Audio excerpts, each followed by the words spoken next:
Indeed, welcome back. You're still watching the Africa Young Voices, and we're giving live pictures to you now from the Julius Maada Bio International Conference Center here in Lunga, which is just close to the newly built Suma Airport, the Lunga or Freetown International Airport. There are a lot of dignitaries here. We're being joined by several presidents from other, ECOWAS countries who have come, to witness this all-important occasion. We've been interviewing people since morning, and on set again this afternoon, we've been joined by the country's Minister of Information and Civic Education, Cherin Oba. Good afternoon and welcome. Good afternoon. Great to be with you. It's always a pleasure. So, Minister, who are here, would you say? Well, I will say it is easier to say who is not here than to say who is here, because everybody who is somebody in the subcontinent is here. We have multiple heads of states. I was actually at the airport receiving the heads of states of Guinea, of Ghana, of Liberia, of Benin, a good number of them. Pretty much we have more than a quorum here. We had the Vice President of Nigeria. We had as I said, the President of Guinea is also here. And yesterday, as you know, quite a number of them arrived. Senegal, Cabo Verde, Gambia. So President Bio has managed to bring his peers. We also have some distinguished leaders on the subcontinent. I think the richest black man alive, Aliko Dangote. I was also privileged to receive him and welcome him here. He's going to be joining us. And another, I think, son of the soil, the former president of Sierra Leone, Dr. Anis Bai Koroma, also is among the dignitaries that are here today. We have the United Nations Deputy Secretary General, who's already been here with us for a day, and leaders from across the continent in the political sphere, in the business sphere, and in the overall socio-political arena. Let's speak to the event itself. How significant would you say this event is? I think this is one of those things that we will all remember in history. ECOWAS is a 50-year-old institution. It's the first time that it's assembling in this way in Sierra Leone. That means something. But it's not just that it's happening here, it's that it's happening here at this time, with everything else that's happening on the subcontinent, with everything else that's happening around the world, in the way that we've been able to put this forward together. We've created a multi-million-dollar state-of-the-art facility in 4.5 months. We put it up. We're able to host multiple heads of states in a state-of-the-art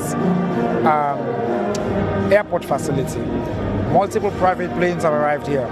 We're able to manage it all.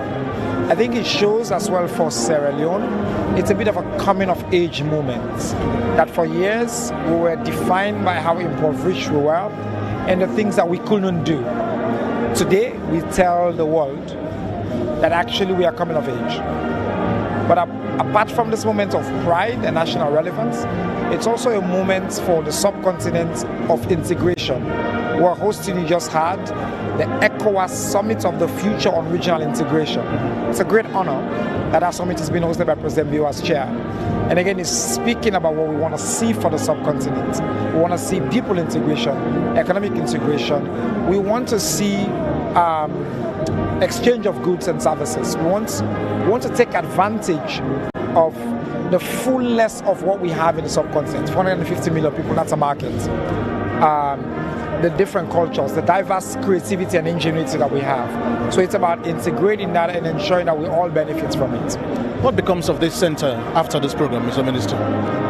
The ambition of President Bio is to use this event as a catalyst for Sierra Leone to become a preferred premier destination for tourism, for conference tourism, for international conferences, for people to say, look, I want to be in a place where I can relax without hassle, and for Sierra Leone to be at the center of that. We now have the facility to be able to do that. We have the amenities. We're building a 4-star hotel as well nearby that will have over 100 rooms. This facility where we are now takes at least 1,400 people. It has also multiple rooms and all of that. So it's a true edifice that positions us as a country to have more and more opportunities. And finally, just so I don't steal all of your time, what on the streets, people have been asking questions about the impact of this on the ordinary Sierra Leonean. I think the first impact is the sense of national pride. It's changed our narrative. It's everything. When you go anywhere around the world, but that has benefits. Investors will know that Sierra Leone and it's a country that's capable of doing big things. People will see that somebody is able to come here and put 124 million and say, that's a country that can absorb that money because it has potential. But for the average man and woman on the streets of Sierra Leone today, everything here is made by local businesses. It's not by local businesses. The tourism, the hotels. All the hotels in Lungi are booked. That's money in the economy. All the transportation money, the food money, the amenities that people will buy, the local product that people will buy. It opens up this economy in a way that will allow us to continue to see and strengthen our currency and strengthen our stand. So it's a huge, huge positive all around for the people of our country. And I think for that we all owe a debt of gratitude to His Excellency President Bio, who has championed and positioned our country in this beautiful way. So, Minister, thank you so very much indeed. Pleasure. Thanks. Indeed, it's a pleasure always. So, we've just heard from the country's Minister of Information and Civic Education, Cherno Bar, giving you an account of how significant this program is and how it would, well, whether directly or indirectly benefit, the people of Sierra Leone. As we told you earlier, so Mauritania is one of these countries that had stepped out of the ECOWAS bloc. They did so in the year 2000, but they are on the list to have been invited by ECOWAS. We really don't know whether, they'll be making a statement here or they will play any integral parts of these deliberations here today. But whatever the case is, I am sure that you will get a representation from Mauritania, and if at all we can grab an interview from them, we will surely, definitely do that. Well, thank you so very much indeed for joining us this afternoon. I'm not here alone, actually, and I'm here with my colleague Fabian Swill, who is also here, and we've been talking to you since morning, bringing you account of what is happening. It's a full hall at the moment, actually. A lot of dignitaries are here. The president who have arrived, but also have just been told that Africa's richest man, Aliko Dangote, is here. Not that we really know why he's here, but he's here. Aliko Dangote once had an investment in Sierra Leone, the cement factory, which he shut down a couple of years ago. The curiosity now is for such a very high-profile businessman to be part of this summit. There is an agenda. The curiosity now is, why is he here? What opportunities could there be for his presence to the summit? For Sierra Leone, a country where he has once had an investment through the cement factory that he opened in Sierra Leone, which he had shut down. So we're actually curious to get to know what Aliko Dangote is expected to be doing in Sierra Leone. He is a businessman. Businessmen mostly search for business opportunities, and he had an investment in Sierra Leone. He should be able to understand the business terrain in Sierra Leone, and so we look forward to what the goodies would be for Sierra Leone. Perhaps he would be reopening his cement factory or another form of business in Sierra Leone. Anything is possible, but we'll keep an eye out and an ear out as well to get to know why Aliko Dangote is in Sierra Leone and attending this summit. Indeed, most definitely. And just to recap so that you know exactly who are here. So, of course, we have 12 countries that will be participating in this particular summit. We have Togo, there is Cote d'Ivoire, there is Ghana, there is Liberia, Gambia, Cabo Verde, Senegal, Guinea, Benin, Nigeria. We also have Guinea-Bissau. And of course, I told you earlier that Mauritania too was invited to be part of this program, and there are subcommittees actually. So we have the United Nations, the African Union, heavily represented here. We have President's Commission, the chairman of ECOWAS is also, of course, His Excellency Brigadier Julius Madabio, and Commissioner Economic Affairs and Agriculture. We also have Commissioner Internal Services, ECOWAS. We have ministers, we have agencies and government officials, ECOWAS Special Envoy, ECOWAS Chief Negotiator. All of these people are gathered there. They're seated in this quorum right behind us this afternoon. And yesterday we spoke about the knowledge gap between the generations as it relates to ECOWAS. So for the benefit of especially our Gen Z audience, these are things may have access to read online, but let's just briefly take you through the history of ECOWAS. So ECOWAS is obviously an acronym. It's the Economic Community of West African States. That's what ECOWAS is. It's an African organization established by the Treaty of Lagos on 28th of May in 1975, and it is meant to promote economic trade, cooperation, and self-reliance. So the organization seeks to harmonize economic policies and facilitate the free movement of people, services, and capital between members. The original 15 members were Benin, Cote d'Ivoire, the Gambia, Ghana, Guinea, Guinea-Bissau, Liberia, Mali, Mauritania, Niger, Nigeria, Senegal, Sierra Leone, Togo, and Upper Volta, now known as Burkina Faso. Cape Verde joined in 1977. The headquarters for ECOWAS is located in Abuja, Nigeria. We'll be bringing you more of what ECOWAS is and the purpose of the summit, the gathering here in Lungwe, and what this means for Sierra Leone, as we've been having conversations with some of the dignitaries here present in the hall. But also, it's worth to note that the ECOWAS itself, the main purpose of the ECOWAS Authority of Heads of State and Government Summit is to serve as the highest decision-making body for assessing regional progress, resolving political and security crises, and advancing economic integration. These are the main reasons, the main purpose of the ECOWAS Authority of Heads of State and Government Summit. This right here is the 69th Ordinary Session of the ECOWAS Authority of Heads of State and Government Summit, hosted in Sierra Leone for the first time in 2026. It started in Freetown. Some of the sessions were held, but yesterday it was much of the commissioning of the Julius Maada International Conference Center and the commissioning of the ECOWAS Logistics Depot. Today is the closing, today being the 19th day of July. Today is the day when the heads of state would sit. Some of the sessions would have to be closed-door sessions, but this is the opening where members of the Fourth Estate, civil society, and some other dignitaries are present. But much later on during the day, it would be closed-door sessions where the heads of state would sit and deliberate on the purpose of the main reason why they sit as heads of state. Indeed, most definitely. So, ECOWAS has a 50-year old history, and as we have told you earlier, there are a lot of issues that are plaguing the bloc at the moment. So, earlier we tried to make some analysis. It may have appeared as though we're breaking off from the script about things happening here, but I tell you, if you go to your Google browser now and do your research, you would see that all of these issues that we were lighting earlier are the very issues that that are plaguing ECOWAS. But let me just take you through some facts at the moment.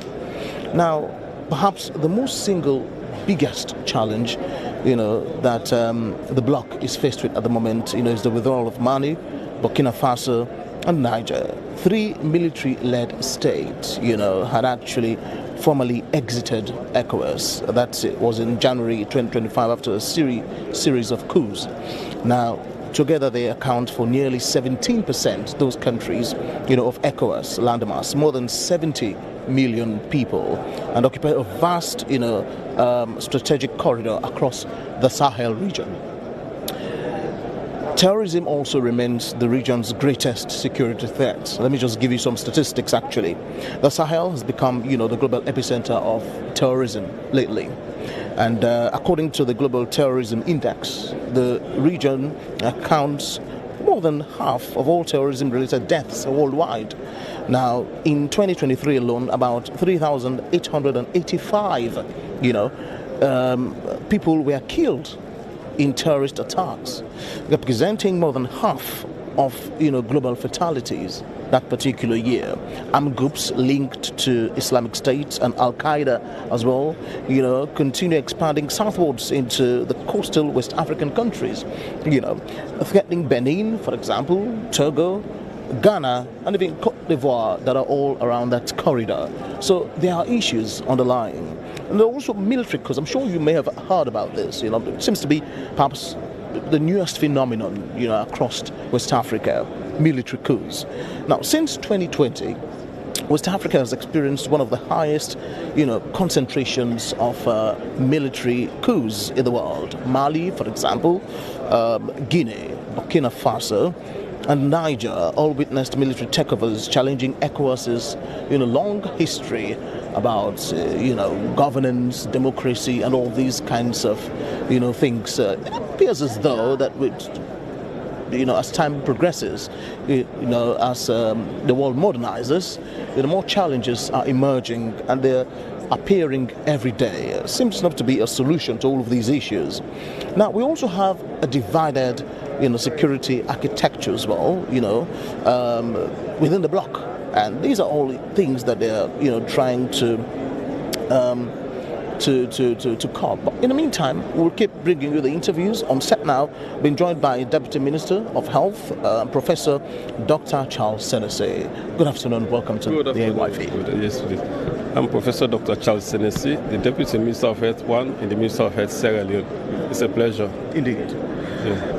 What can you tell us? You're a seasoned professional.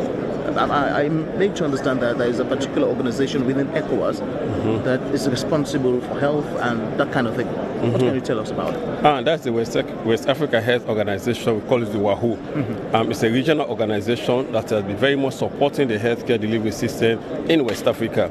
And recently we had the Assembly of Health Ministers under the WAHU that met in Freetown, and we drafted the Freetown Charter looking at digital health delivery system, electronic medical records, etc.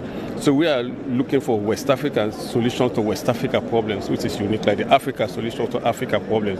We bring all the experts, all the professionals together to look at our unique challenges in this particular part of the Africa continent and the world. So we have been making a lot of good gains in terms of a lot of cutting across research, training, infrastructure development, etc. We have a focal person in the Ministry of Health for the WAHU organization, and they are doing excellent and phenomenal work. Past events have actually showed that West Africa is quite fragile when it comes to epidemics and outbreaks generally. A lot of the time we seem to rely heavily on the World Health Organization. Can things change? Yes. First of all, the World Health Organization is a custodian of the health of the world, just like when the Minister of Health is considered the health of Sierra Leone. And the WAHU, the West Africa Organization, also is create an enabling environment to complement the effort of the member states of the West African and the ECOWAS states. So I think the WHO is there. I've worked globally. I was WHO consultant. I'm still United Nations accredited in New York, Geneva, and Austria for an NGO. So we have seen the value of South-to-South collaboration. The WHO is there to draft policies, and when it comes to implementation, I think we, the country, are better positioned. If you're standing here, I'm still the board member and strategic commitment of the Global Fund for West and Central Africa. So I think we know Africans, we know best our route. The best driver from here to any part of Sierra Leone is somebody who knows the route. All the bends and calls and speed bumps. So we say we Africans, West Africans, we are taking the destinies of our region and country into our hands. And WAHU is well situated to hold that, to make sure that we guide the global agenda. Not only West Africa is prone to outbreaks, the whole world is prone to outbreaks. But West Africa is unique in that when outbreaks occur, we have the data that we need to stand upon and mount sustainable and evidence-based approach to pandemic control, like we are doing now in Sierra Leone. We did it for the Ebola caught us unaware. We did this for the COVID. We did this recently for the Mpox, where we put it under control. We use the country-based data with support from WAHU and the other development partners. So indeed, yes, we are really poised to take our healthcare delivery system very seriously as a region and make sure that we do the needful. Let's talk about recent events. They say future events cast their shadow. Just yesterday, the first ECOWAS depot, logistic depot, was commissioned here in Lunge, Kafubulum. What significance would that pose? It brings resources closer to where it is much needed, and it's also enabled that South-to-South collaboration to make sure we have the resources where they are needed. It is a concept when as globally that the WHO tried to make sure that we have depot all over the Africa continent, but it has never materialized. So for West Africa to have landed that in Sierra Leone, it's exceptional. It is worthy of commemoration. Looking ahead, after all of these, fanfare, the deliberations, the discussions, and the communique that have been signed, what do you expect to change generally? I expect that our future intervention is driven by evidence. By coming together we can make things happen. The African proverb says, if you want to go fast, you go alone. But if you want to go far, we go as a team. And this teamwork as West Africans is going to really bring a lot of added value. The future is going to be very bright in terms of pandemic response, healthcare delivery, agriculture, finance, and all the other areas that component that support healthcare delivery system in our beloved West African region. Thank you very much, Prof. And he's Professor Dr. Charles Senesi, who is the Deputy Minister of Health here in Sierra Leone, and basically you've heard from him. So it appears as though you shall be expecting more work from WAHU after this particular summit would have wrapped up generally, So, but I mean, let's, for those of you who are just joining us, this is the Africa Young Voices, and you're watching live coverage from Lunge here. Let me go back to what I was telling you before I, interviewed the Deputy Minister there. So I was basically analyzing some of the challenges that the bloc is currently faced with at the moment. And I told you about, the Boko Haram insurgents. I told you about the, issue in the Sahel region. I'd also mentioned a couple of other, challenging, problems that are facing the bloc at the moment. But I was about to tell you about divided security architecture, infrastructure, before, I interviewed the Deputy Minister there. And so the creation of the Alliance of the Sahel States by Mali, Burkina Faso, and Niger has created, competing regional security structures instead of, parallel, security architecture. But all of that will be analyzed later. Phoebia. Thank you very much, Victor Jones. So we're still here at the Julius Maada Bio International Conference Center, and we continue the conversations with people. Now I have the Minister of Trade and Industry of Sierra Leone, Honorable Alpha Ibrahim Cissé. Good afternoon. Thank you very much for joining us this afternoon in this conversation. You're welcome. Good afternoon, everyone. Now, I'm going to take you to the ECOWAS trade and industry. Let's talk about the policies. So the ECOWAS trade policy itself aims to create a borderless integrated economic bloc to boost the current low, which is about 10 to about 15% intra-regional trade volume. What progress have we made on this as a bloc? Comparatively, we made significant progress, and I must say it should have been better. But there are some bottlenecks that have strongly impeded some of the progress we should have made. There are two sides to it. Firstly, we have what to refer to as non-tariff barriers. This include like if you are traveling on road, sometimes the posture of custom officials and security and the like affects trade.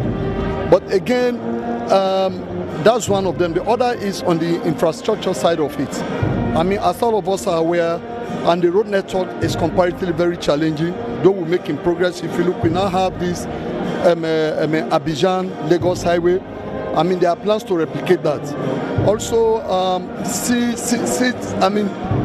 doing business, traveling by sea, it's also another difficulty. We have the Atlantic Ocean across the entire region. But again, we struggle to ship within the region as compared to shipping outside the region. Well, let's break that down. Let's start with the trade by road. So the trade by road, you'll find business people who complain that there are a lot of challenges. The Anglophone Africa and the Francophone Africa challenge. Many of those within the Anglophone, which is the English-speaking West African countries, would tell you they find it extremely difficult crossing through the border in Francophone, French-speaking African countries. That is a bottleneck for the land movement. Yeah, it goes beyond reducing it to Anglophone and Francophone.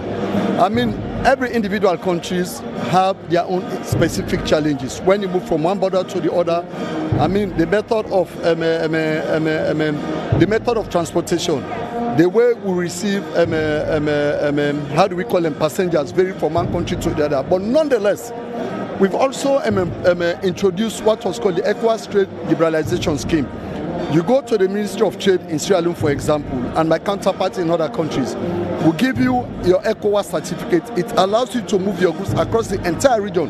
Once you have that certificate, you are registered. The company is registered in Nigeria. Will give you all necessary documents. You can move your goods across the border 100%. Even without registering it in those other countries? No, it's West Africa. Once you register with us, it means it's registered as ECOWAS. That's why we give what we call a certificate, ETLS, ECOWAS Trade Liberalization Scheme Certificate. If you watch here, there is the table here referred to as ETLS. Yes. That's exactly, they are primarily responsible for that. And this is a tool that has worked very well. I mean, I can give example for Sierra Leone.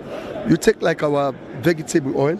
Today it's exported to other countries, to Senegal, to Mali, to as far as Ghana.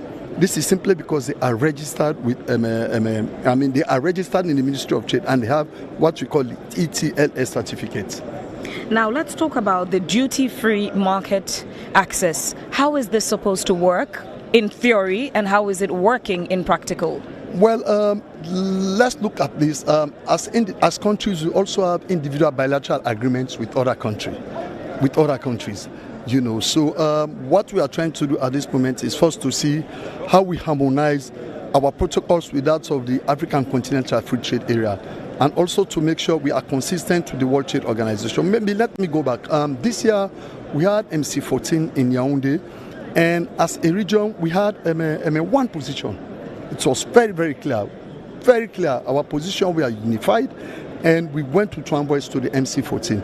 First, that we must, let's take the key thing we are arguing on was on digital trade. We are not on the same wavelength with the developed world, so we just cannot introduce digital trade overnight. So we've asked for specific concessions and specific support, especially the infrastructure, for all to be fully integrated into the global trading system. Otherwise, we'll be the losers. So as a regional bloc, we are unified on this, and we have created specific policies and protocols around these ones, and we intend to implement them across the ECOWAS membership.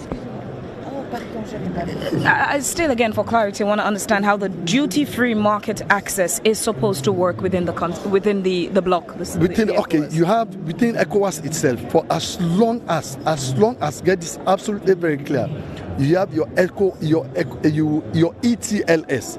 It means you can move your goods from one country to the other directly. That is the primary tool we utilize.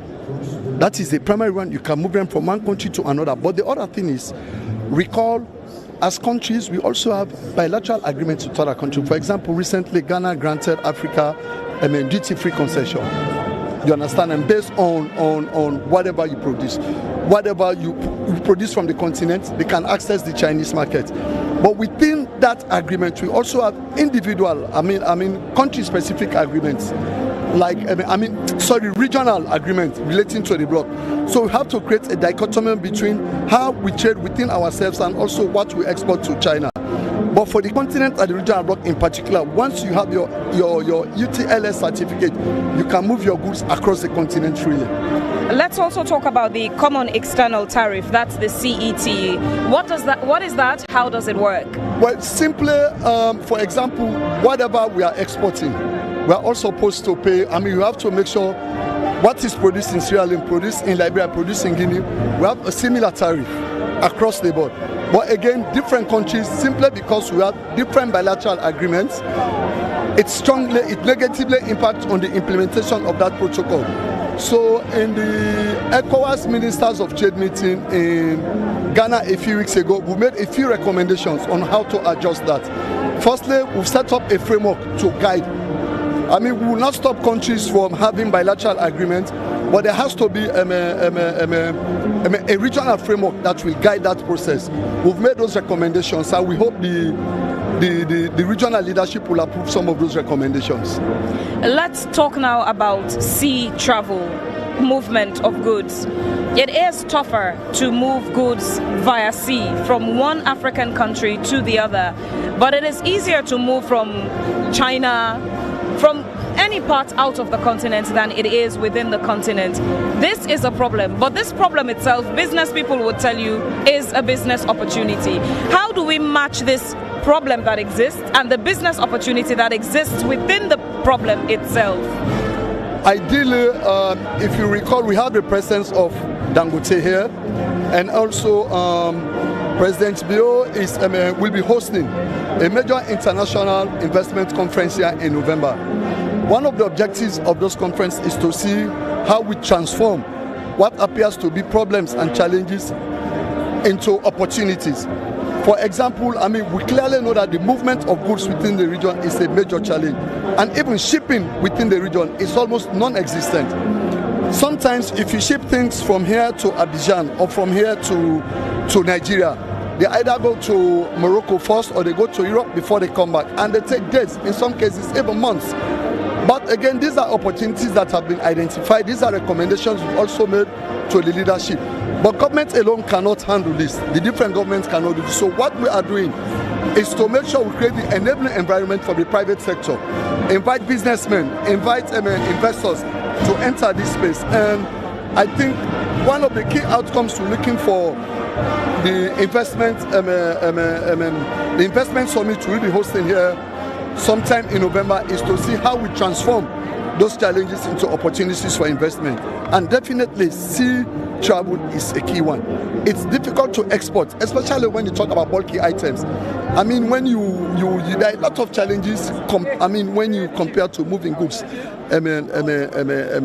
across borders using roads as compared to using the sea.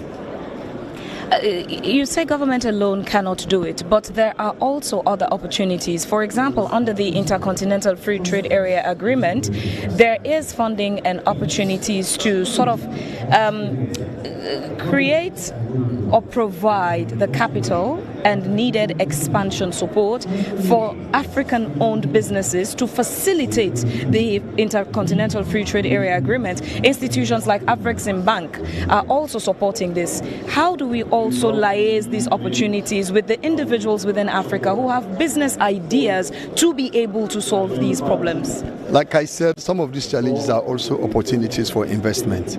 And I must say, obviously, the AFCFTA provides a framework. On several international conferences have had the Secretary General raising these issues, and how they affect trade, how they affect investment.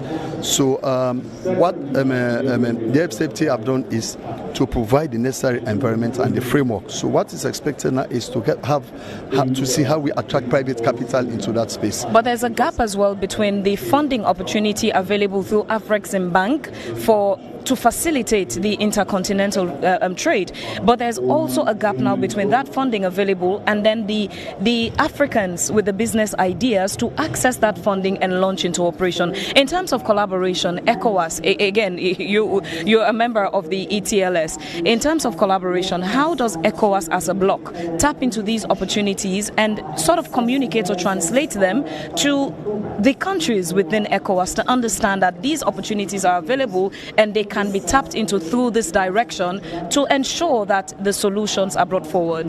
Let's establish one thing. You don't need any single model to address this. You need various sources of funding. This is a fact. Our infrastructure deficit in the region is over $100 billion, and that cannot be accessed within a very short period. But what is important is we've identified the problem, and efforts are being made how to address this. And again, I can recall, I can relate to this. Let's take, for example, at the West African region, because we are fully aware that no one government or no one individual can address some of these.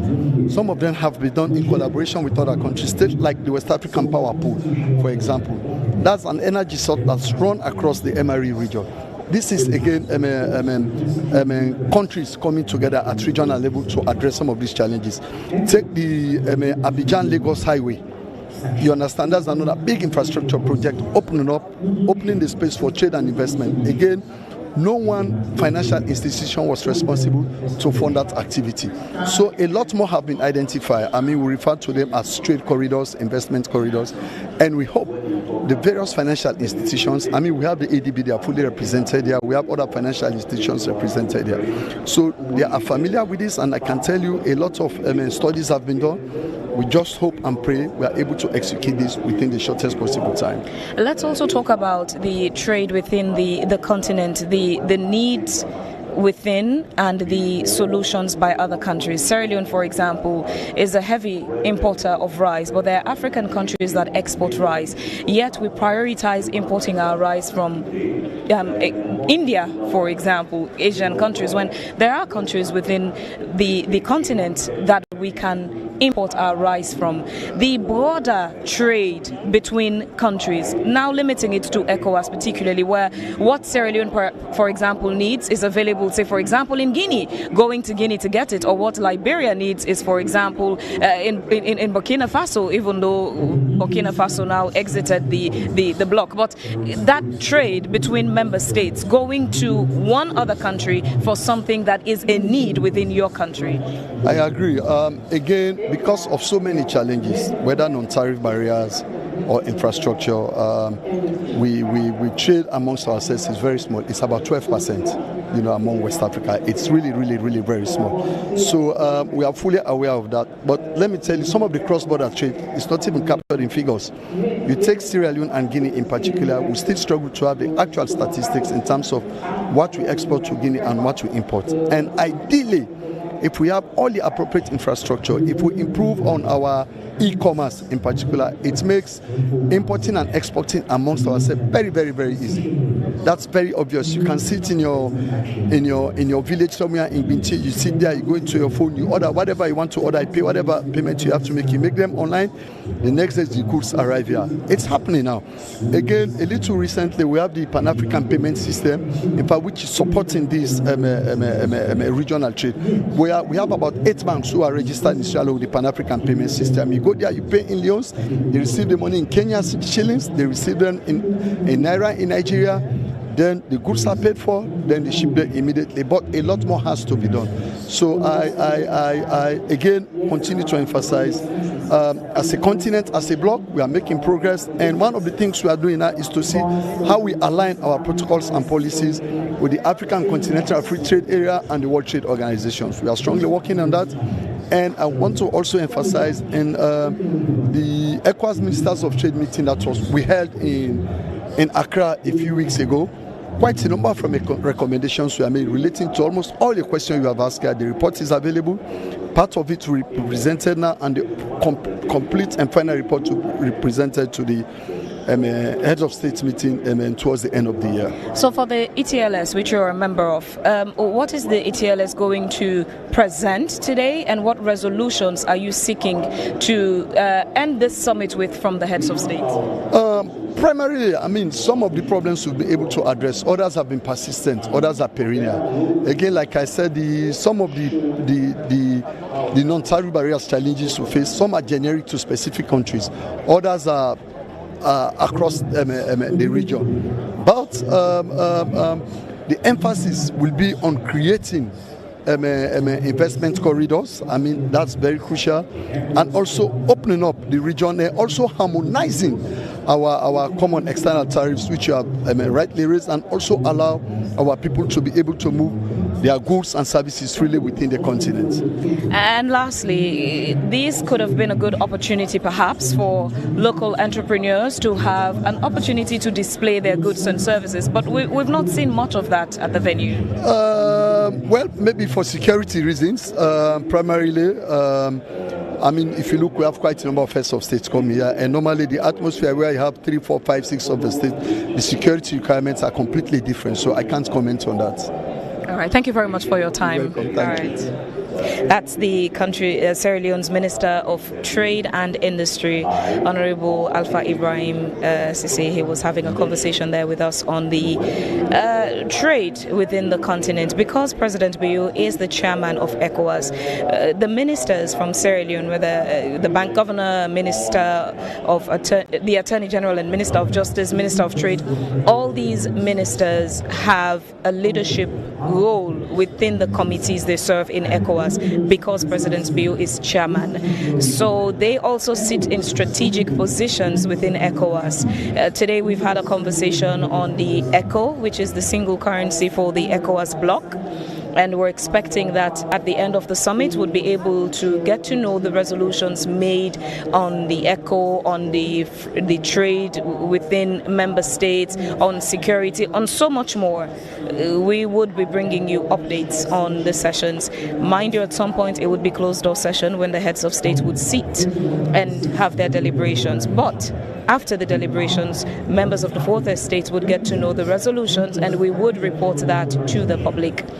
This is the Africa Young Voices AYV Media Empire. We're broadcasting on Channel 33 in Sierra Leone, on Radio 101.7 FM. On DSTV, we are on Channel 399. On Facebook, it's AYV News. On TikTok, it's AYV News. On YouTube, it's AYV Media Empire. Stay tuned to AYV throughout the day as we would be bringing you live coverage of the 69th Ordinary Session of the ECOWAS Heads of State and Government Summit happening here in Lungi, Sierra Leone. And obviously in subsequent editions of our programs, Wake Up Sierra Leone, AYV on Sunday, This Day, the Primetime News, News on the Hour, we would be bringing you updates of the series of conversations and discussions and sessions held since the 69th session for the ECOWAS Media Summit 2026. Stay tuned to AYV and we would be bringing you live updates. Un camion peut couper des box jusqu'à Abidjan, avec le système à part pour douanier qui permet d'interconnecter les douanes, tout le monde. Ce camion peut suivre de Lagos jusqu'à Abidjan. Et les douanes sont capables de voir justement le camion passer. Mais avoir les informations, toutes les informations en termes d'alimentation, ça c'est tout d'abord extraordinaire. Trade requires more than tariff regulation. It requires purpose, electricity, energy efficiency, digital connectivity. Regional transport corridors link ports to landlocked countries, whether it is the Abidjan Rivers Corridor or the Khartoum Corridor. Investments in road infrastructure has significantly reduced transport times, thereby boosting efficiency and productivity. We are also very, very proud to have original decision to remove all taxes in transport tickets and reduce charges and fines. Secondly, as a very strategic program infrastructure that we have also completed by the years that within the period we have enhanced the regionalization of these. On electricity, West African Carpool enables countries to trade electricity across borders. Hydropower from Greenville, lighting homes in Ghana, solar from Senegal, feed regional needs. Nous avons aujourd'hui 75 projets prioritaires qui ont été définis dans le plan de développement du bois décidé par le chef d'État. Je suis sûr que si nous réalisons ces objectifs, c'est au bénéfice de la population. Donc ici, vous avez des hommes et des femmes qui sont tous issus de ces pays-là. Et nous avons l'ambition de réaliser cette vision de nos différents chefs d'État il y a plus de 25 ans, celle d'avoir une Afrique de l'Ouest complètement intégrée, connectée et qui bat à la même fréquence cardiaque, à la même fréquence électrique. The ECOWAS Center for Renewable Energy and Energy Efficiency has recorded infinite energy access, while continuing to ensure regional energy security and the reduction of carbon emissions across West Africa. Create also a program called the ECOWAS Special Intervention Fund. This is a fund of the country which we have used to develop many things in various member states, ECOWAS based mandates. The regional electricity access project has focused on developing more green renewable energy markets through several core actions. Recherche dans le cadre des subventions, Recherche a pu valider, approuver 3 appels à projets, dont 165 entreprises ont bénéficié de subventions pour un montant global de 14,5 millions de dollars. Et ces 14,5 millions de dollars vont électrifier 700 000 personnes d'ici la fin de cette année. Fiber optic cables now connect capitals. Mobile money transactions cross borders seamlessly.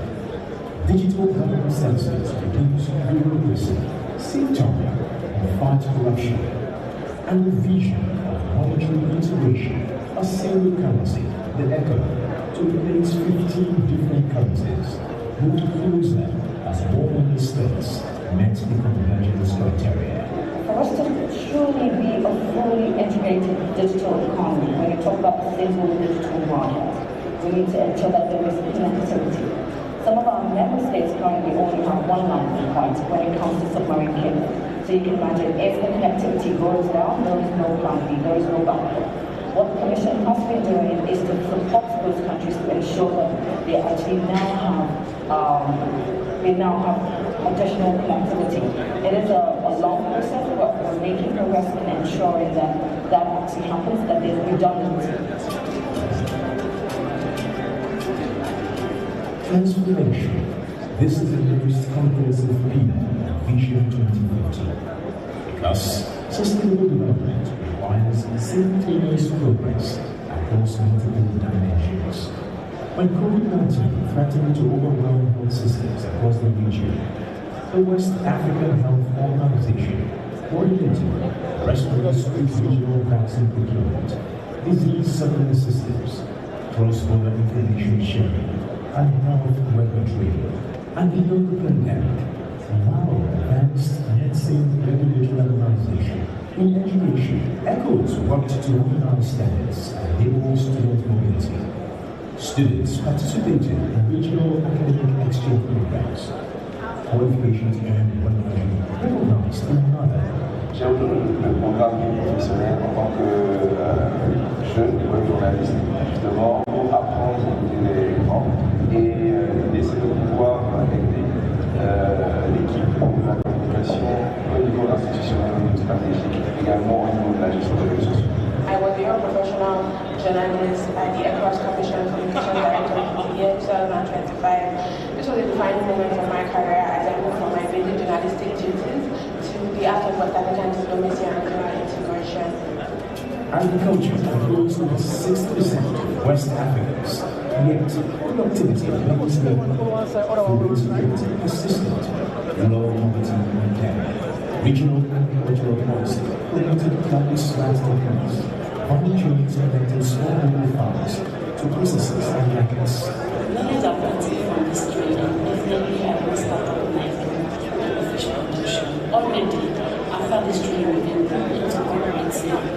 Regional cultural festivals celebrated by sports competitions brought moving together. Creative industries flourished across the borders. Economic growth and excellence of environment is self-defeating. But when these elements align, transformation becomes possible. Environment is the basis of our character. You move out from the so at the regional level, we also have a lot of mineral resources. Right? And actually, shooting at the in Article 31, we are supposed to do the same thing. Corporate, harmonize, integrate our mining activities and our mining projects. So here we're talking about creating frameworks for regional value chains. Regional integration is not just about trade statistics and infrastructure buildings. It is about people, all people, women, youth, children, persons with disabilities, refugees and displaced populations, marginalized communities. Vision 2015's fifth pillar, social inclusion, recognizes that development is not truly development. It believes that in life, gender standard, gender equality, women's representation, and gender responsive auditing, amongst other critical gender-related issues, we are to the forefront.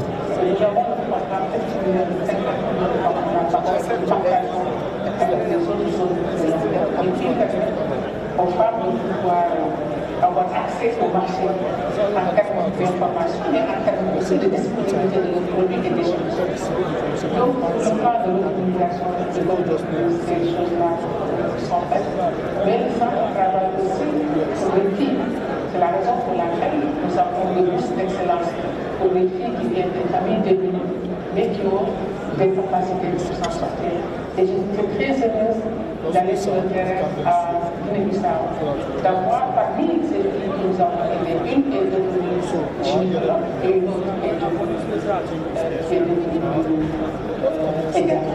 Donc nous essayons de travailler pour que les femmes soient à la responsabilisation. C'est la raison pour laquelle nous avons travaillé pour une loi modèle sur la parité.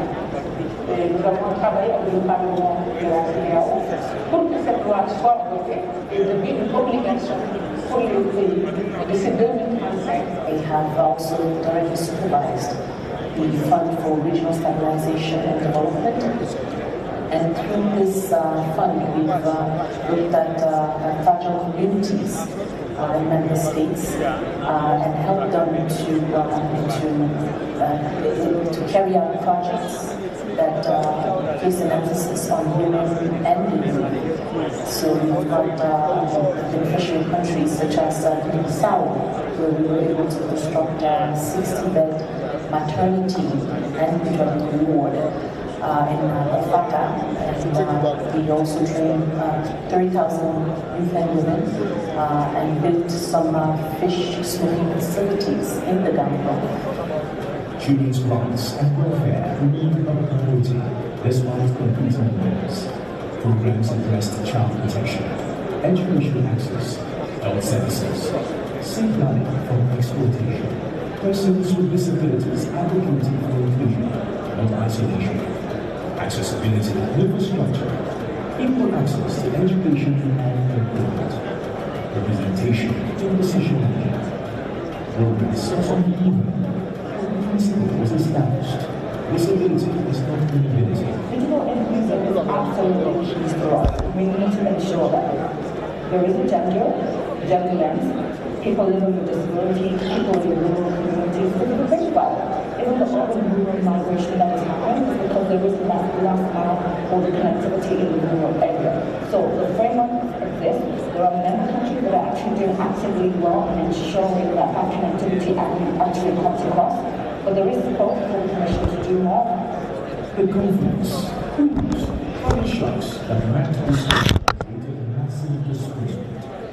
Millions of first homeowners, civil safety, dignity, opportunity, efforts holding their countries and material spaces, protecting refugees, advocating for displaced African rights, and providing assistance to millions who need love and empowerment. By 2020, 2026, so we have three articles and governments and communities development, directly reinforcing employment, living methods and security, and transformation, and reform, bringing efforts and community development through the inclusive children, youth, and persons with disability, with vision that children is not failed.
I am free to be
regional trade and private sector development. ECOWAS is compelling need to reinvent regional spending policy in member states. These new proposed interventions are not only timely, but they are strategic and aligned with our national development priorities. We want to review the policy to capture new dynamics, initiatives, and dimensions. When these policies are implemented, then we will have barriers removed and the common market moving. Le vrai pouvoir qui vont changer, c'est que tu as le gouvernement de s'arriver, tellement politique agricole civilienne, et va de la politique agricole féministe. Without environmental sustainability, private sector participation, and enhanced regional trade, potential of They're looking at trade integration, they're looking at the role of the private sector, women and youth, the development of SMEs, and the cross-border trade towards developing a competitive West African agriculture policy. Being at this meeting has been very important so that the voices of non-state actors in the agricultural system will be improved by because of media is to ensure that the voices of the young people in West Africa are heard in this policy process in order to create jobs and also create sustainable living rates for young people in West Africa. Nous avons constaté qu'il y a été disposé de toutes les solutions comme mettre au centre de l'agriculture et de la sécurité foncière les jeunes et les femmes. Success will be reduction in West Africa's food importation through our increased production and productivity of food and public investment in agriculture within the ECOWAS region. We must shift this dynamic to the farmers first. Eventually, we will be where we want to be, where the food that is being produced by them is cheaper, is competitive, is better.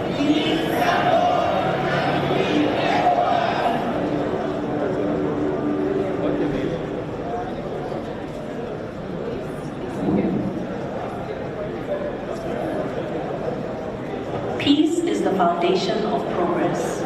Without peace, jobs disappear, schools close, and development slows down.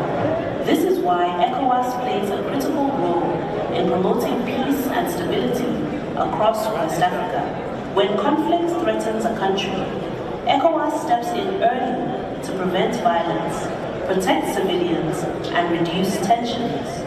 Through dialogue, peace missions, and cooperation between countries, ECOWAS helps resolve disputes before they escalate. These efforts create safer environments where families can live securely, businesses can operate, and young people can plan their futures. Peace allows trade to grow, travel to continue, and opportunities to expand across borders. ECOWAS works to ensure that no country faces crisis alone, reinforcing solidarity and collective responsibility. By working together, West Africa becomes more stable, more resilient, and better prepared for future challenges. Peace is how we protect our shared future. ECOWAS, stronger together.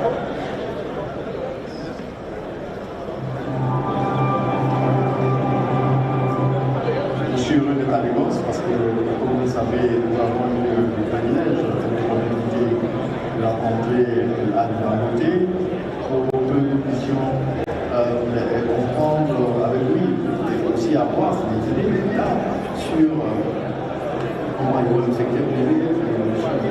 ECOWAS Business Council is the latest business sector organization been put in place by the ECOWAS Commission. Chairman Dangote has been nominated as the first inaugural chairman of this business council. The business council is an autonomous instrument of the private sector to influence the policies, regulations of ECOWAS. We still have another year in the advocating that once it is renovated, that we can make it a sectarian business. Au lieu partir de là, après quand on fait beaucoup d'efforts, beaucoup de résultats, mais nous devons être conscients que au niveau de la circulation des personnes et des biens, nous avons énormément de défis à relever. My vision for the ECOWAS Business Council is for us to mobilize and engage all business and entrepreneurs and industrialists to make sure that yes, we transform our regional market, which is ECOWAS. By doing so, we will try and advise how our heads of governments will formulate policies that are very, very conducive to the business climate, and also see how we can create jobs. There's a lot of capital in Africa, but the investors have to know that they can invest and they are safe and they are secure.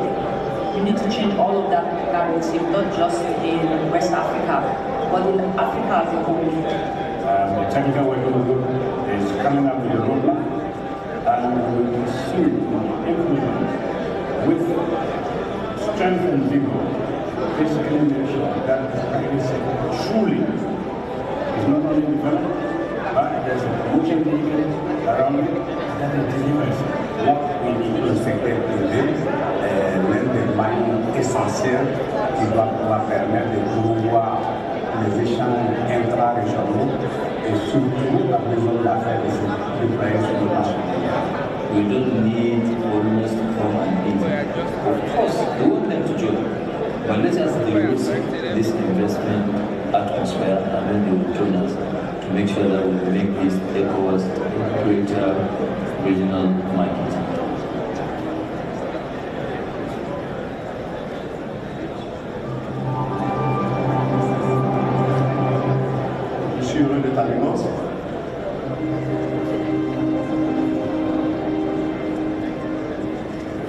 The rainy season has arrived as promised, bringing with it a sense of renewal and vibrant vitality. In this season of joy and hope, we gather to celebrate the official handover of the China ECOWAS headquarters. On behalf of the Chinese government and the Chinese embassy in Nigeria, I extend my warmest congratulations on the successful completion of this magnificent building. I have no doubt in my mind, and speak on behalf of the PLC, that this will not only ease the accommodation challenges of ECOWAS, also maximize the regional capacity of institution.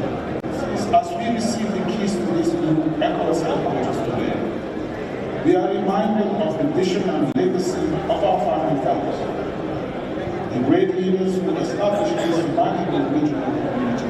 We reaffirm our commitment to building an even stronger legacy for future generations through the ECOWAS of the future.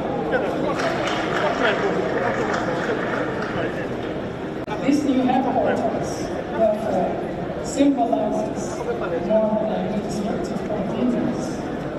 It is a strategic asset that will enhance institutional effectiveness, an asset that will deepen collaboration among member states and reinforce the capacity of the Commission to respond to emerging regional and global challenges.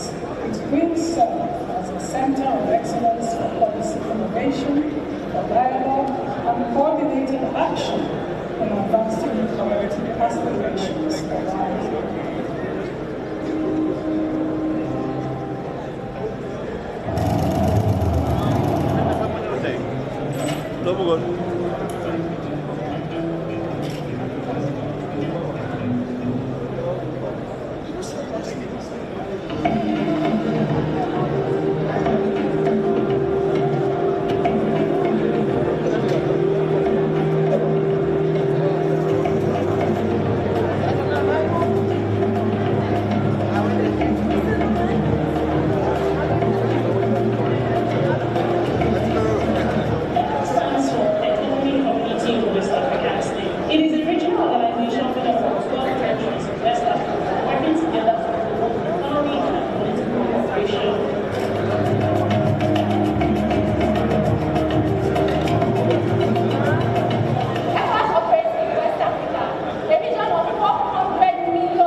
commissioning of the new ECOWAS headquarters complex, a modern institutional hall dedicated to regional integration, cooperation, peace, and shared prosperity in West Africa. More than 50 years ago, the founders of ECOWAS dared to do the impossible. Having this gathered information today is both a miracle of how far we have come and a miracle of how we have come.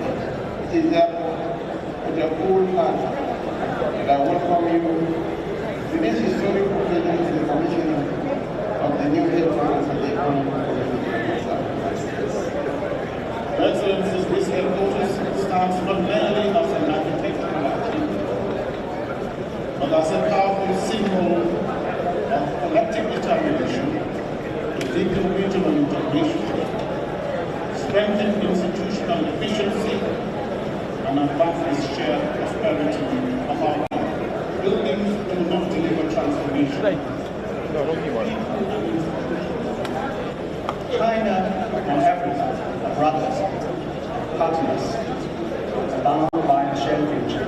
China remains forever a trustworthy, sincere friend, and reliable partner to everyone and all West Africa.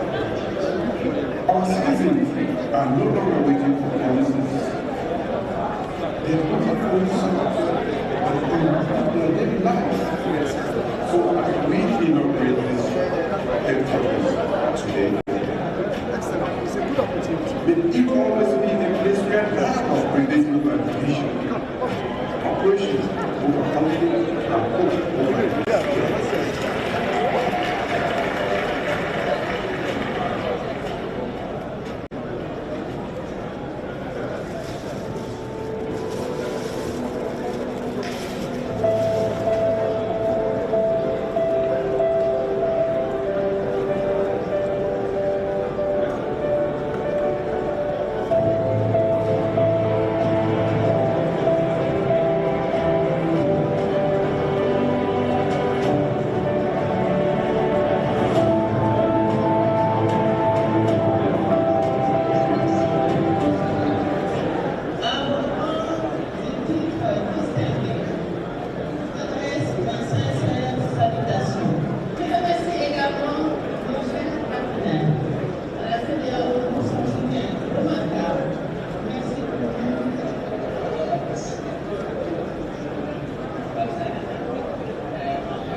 qui vise à apporter une réponse rapide, coordonnée, besoins urgents des populations affectées, notamment en matière d'assistance libre et non libre, de la réhabilitation des infrastructures sociales de base impactées, ainsi que de la construction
fait que l'aide parvient effectivement et équitablement à toutes les personnes.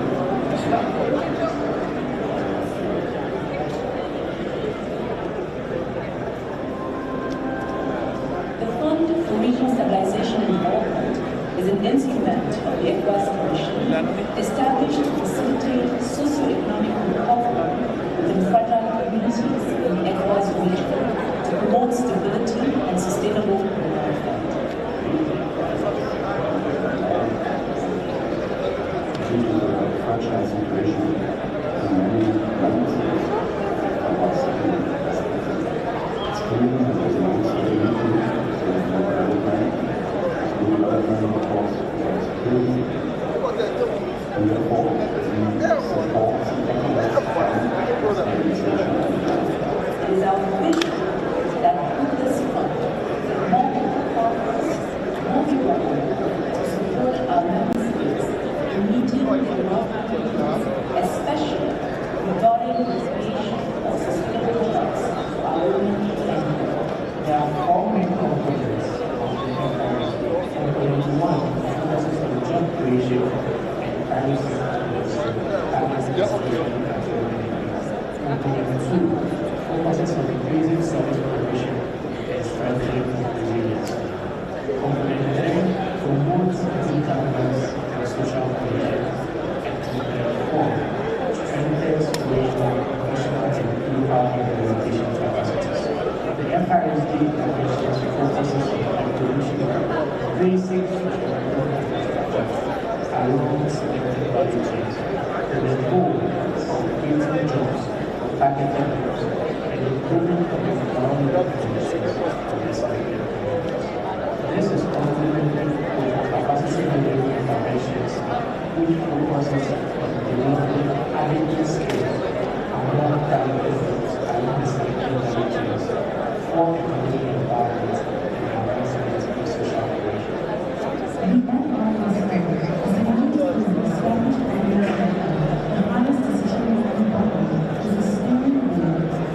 This board provides guidance on overall development and strategic orientation of the FRSD, the technical board. This is made of technical managers within the ECOWAS Commission and technical partners, KFWs, and GSA. The fourth constituent is made up of technical officers from ECOWAS Commission and FRSD partners, KFW, and GSA.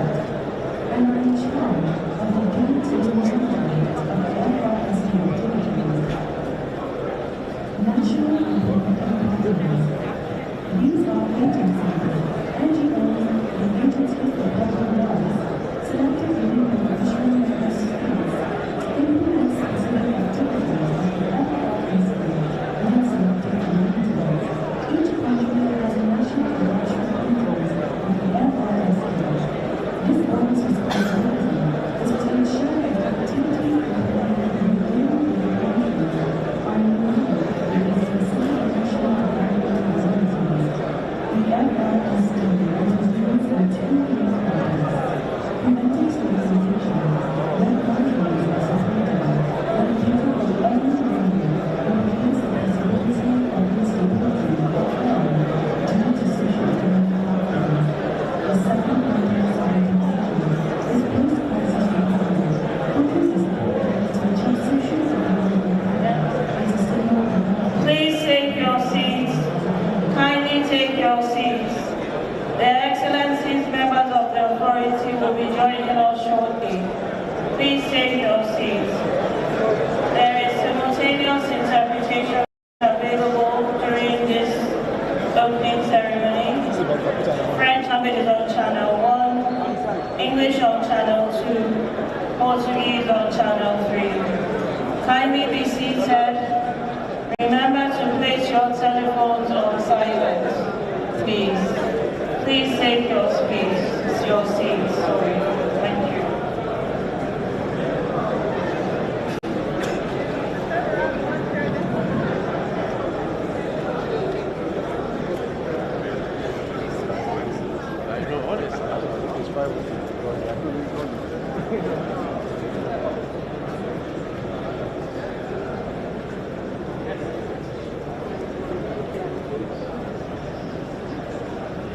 Speaking of interpretation, distinguished participants are kindly reminded to leave the interpretation headsets on the tables or chairs when you leave the room.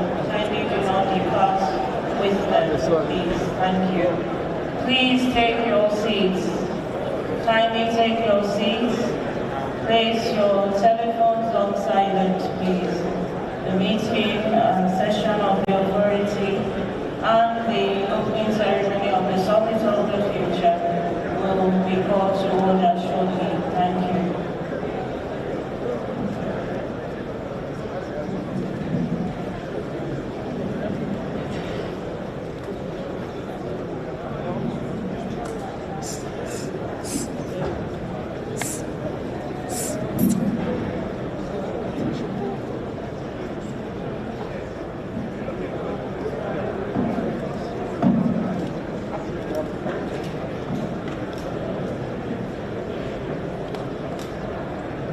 To support displaced population that have come to the northern savannah region due to conflict, insecurity, and also due to climate change and diversity.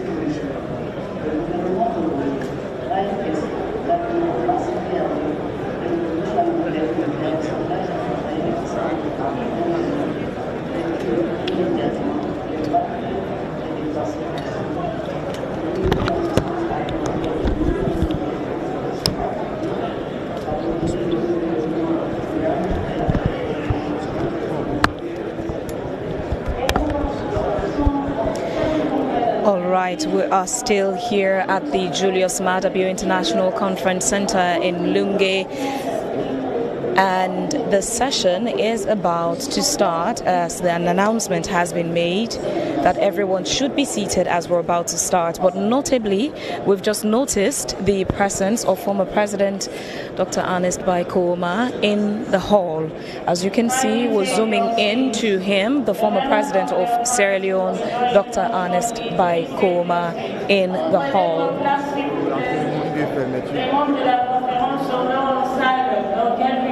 The announcement again is on. We would be started in few minutes. And also there we see Aliko Dangote, few steps away from former President Dr. Ernest Bai Koroma.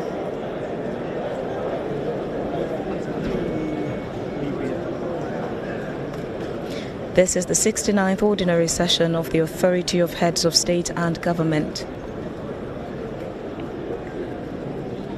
Today's session is where we would get to see the heads of state sit and deliberate on issues on the agenda. That would be a closed door session. But this is the opening where many dignitaries are present, including members of the Fourth Estate and the civil society. But for the heads of state, the sessions they would be having, it would be a closed door session. We're about to start now the opening session of this summit.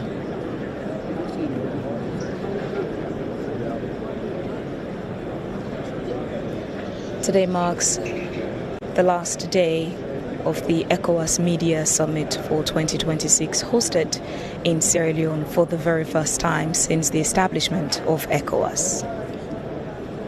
This is AYV Television and Radio.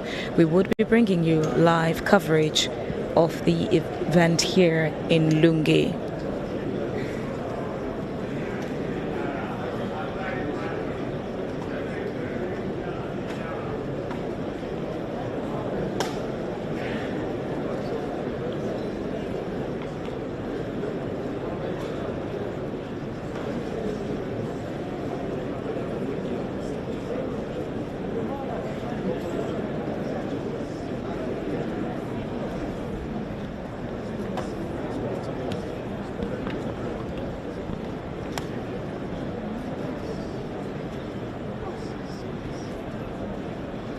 That they do it very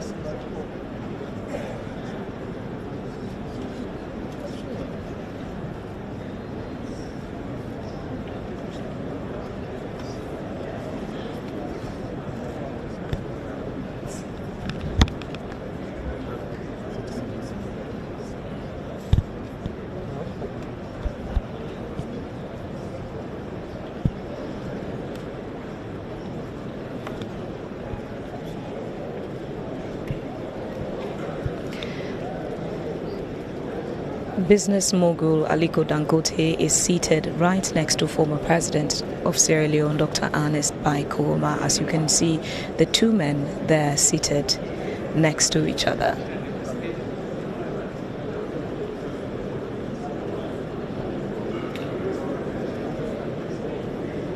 The session is about to start.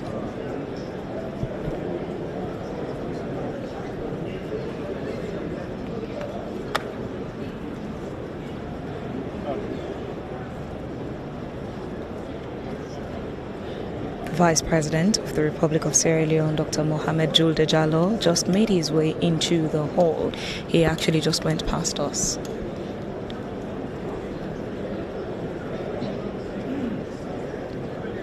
Some of the dignitaries who were held in the VIP holding area are now entering the hall, signaling that the session would begin in no time.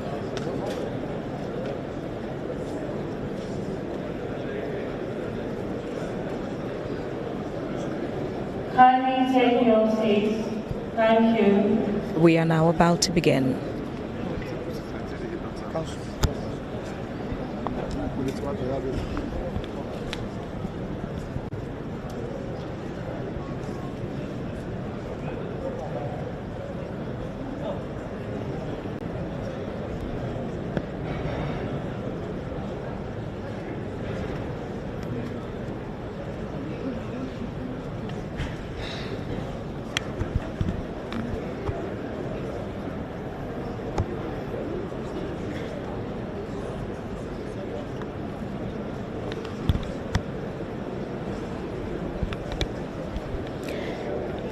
Aliko Dangote is the head of the ECOWAS Business Council. Africa's richest man sits as the head of ECOWAS Business Council.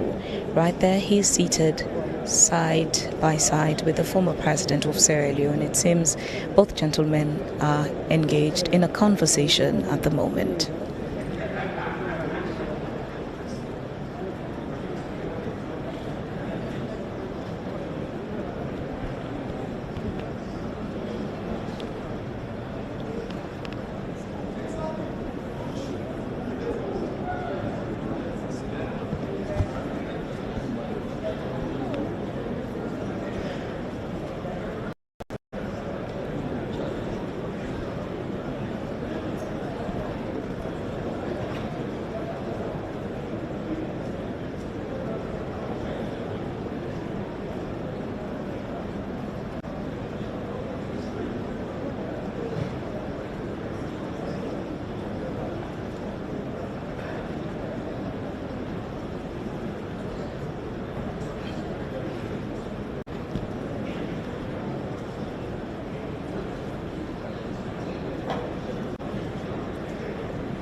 Thank you very much. Ladies and gentlemen, please rise to welcome the members of the ECOWAS Authority of Heads of State and Government.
Good afternoon. We tell you now welcome to Sweet Salon.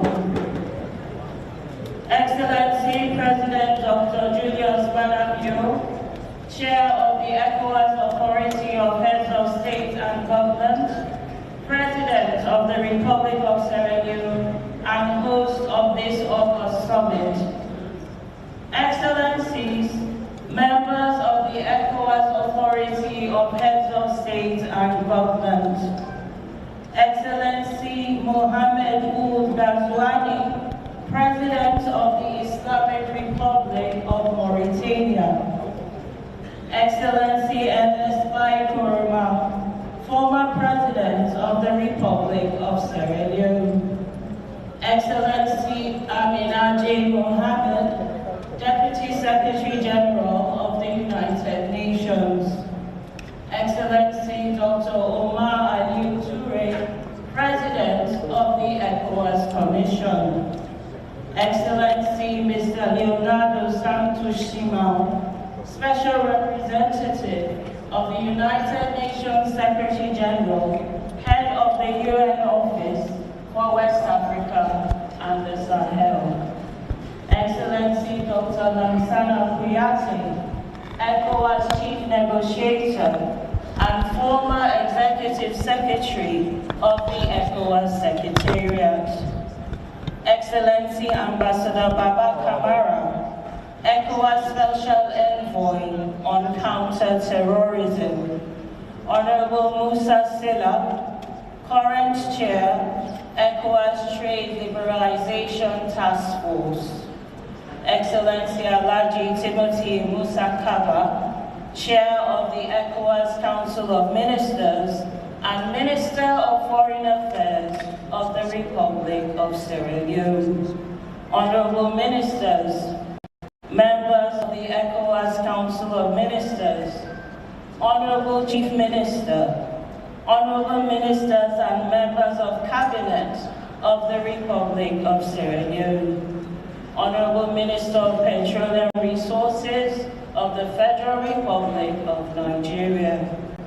distinguished guests, Alhaji Aliko Dangote, GCON, Chair, ECOWAS Business Council, Excellency the President of the Africa Development Bank, Dr. Sidi Ould Tah, ably represented by Dr. Abdul Kamara, Acting Vice President, Regional Development, the representative of the WAEMO Commission, Excellency Jean-Claude Cassibrou, Governor of BCAO, Excellencies, members of the ECOWAS Permanent Representatives Committee, Excellencies, members of the Diplomatic Corps, distinguished heads of ECOWAS institutions, Excellency Vice President and Honorable Commissioners of the ECOWAS Commission, distinguished Paramount Chief Bai Shebora Sheba Vere III, and people of Kafubulong Chiefdom, the host chiefdom, distinguished invited guests, staff of community institutions, ladies and gentlemen, members of the Fourth Estate, ladies and gentlemen, welcome to this joint opening ceremony of the ECOWAS Summit on the Future of Regional Integration in West Africa and the 69th Ordinary Session of the ECOWAS Authority of Heads of State and Government. During this opening ceremony of the Summit of the Future, it will be our honor to have the declaration pronounced of the authority on the regional integration, the future of regional integration in West Africa by the chair of the authority. This will be followed with the signing of the declaration of commitment to the compact of the future of regional integration by the members of the authority. We shall also have the signing of the Presidential Declaration on advancing gender parity in political representation in ECOWAS member states as the 50th Anniversary Legacy Initiative. We will then transition into the discourse segment for the 69th Ordinary Session of the Authority, the opening ceremony thereof. Then we will have the statement by His Excellency the President of the ECOWAS Commission. We will then be honored to hear from the Chair of the Authority himself for the welcome and opening address. We will have statements by our special guest, commencing with His Excellency the President of the Islamic Republic of Mauritania. We will also hear from Her Excellency Amina J. Mohammed, the UN Deputy Secretary General. We shall also hear a message, goodwill message from the President of the African Development Bank that will be delivered by Dr. Abdul B. Kamara, the Acting Vice President for Regional Development, Integration and Business Delivery of the AFDB. We shall then have the pleasure of listening to the inaugural chairman of the ECOWAS Business Council, Alhaji Aliko Dangote, GCON. There will also be the signing of the intergovernmental agreement for the African Atlantic Gas Pipeline by the authority. These are the moments in the opening ceremony of these two outstanding events that we are here for today. Without any further ado, therefore, it is my honor and pleasure to give the floor to the Chair of the Authority. Thank you.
Thank you for your patience. Please permit a slight adjustment to the proceedings. We shall first hear from the President of the ECOWAS Commission. It is my honor to give him the floor. Thank you.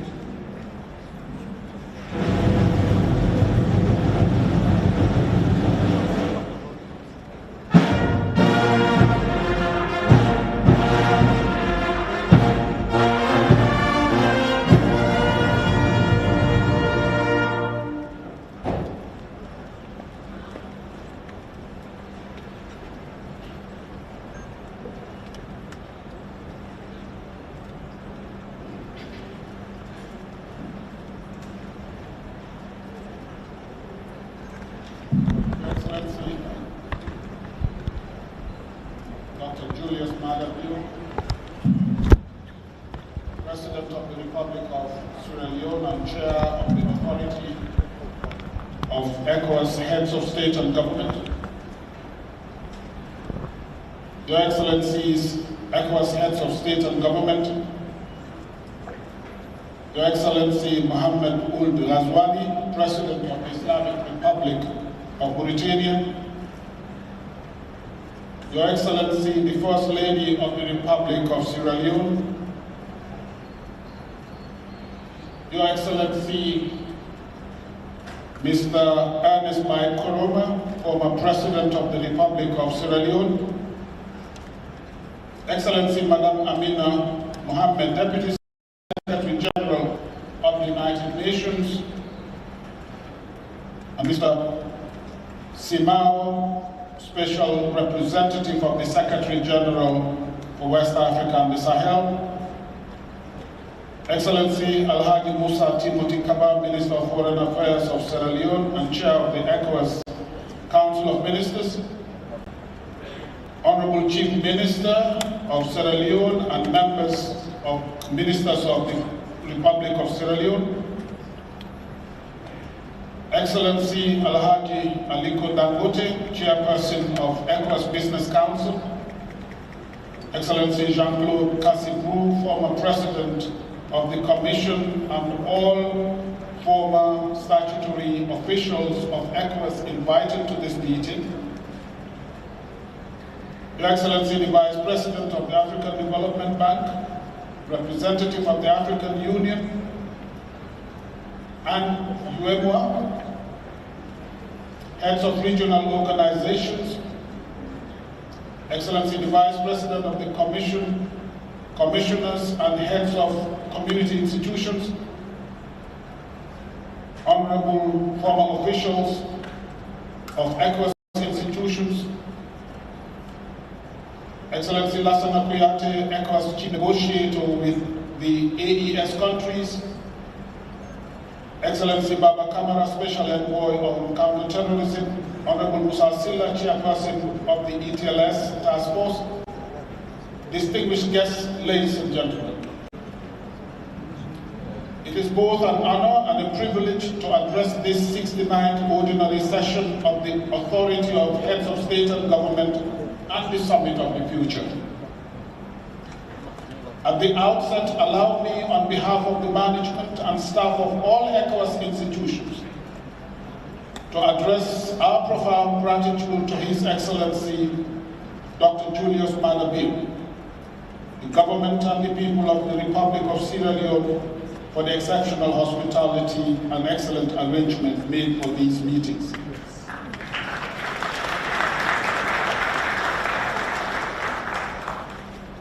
Permit me to commend your exemplary,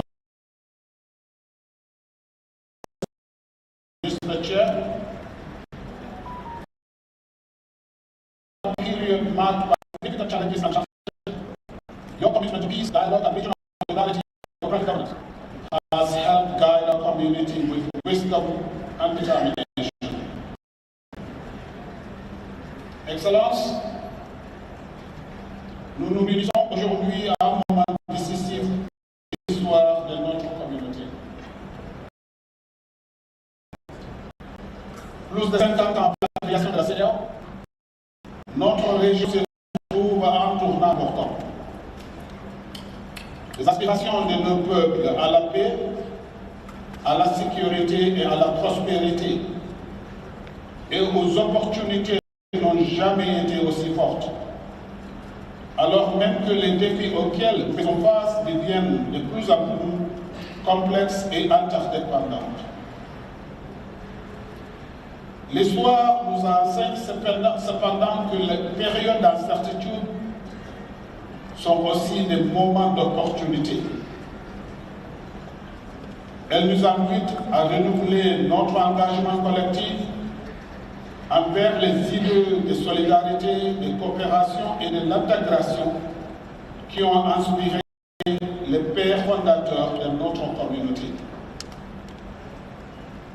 Les décisions que vous allez prendre lors de ce sommet contribueront à façonner l'avenir de l'intégration régionale et les perspectives de plus de 450 millions de citoyens ouest-africains qui voient en la CEDEAO un instrument essentiel de paix, de progrès et de prospérité partagée.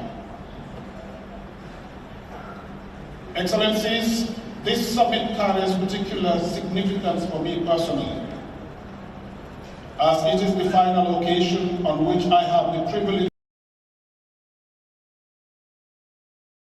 of addressing this distinguished authority in my capacity as President of the Commission. Serving our community over the past 4 years has been among the greatest honors of my professional life. I remain profoundly grateful to His Excellency President Adama Barrow, the government and the people of the Republic of the Gambia for proposing my candidature for this high office. I am equally grateful to the heads of state and government of Benin, Cabo Verde, Côte d'Ivoire, Ghana, Guinea-Bissau, Republic of Guinea, Liberia, Nigeria, Togo, Senegal, and Sierra Leone for the confidence you place in me and for the support, guidance, and friendship you have consistently extended throughout my tenure.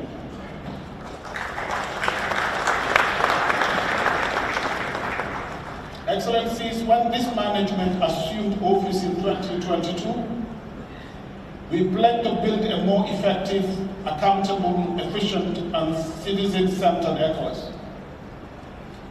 We recognize that our success would not be measured solely by the programs we implemented or the decisions we adopted.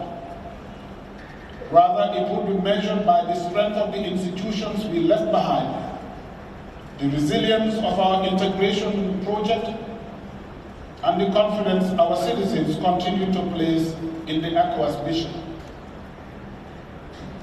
The years that followed tested our resolve in ways few could have anticipated.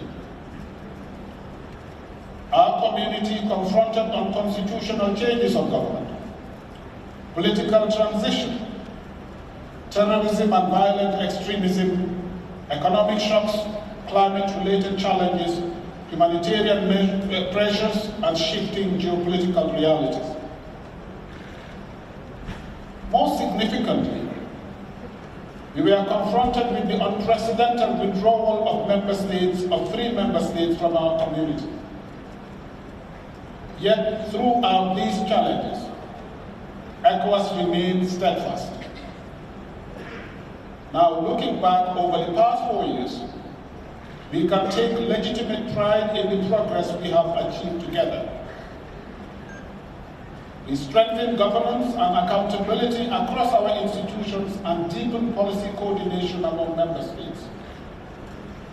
We reintroduced democratic governance and electoral support mechanisms, while strengthening regional responses to security and humanitarian challenges.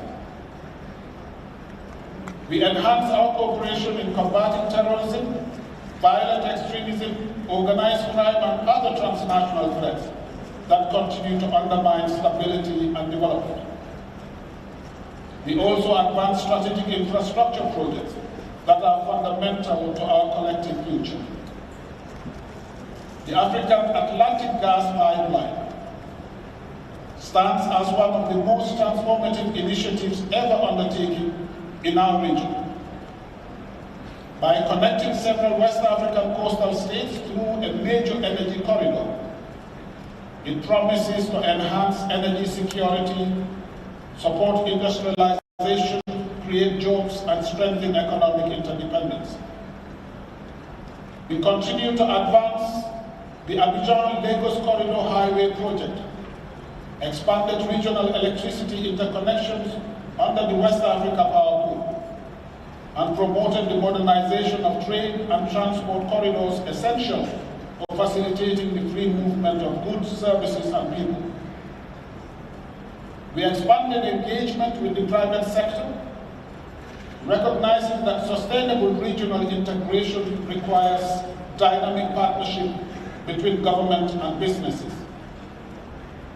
On this score, allow me to recognize and express heartfelt gratitude to His Excellency Alhaji Aliko Dangote, who is among us today, for graciously accepting to serve as chairman of our newly established ECOWAS Business Council.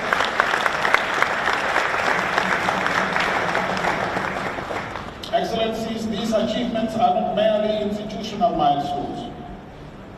They represent roads that connect communities, electricity that powers businesses, opportunities for entrepreneurs, markets for farmers, jobs for young people, and improved living standards for millions of citizens across our region. They provide a solid foundation upon which future generations of community leadership can continue to build. Excellencies, the future of ECOWAS will not be determined solely by the challenges we face today. It will be determined by the choices we make in responding to them. This is why the Summit of the Future, which will be held back-to-back with the ordinary summit, is both timely and relevant. As the region advances trade, major infrastructure and energy projects, digital innovation and industrialization, the summit provides an opportunity for leaders to renew their commitment to integration, strengthen regional solidarity, and define a shared vision for the future. A future where borders facilitate commerce rather than constrain it. A future where regional infrastructure links our economies and our people. A future where affordable energy powers industrial transformation. A future where digital innovation expands opportunity for every citizen. A future where women and young people become drivers of economic growth and social transformation. A future where democracy, constitutional order, and the rule of law remain the foundations of stability and development. And a future where peace and security are not aspirations but realities. This is why you are called upon to adopt a compact through a declaration that commits ECOWAS region to increase intra-regional trade to 40% by 2035, establish an ECOWAS digital single market by 2030, achieve a unified regional energy market by 2035, restore and maintain constitutional order across member states by 2030, achieve 40% representation of women in ECOWAS governance bodies by 2028, progressing towards parity by 2035, reaching 100% community levy collection by 2030, and reduce reliance on external financing. Excellencies, the success of ECOWAS is inseparable from the success of Africa. A strong ECOWAS contributes directly to the achievement of Agenda 2060, the African Continental Free Trade Area, and the broader African integration process. No regional organization can succeed without political leadership. For more than 5 decades, the ECOWAS authority of heads of state and government has remained the driving force behind the ECOWAS integration project. It is your vision, commitment, and willingness to place regional interests alongside national priorities that have enabled our community to endure, adapt, and evolve. Excellencies, as I leave office, I do so with humility, gratitude, and confidence. Humility because no achievement is ever the work of one individual. Gratitude because of the support and trust you have extended to me throughout these 4 years. Confidence because our institutions are stronger, our partnerships deeper, and our vision clearer than before. Allow me therefore to express my deepest appreciation to your excellencies for your leadership, trust, and guidance. Allow me also to express my profound appreciation to Her Excellency Madame Damchen Chinchibija, Vice President of the Commission, Dr. Habibu Bapa, Commissioner for Internal Services, Dr. Abdul Fattah Musa, Commissioner for Political Affairs, Peace and Security, Dr. Khalil Silla, Commissioner for Economic Affairs and Agriculture, Professor Fatou Sosar, Commissioner for Human Development and Social Affairs. I have been privileged to serve alongside each of you, and I thank you for your professionalism, dedication, and unwavering commitment to the ideals of ECOWAS. I also wish to acknowledge the distinguished heads of ECOWAS community institutions whose leadership has been instrumental in advancing the work of ECOWAS. João Alaji Mamadou Fadi, the Auditor General of ECOWAS institutions. His Lordship Ricardo Claudio Gonzalez, President of the Community Court of Justice. Honorable Hajja Memunatu Ibrahima, Speaker of the ECOWAS Parliament. Dr. Malchior Isaac, Director General of the West African Health Organization, and Mr. Edwin Harris Jr., Director General of GIAPA. To all the directors, ECOWAS resident representatives in member states, and every member of staff across ECOWAS institutions, I extend my deepest appreciation.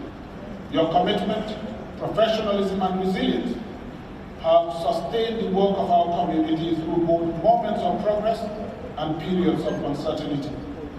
I am deeply grateful for your service and honored to have worked alongside you. I thank you for your attention.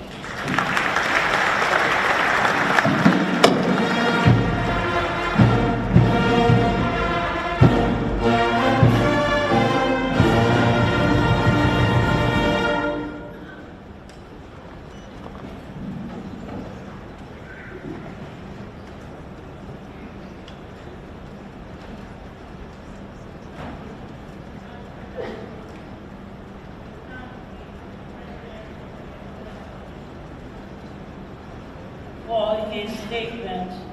It is now my honor to give the floor to His Excellency, the Chair of the Authority, for the declaration. Thank you.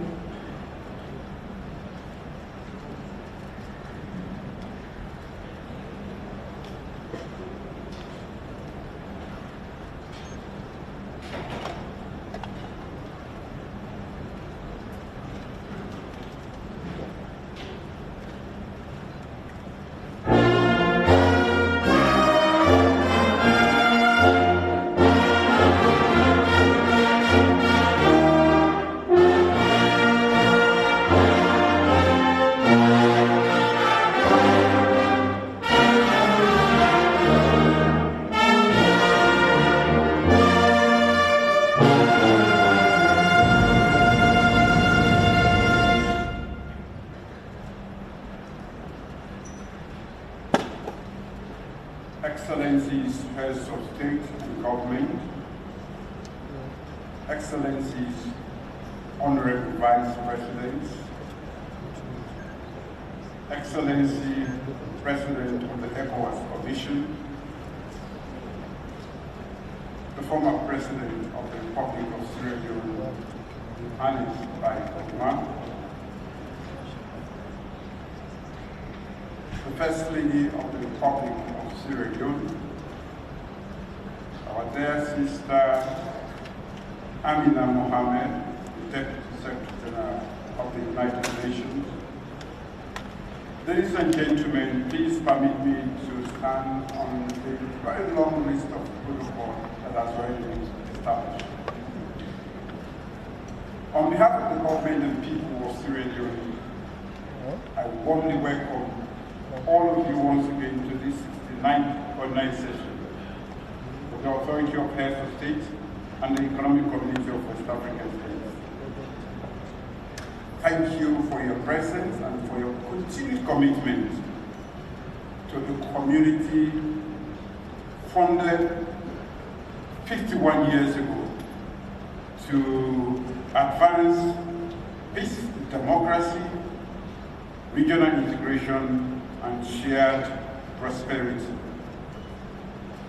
Excellencies, this Summit of the Future calls us to reflect on where ECOWAS has come from and where our community must go next. The future is a responsibility that demands foresight, preparation, and collective action. It is shaped by the choices we make, the capabilities that we build, and the risks we confront before they become crises. Foresight, therefore, is an expression of sovereignty. those who anticipate change retain the freedom to shape their future. Those who only react to events gradually surrender that freedom to decisions made elsewhere. We meet at a moment of profound change. Strategic competition is reshaping international partnerships. Capital, technology, energy, critical minerals, food systems, data, artificial intelligence are redefining economic and geopolitical influence. At the same time, climate shocks are placing increasing pressure on national budgets, while conflicts far beyond our borders continue to disrupt supplies of food, fuel, and fertilizer. Within our region, terrorism, violent extremism, organized crime, cybercrime, and unconstitutional changes of government continue to test our collective resolve. Our young people are rightly demanding opportunity. ECOWAS Vision 2050 offers a compelling destination, a peaceful, integrated, and prosperous West Africa, founded on democratic governance and driven by the energy and creativity of its people. However, the pace of global transformation requires us to examine our progress with honesty and also challenge the long-held assumptions where necessary and adapt our methods to new realities. West Africa must enter a new era with confidence, strategic clarity, and stronger determination to shape its own destiny. We should welcome partnerships that expand our opportunities while remaining firmly anchored in our own interests, values, and priorities. Dependency narrows the very freedom that genuine partnership is meant to strengthen.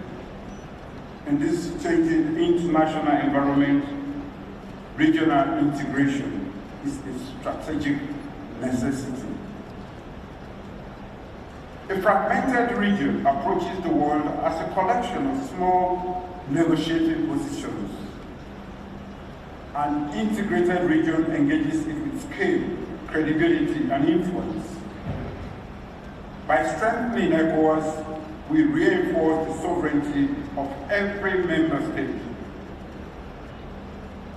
Against the horizon set by Vision 2050, 4 priorities demand our attention. 1, preserving peace and security. 2, strengthening democratic governance and effective institutions. 3, investing in our people, especially the youth of our region. And 4, deepening regional solidarity founded on shared responsibility. Economic integration must bind these priorities together and translate them into tangible improvements in the lives of the more than 450 citizens we serve. Excellencies, ladies and gentlemen, our vision for the future must rest on a secure foundation. Peace and security are among our priorities and the conditions on which every ambition for prosperity, integration, and development depends.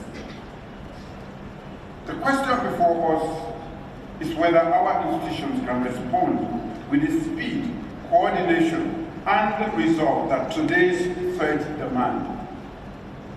Terrorist groups, organized criminal networks, cyber criminals, and illicit financial flows exploit the gaps between our institutions. They drive what is happening in the region. They thrive when intelligence is fragmented, agencies work in isolation, and national responses stop at borders. The ECOWAS Early Warning and Response Network remains a vital regional asset. But early warning has value only when it leads to timely action. A warning without a response is simply a crisis waiting to unfold.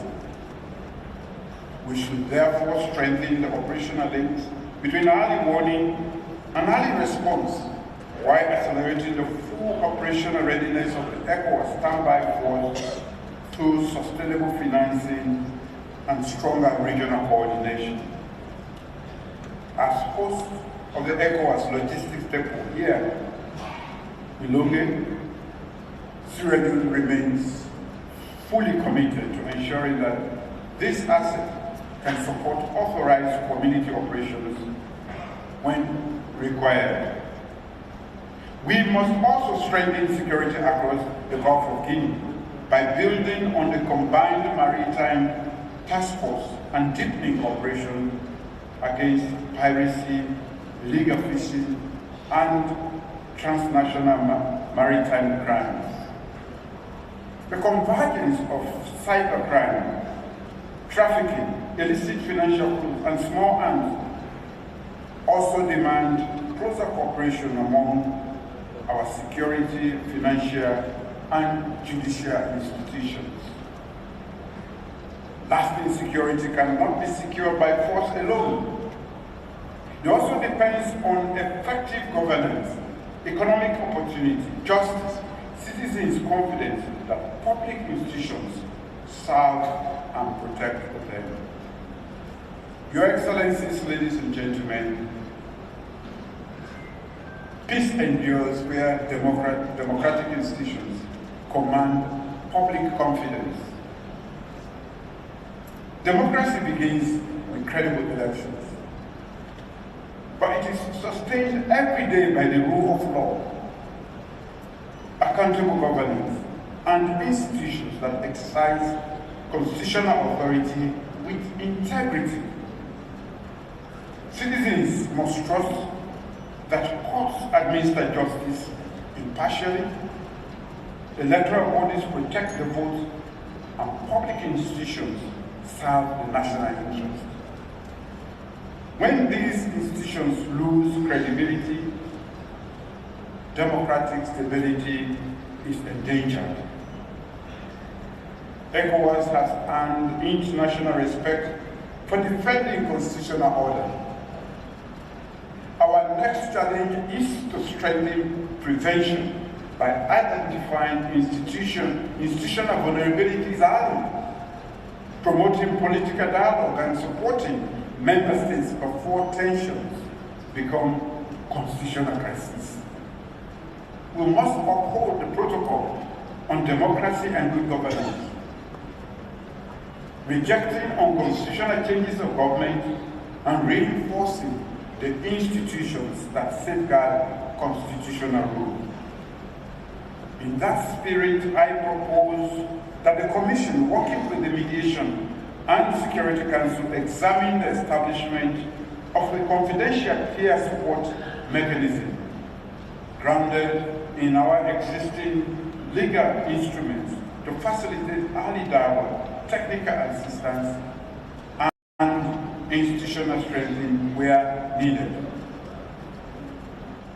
The strongest democracies resolve tensions through their institutions before frustrations seek to resolve them elsewhere. Your Excellencies, governance must also deliver tangible results. Citizens experience democracy through security, justice, education, healthcare, economic opportunity, and public service that improves daily life. Every ECOWAS decision is ultimately implemented through national institutions.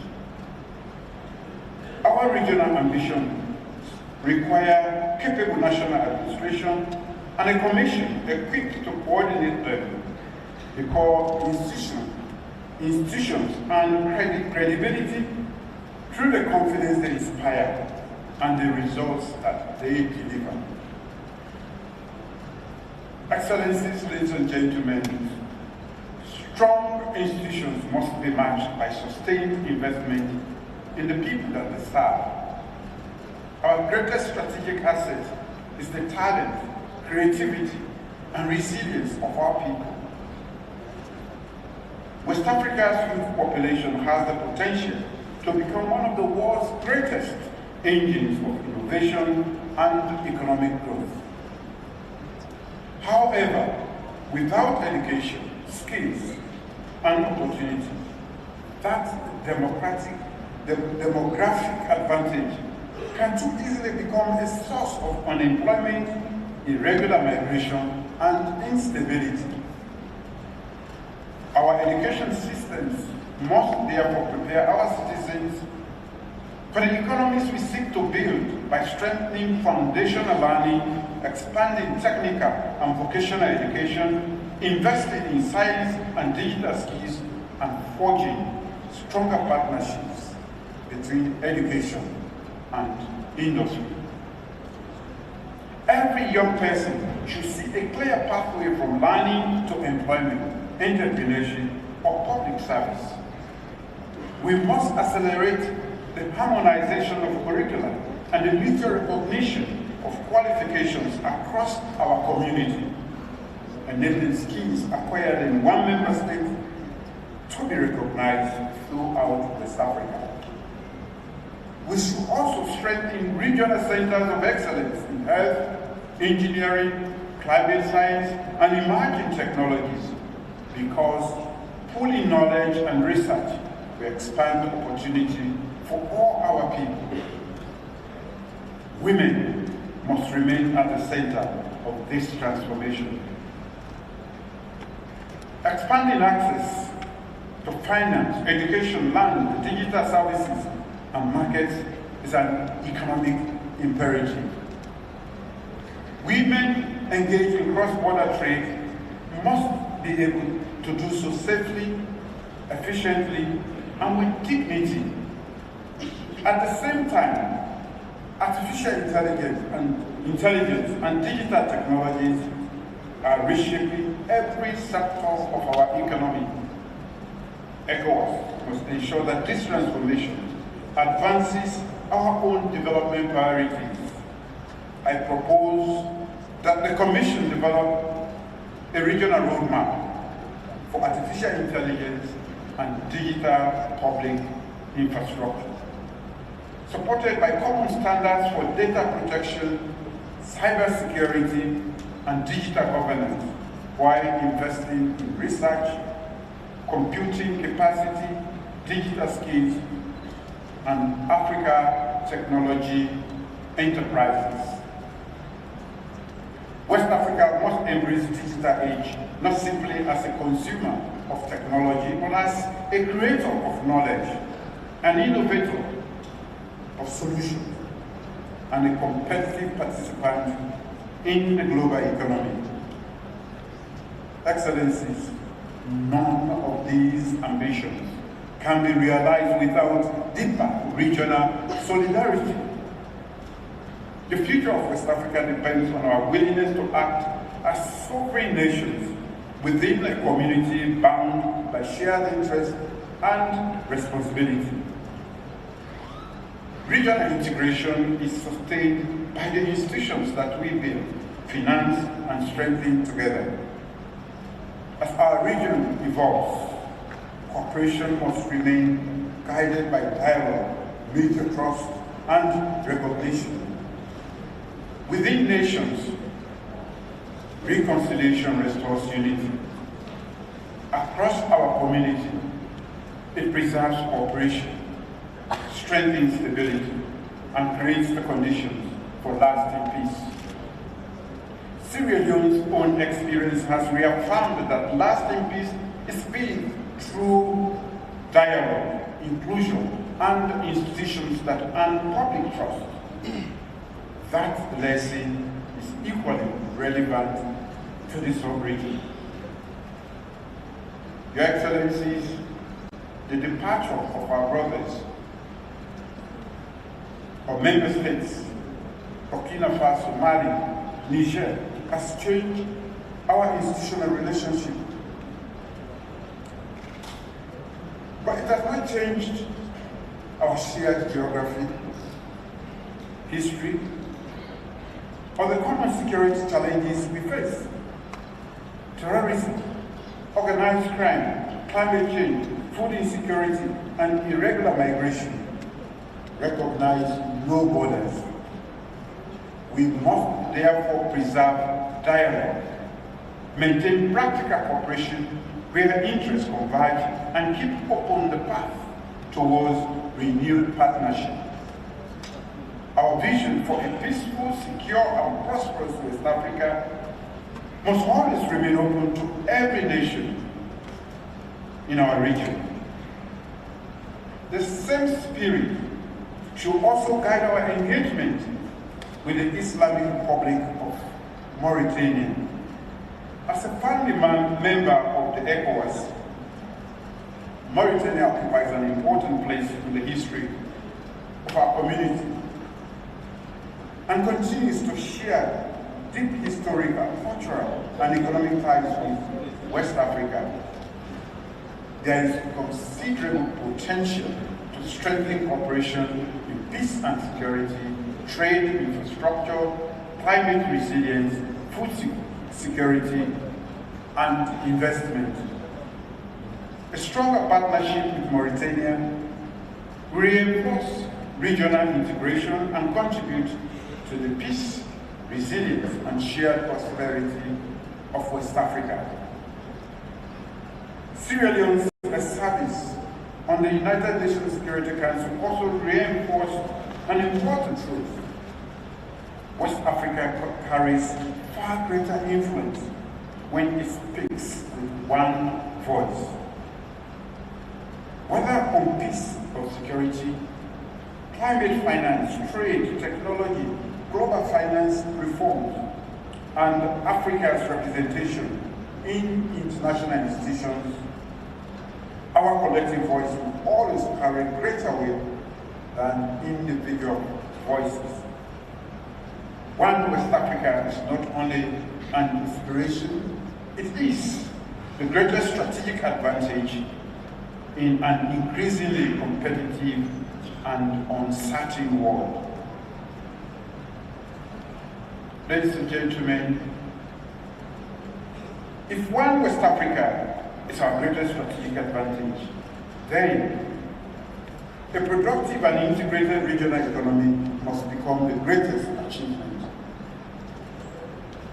ECOWAS has already established a legal architecture through the trade liberalization scheme, the common external tariff, community customs code, and the protocol on the free movement of persons, goods, and services. The African Continental Free Trade Area has further expanded that opportunity. Our challenge now is implementation.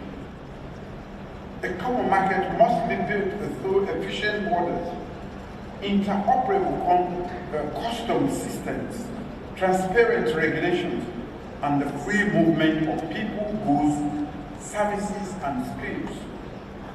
To strengthen accountability, I propose that the Commission establish an annual regional integration dashboard to measure progress in trade facilitation, custom modernization, digital integration, free movement, and the mutual recognition of qualifications. We should accelerate deployment of the interconnected systems for the management of goods in transit, SIGMA, because every unnecessary delay at the border raises cost, weakens competition, and limits opportunity. opportunity.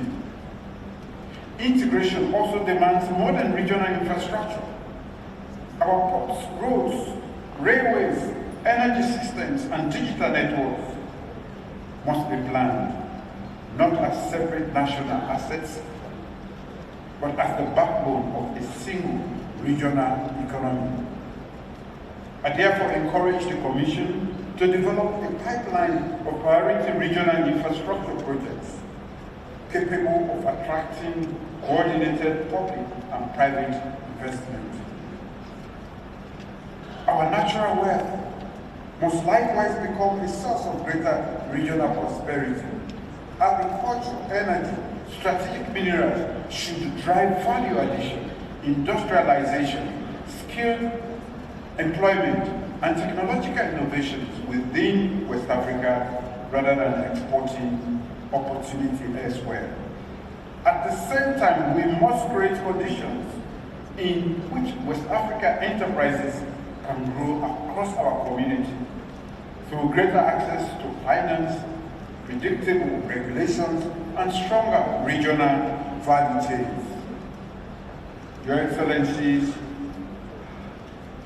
achieving this vision will require coordinated investment, stronger public-private partnership, and the mobilization of regional and international capital. During my tenure as chair, we have advanced the proposal for the ECOWAS Regional Integration and Investment Summit to be hosted with the Federal Republic of Nigeria. This year, the initiative will bring together governments, development, finance, institutions, private sector to mobilize investment in cross-border energy sector, strategic minerals, agribusiness, and digital transformation. By unlocking these opportunities, we can accelerate industrialization, strengthen regional value chains, expand intra-regional trade, and create jobs and shared prosperity across West Africa. I invite the continued support of member states and partners as we work towards transforming our region into one market. Your Excellencies, our aspirations for the ECO remains an important expression of deeper regional integration. But credibility must guide our ambition. A successful monetary union must rest on productive economies, sound fiscal management, resilient financial institutions, and sustained macroeconomic convergence. A common currency will not create integration by itself. It will be the natural outcome of stronger institutions, more competitive economies, and deeper regional cooperation. Your Excellencies, the productive and integrated regional economy must also be resilient. Sustainable growth depends on our ability to anticipate, withstand, and recover from the shocks that increasingly shape our world today. Climate change, food insecurity, natural disasters, and disease outbreaks do not respect national borders. Our response, therefore, must be regional, coordinated, and forward-looking too. We should strengthen our climate monitoring system, disaster preparedness, and early warning systems, while ensuring that the infrastructure we build today is resilient to the climate conditions of tomorrow. We must also develop more productive and climate-smart agricultural systems, expand regional food trade, and strengthen strategic reserves to supply our region. West Africa should speak with one voice in international climate negotiations, supported by incredible regional programs that attract finance and long-term investment. Health security demands The same result, the West Africa Health Organization has strengthened disease surveillance, scientific collaboration, and regional cooperation. We should build on that foundation by expanding local pharmaceutical manufacturing, harmonizing regulatory standards, and strengthening regional procurement to improve access to essential medicines and medical supplies. Ultimately, resilience is an investment in prosperity. A region that can protect its people from climate shocks, food insecurity, and public health emergencies is better equipped to sustain economic growth, preserve stability, and secure its future.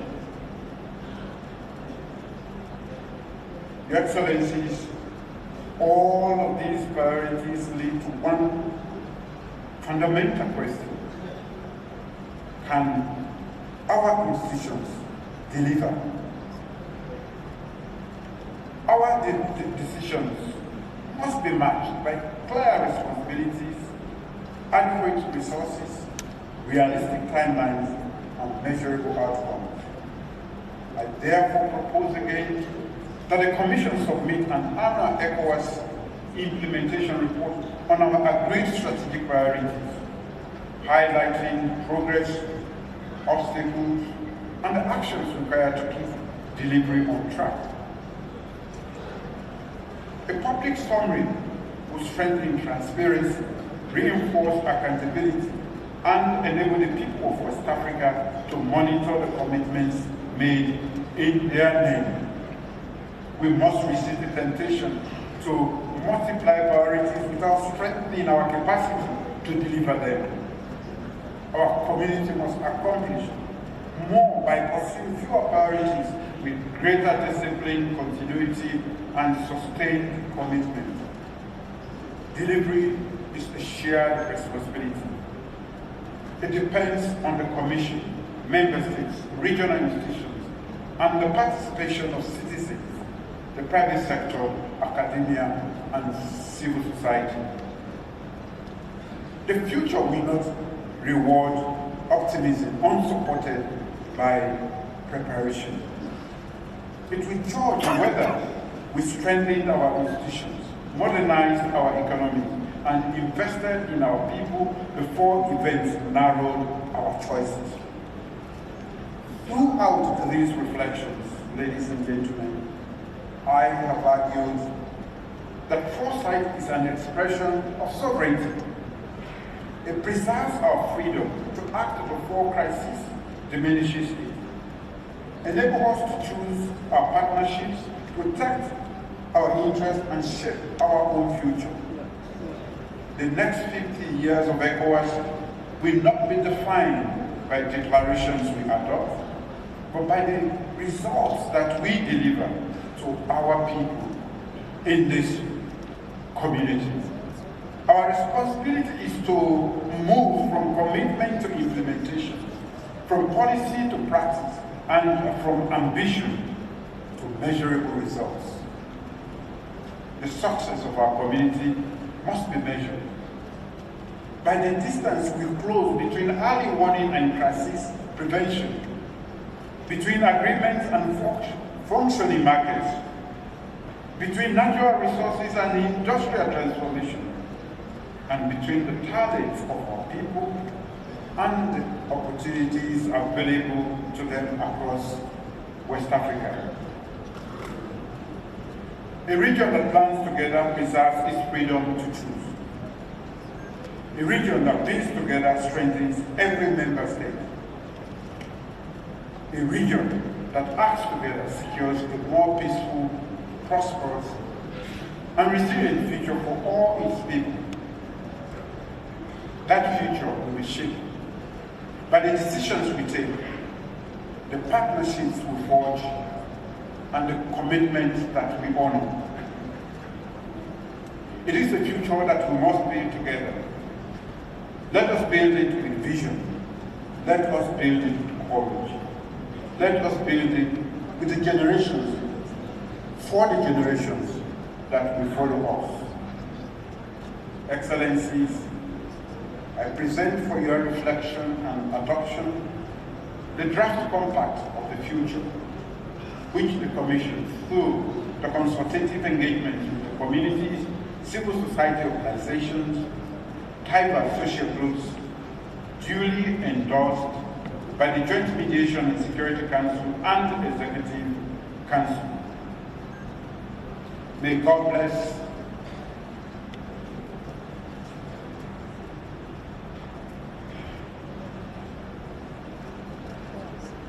May God bless the people of West Africa.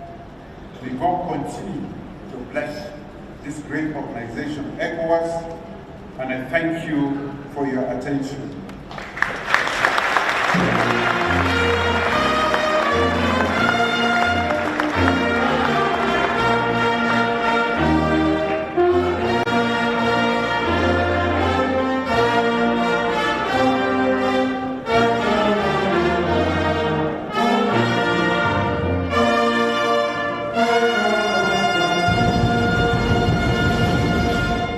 Thank you very much. Thank you very much. Thank you very much. I want to use this opportunity to welcome into our fold, the democratic fold, His Excellency, the President of the Republic of La Guinea.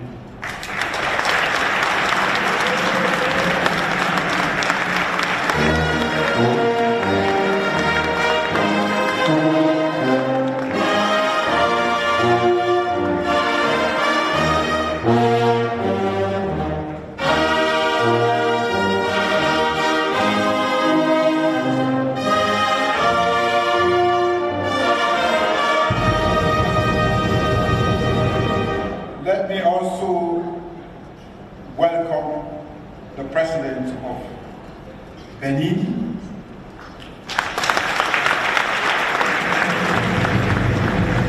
the young king of the bloc, the most recently elected President of the Republic of Benin.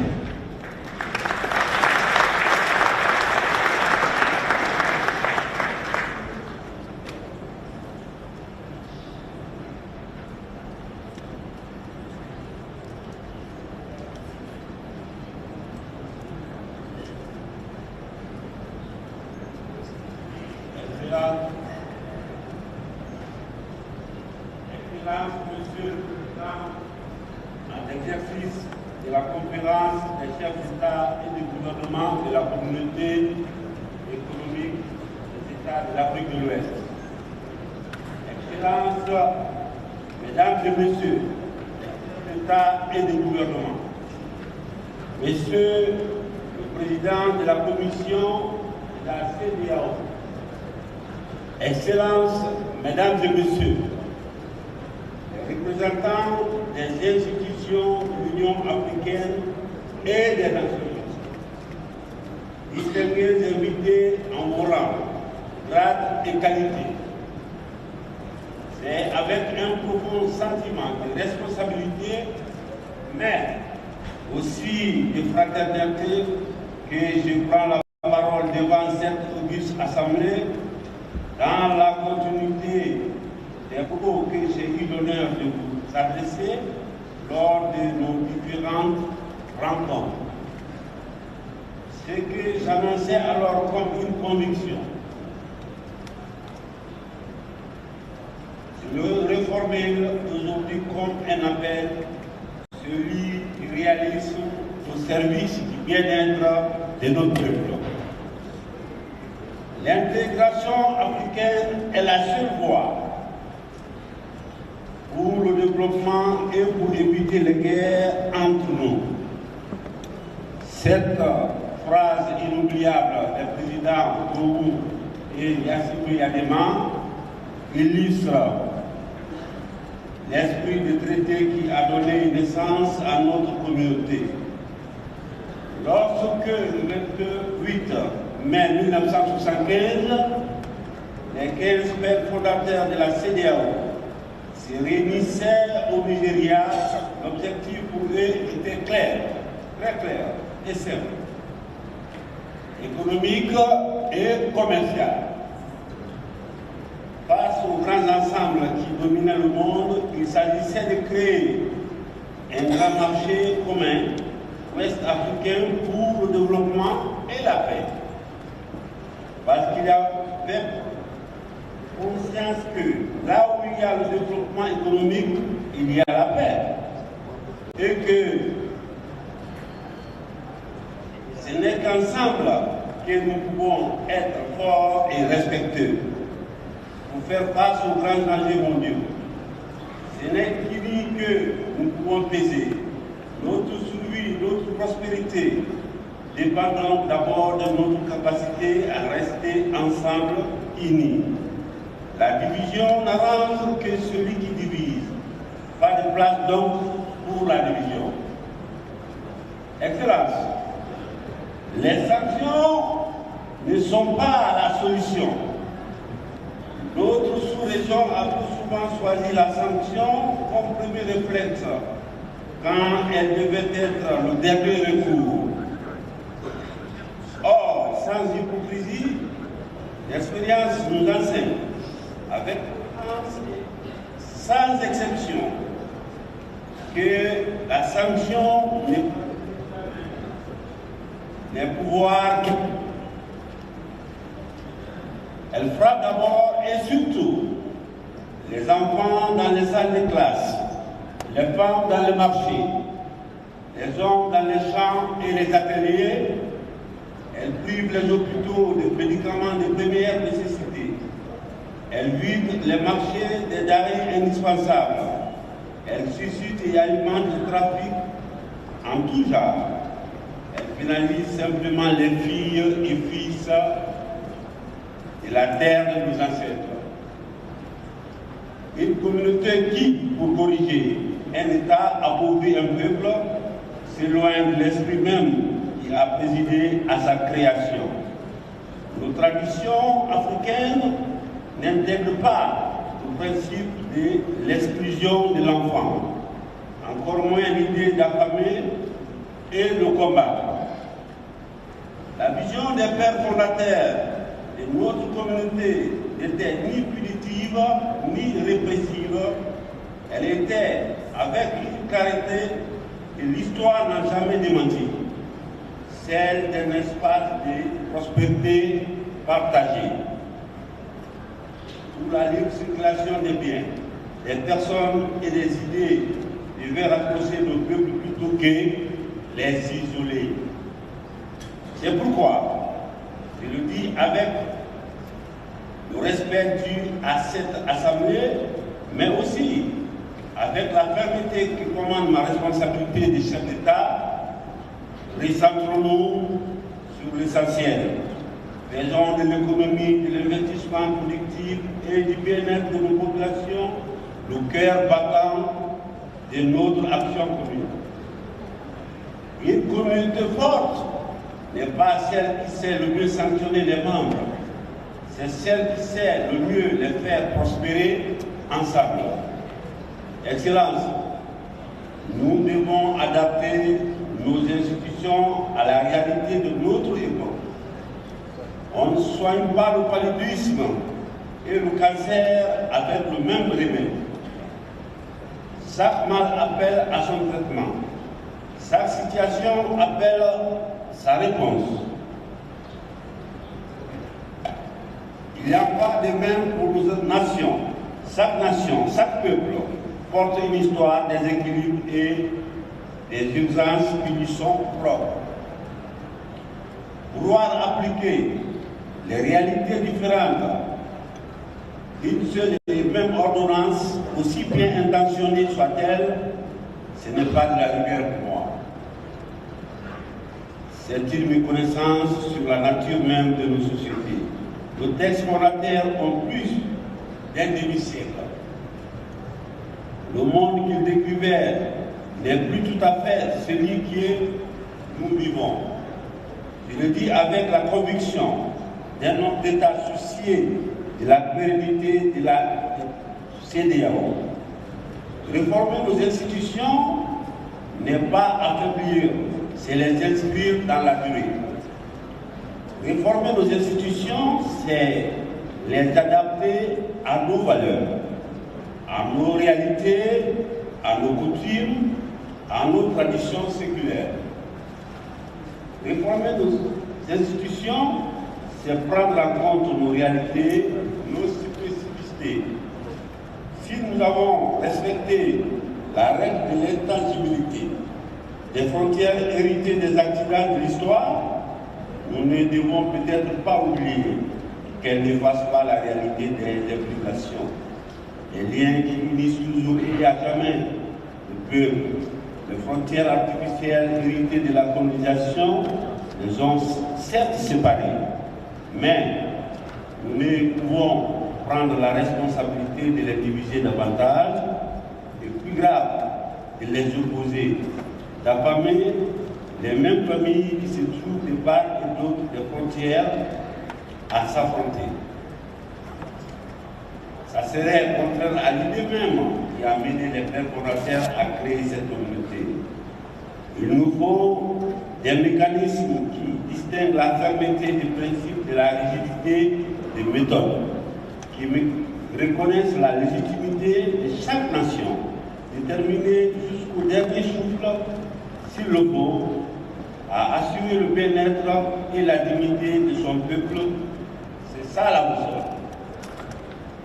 C'est pourquoi, avec tout le respect que je dois à chacune et à chacun d'entre vous, je vous exhorte, Excellence, à un retour résolu aux fondamentaux, le développement pérenne et économique. Le peuple n'attend pas de nous que les communiqués, il attend de l'eau, des routes, des usines, de l'énergie, des marchés ouverts, des emplois pour leur jeunesse. C'est à cette exigence et à cette exigence seule que l'histoire jugera notre génération de dirigeants. Je vous invite également avec la même sincérité à engager la refondation de notre modèle de gouvernance vers davantage de participation. Une gouvernance qui associe nos peuples, notre jeunesse, nos opérateurs économiques et notre société civile à la définition même de notre destin commun. Une communauté ne se décrète pas depuis les seules capitales. Elle se construit avec ceux qui la vivent chaque jour. Une communauté se construit avec tous les enfants sans exclusive, sans stigmatisation, sans injonction ni influence extérieure et sans exclusive. Le 28 mai 1975 à Lagos, il était 15 pères fondateurs à créer notre communauté qui, depuis plus d'un demi-siècle, est devenue 15 pères fondateurs, parmi lesquels 10 militaires et 5 civils. Donc, l'écrasante majorité des fondateurs étaient issus de l'armée. Leur attachement à la paix et à l'unité n'a jamais été démenti. Les militaires sont une partie de nous. Ils ont consenti le sacrifice de leur vie pour préserver notre paix commune. Leur uniforme ne saurait donc constituer leur exclusion de la vie et de la gestion de notre communauté. Ils ne sont ni plus ni moins que les enfants du peuple. Et notre Afrique, dans cette conception, ne constitue pas une exception. Excellence, la Guinée, fidèle à son histoire et à sa vocation panafricaine, se tient prêt à œuvrer aux côtés de chacun de ses pairs à la construction de cette communauté de prospérité partagée que nos devanciers ont rêvé pour nous. Ce n'est pas en nous divisant par la sanction que nous honorerons leur mémoire. C'est en bâtissant ensemble, par le travail, la solidarité et la justice, l'Afrique de l'Ouest, forte, souveraine et prospère, à laquelle nos peuples ont droit. Avons-nous d'ailleurs vraiment le pouvoir de les diviser? Je ne pense pas. eux qui, au fil des siècles, malgré les frontières artificielles, sont restés uniques à travers leurs échanges, leurs rites, leurs mouvements et leurs commerces. Je vous remercie de votre bienveillance.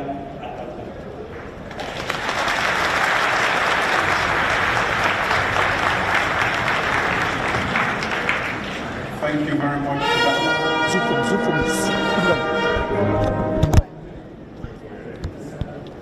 Thank you very much for that intervention.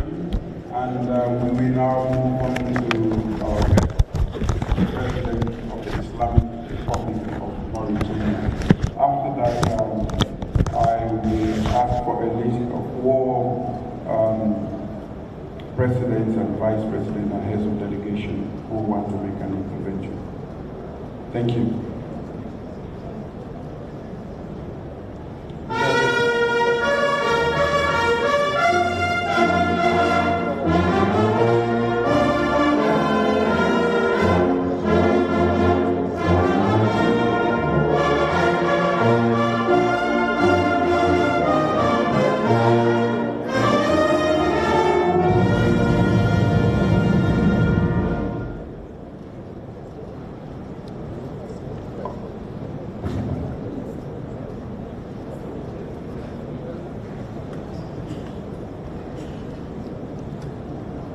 Excellence, Monsieur le Président de la République de Sierra Leone, Président de la conférence des chefs d'État et de gouvernement de la CEDEAO,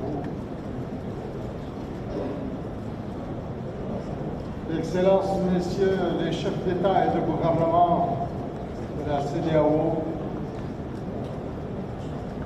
Madame la Première Dame de la République de Sierra Leone,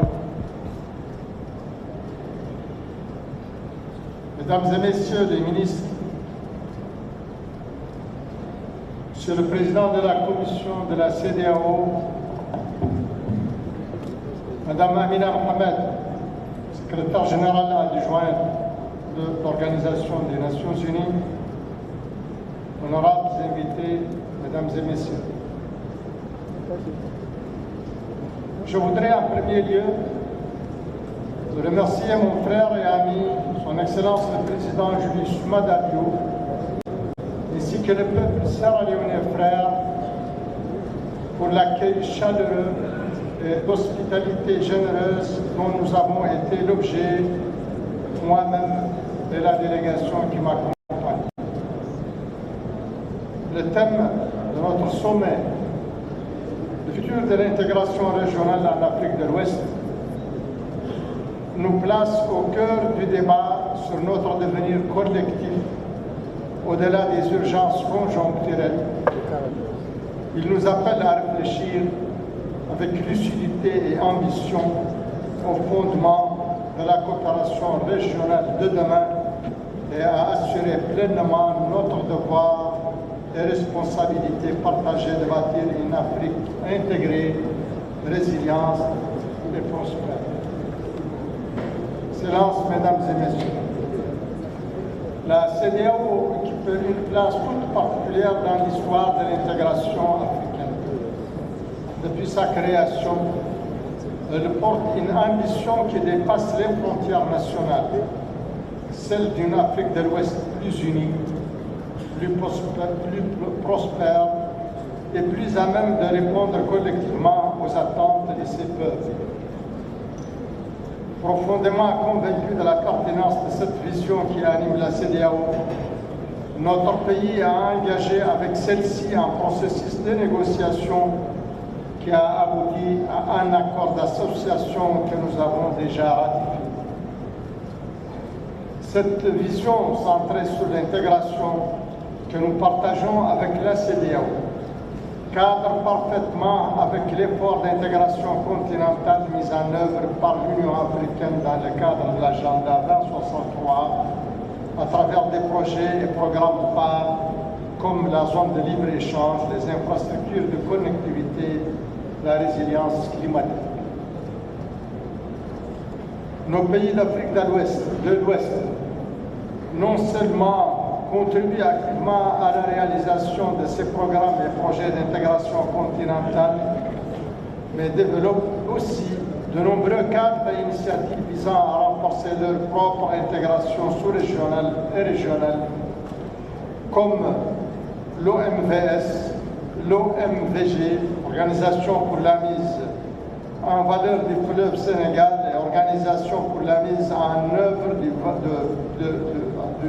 fleuve Gambie, ou encore le WAP, Système d'échange d'énergie électrique ouest-africain, entre autres.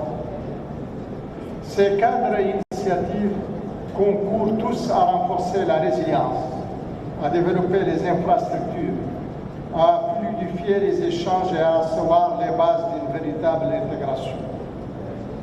Cependant, cet effort d'intégration exige, pour son efficacité et sa durabilité, une coordination solide fondée sur la confiance, sur la complémentarité et sur la solidarité agissante. En effet, l'intégration régionale ne se mesure pas seulement à la solidité de ses institutions et de ses cadres globaux, mais aussi, voire surtout, à la capacité de préserver dans la durée, dans la stabilité, la paix et la sécurité sans lesquelles il ne peut y avoir de développement et encore moins d'intégration. Il est donc nécessaire de mettre en synergie nos efforts pour mieux faire face collectivement au terrorisme, à la criminalité transfrontalière et aux conflits en tout genre, afin de garantir la paix, la stabilité et la sécurité sans lesquelles la discorde et la dispersion prennent le pas sur l'intégration.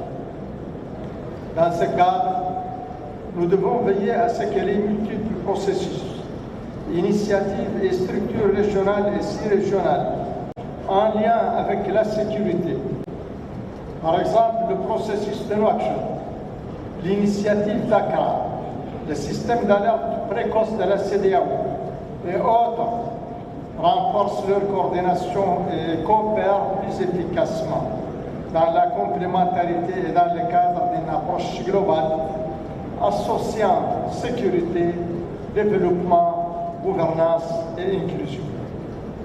Excellences, chers frères, face aux crises sécuritaires et aux vulnérabilités économiques multiples, nous avons un besoin urgent de paix, de stabilité et d'espace d'intégration. Nous en sommes convaincus en Mauritanie. Convaincus que le futur de l'intégration régionale en Afrique de l'Ouest est et demeurera toujours fortement tributaire de notre capacité à faire prévaloir le dialogue sur les divisions, la coopération sur les replis et l'action collective sur les réponses isolées, la Mauritanie continuera inlassablement à œuvrer en faveur d'une Afrique mieux intégrée, souveraine, stable, prospère. Car c'est ensemble, et seulement ensemble, que nous pourrons, dans le respect de nos diversités, dans la fidélité à nos valeurs communes et dans la force de notre solidarité, construire l'Afrique intégrée à laquelle aspirent nos peuples. Je vous remercie.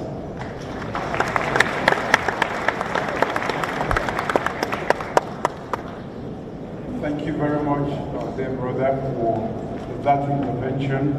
We now move on to the Republic of Ghana. You have the floor.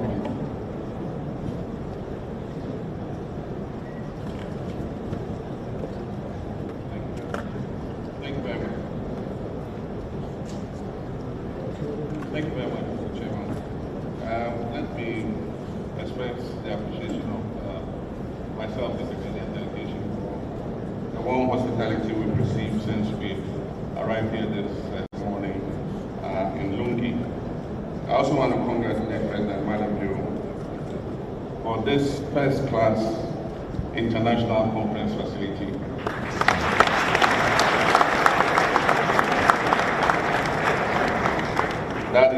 hosting this summit of the ECOWAS. I can assure you it's a beautiful facility and it is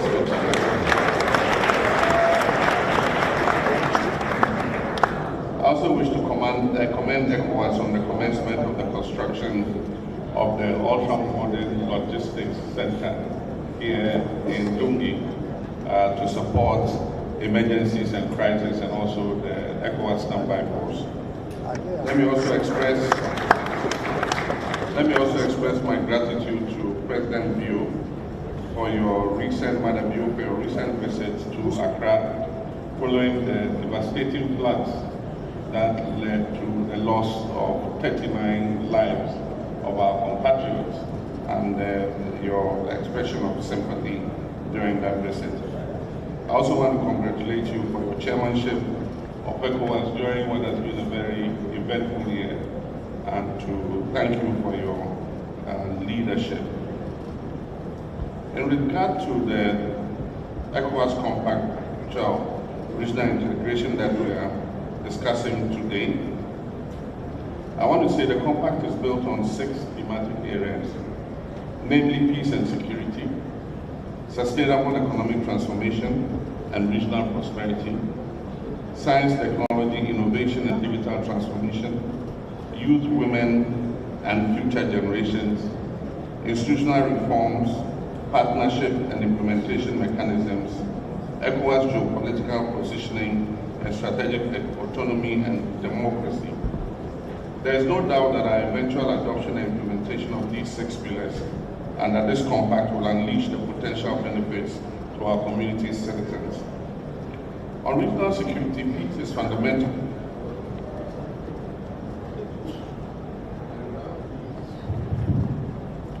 On regional security, peace is fundamental to the development of our sub-region, and without development will remain an illusion.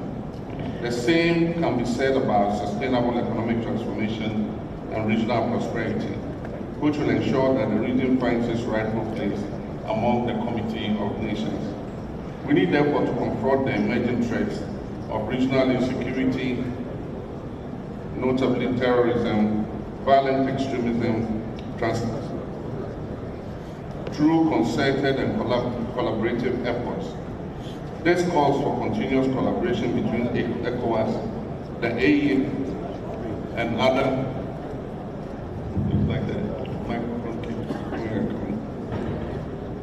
the AES states and other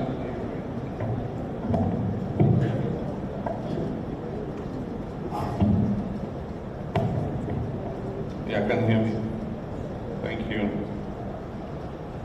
We must therefore continue to preserve channels of dialogue amongst all the countries of our sub-region, including AES states. Geography has made us neighbors.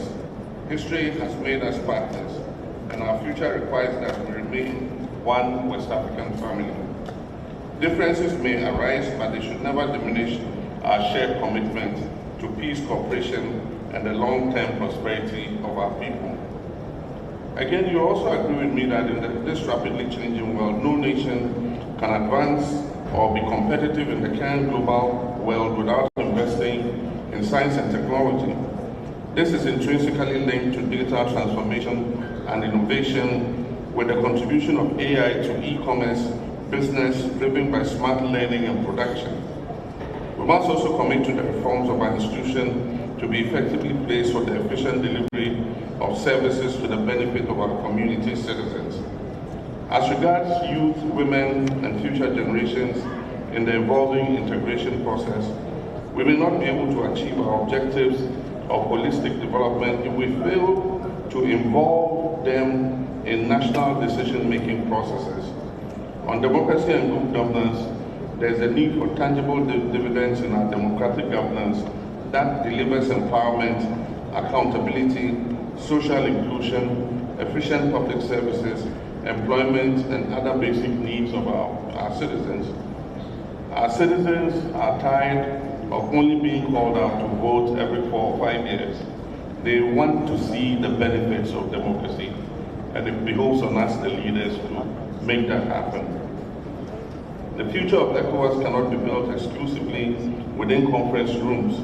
It must be built in our classrooms, on our farms, on our factories, our research institutions, our innovation hubs, our marketplaces, and our communities. As we consider the ECOWAS Compact for the future of regional integration, we must also be honest with ourselves. Over the past 5 decades, ECOWAS has adopted important treaties, protocols, and decisions that have significantly advanced regional integration. And so there is a need, therefore, for the effective implementation of all our decisions. As we chart the future direction of our community, we shall also be called upon to take important decisions regarding the leadership of the ECOWAS Commission. The appointment of a new president, a vice president, and commissioners comes at a pivotal moment in the life of our community. Their responsibilities will extend beyond just institutional administration. They will be expected to guide the implementation of the Compact, deepen regional integration, strengthen public confidence in ECOWAS, and respond effectively to the political, security, and economic challenges confronting our region. But permit me also, after talking about this compact, to address a matter of immediate concern to Ghana, Nigeria, and indeed the whole of our continent. Ghana is deeply concerned about the recent incidents of xenophobic attacks against our citizens in South Africa.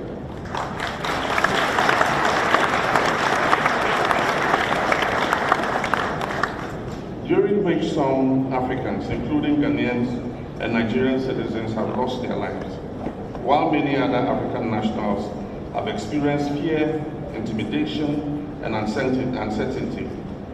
Ghana welcomes the decision of the authority of heads of state of ECOWAS to fully endorse and support Ghana's petition at the African Union for the matter to be addressed at the next AU Mid-Year Summit.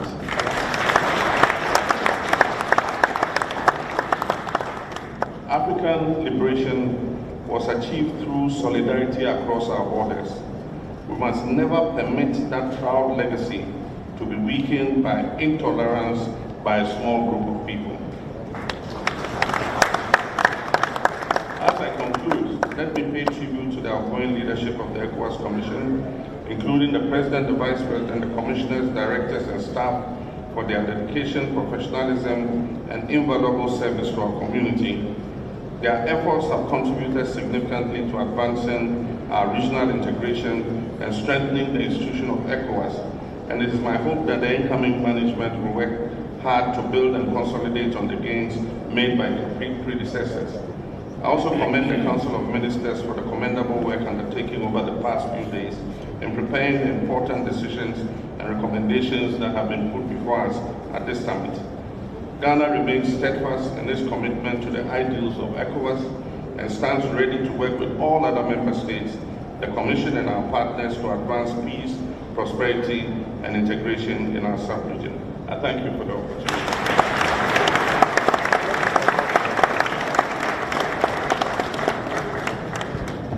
I thank the President of the Republic of Ghana for that statement. I now give the floor to the President of the Gambia. You have the floor, please.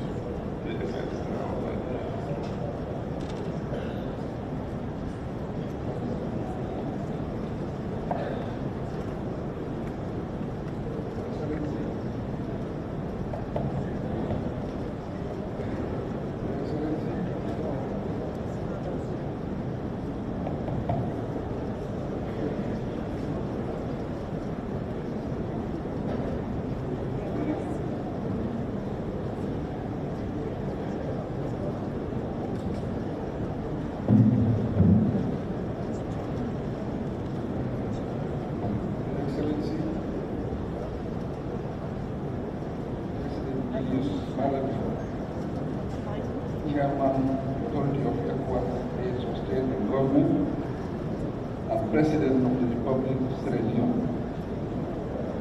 Your Excellencies, colleagues, Heads of State and Government, President of the ECOWAS Commission, Dr. Umar Aliou Touré, distinguished delegates, ladies and gentlemen.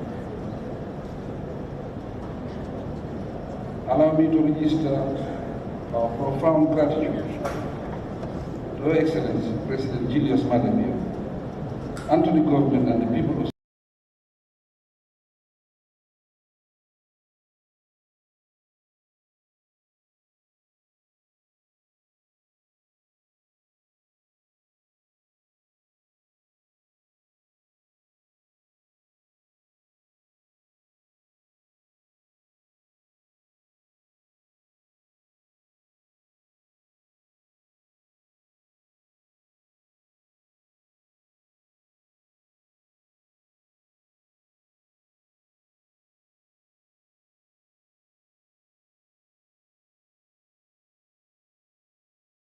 and his team on their delegation, and warm welcome the incoming president and the management team. I assure them of the Gambia's full support.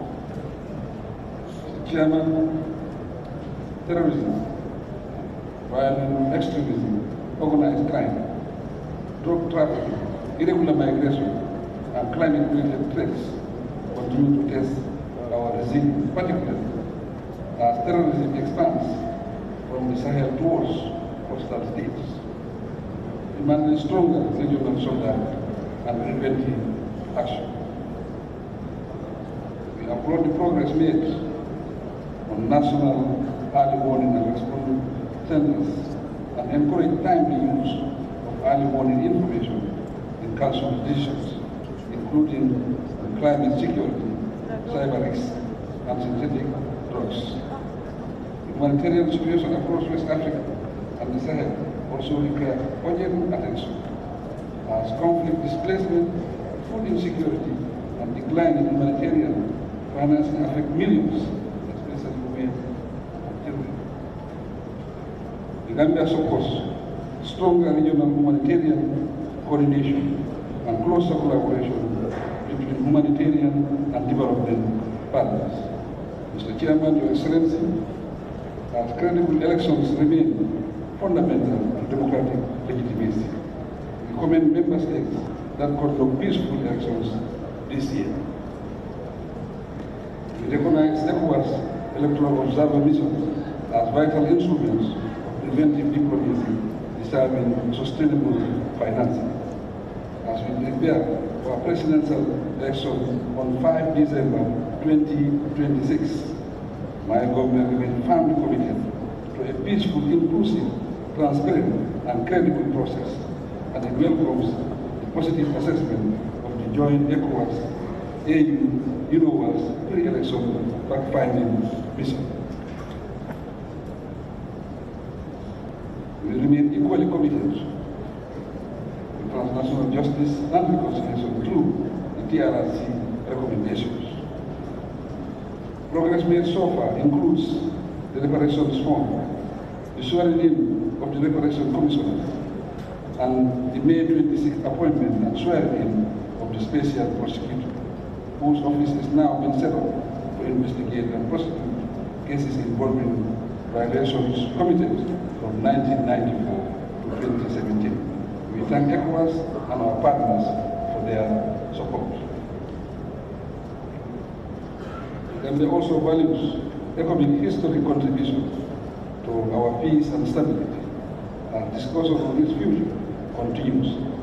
We emphasize the careful, coordinated, condition-based transition that will safeguard the gains achieved.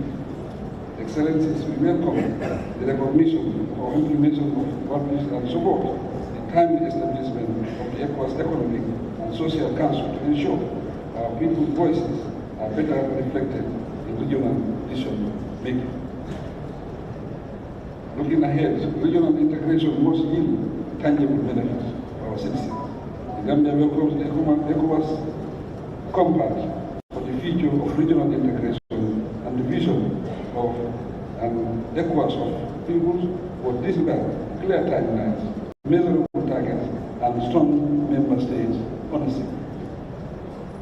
We also welcome the Lungi Declaration commitment to the Compact and we affirm our resolve to move from aspirations to implementation, leaving no one behind.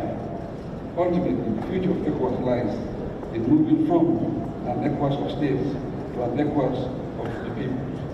The Compact of the future of regional integration and the Lumbia Declaration commitment gives us the framework what remains in the commitment of to implement it. We must set clear timelines, measurable targets, and honest accountability mechanisms so that these generations of leaders is judged not by the declaration we sign, but by the results our citizens can see and feel in their daily lives. Mr. Chairman, the challenges before us are complex, but history shows ECOWAS is stronger in solidarity. The Gambia remains committed to our ECOWAS institutions and member states for a peaceful, secure, democratic region. I thank you for your kind attention.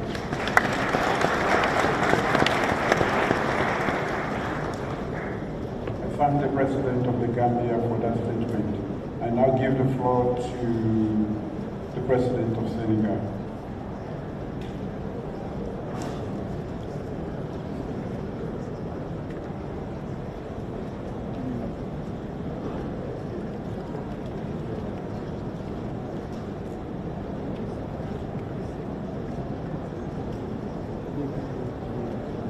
Monsieur le Président de la conférence des chefs d'État et de gouvernement de la CDI, chers collègues, Monsieur le Président de la Commission de la CEDEAO, Mesdames, Messieurs les ministres, Mesdames, Messieurs,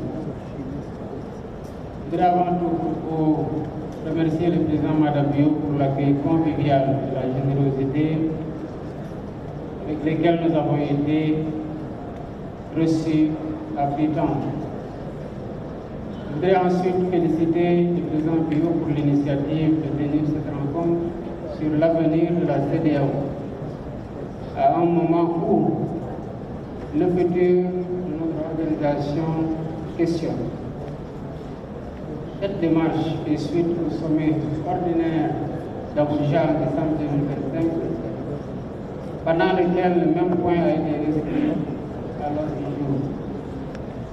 C'est l'occasion de saluer les contributions pertinentes des États membres sur la question et de féliciter également le président de la Commission, les chefs d'institution de la communauté, ainsi que l'ensemble de leurs équipes pour leurs actions au quotidien en faveur de l'approfondissement des processus d'intégration au bénéfice de nos populations. Toutefois, des efforts et sacrifices supplémentaires sont nécessaires pour que dans les années à venir, nos populations puissent vivre dans une région apaisée, sûre et prospère. Mesdames, Messieurs, durant l'année écoulée, la CEDEAO a célébré le 50e anniversaire de sa création. 5 décennies de coopération régionale, d'intégration économique et de progrès collectif en Afrique de l'Ouest. Il est indéniable que durant ces demi-siècles, des avancées significatives ont été réalisées dans plusieurs domaines, contribuant ainsi au bien-être des populations. Il est tout aussi évident que les programmes de la CEDEAO ont impulsé de multiples réalisations pour le développement économique de notre pays, au point d'ériger l'institution comme la communauté économique régionale la plus aboutie et la plus performante en Afrique. De nombreux acquis ont donc été enregistrés, mais il n'en demeure pas moins que d'immenses défis interpellent aujourd'hui notre organisation et pourraient même menacer sa survie. En 2025, 3 de nos membres fondateurs nous ont quittés. Cette fracture fragilise davantage notre région, déjà en proie à des difficultés de tous ordres. En effet, la situation sécuritaire dans la région du Sahel reste préoccupante. Elle fait peser une menace réelle sur tous nos États. Les groupes terroristes qui essaiment dans la zone ont clairement pour ambition de s'en prendre aux légitimités institutionnelles étatiques. En même temps, l'extrémisme violent, la cybercriminalité transfrontalière, la cybercriminalité et la criminalité transfrontalière organisée et les trafics illicites en tout genre constituent de véritables fléaux qui compromettent la sécurité et la stabilité de la région.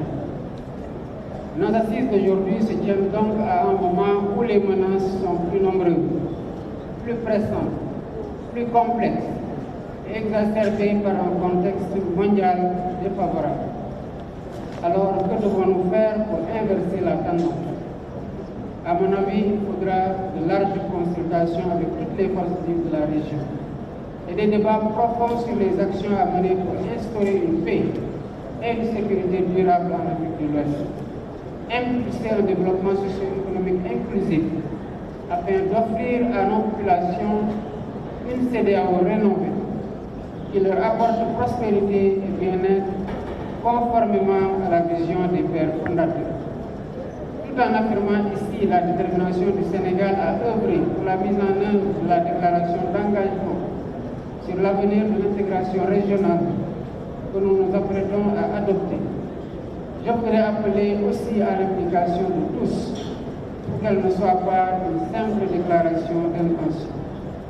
Pour cela, nous devrions nous assurer que le pacte qui l'accompagne fasse l'objet d'un compromis dynamique et d'une appropriation plus large afin d'éviter les incompréhensions pouvant entraver sa mise en œuvre.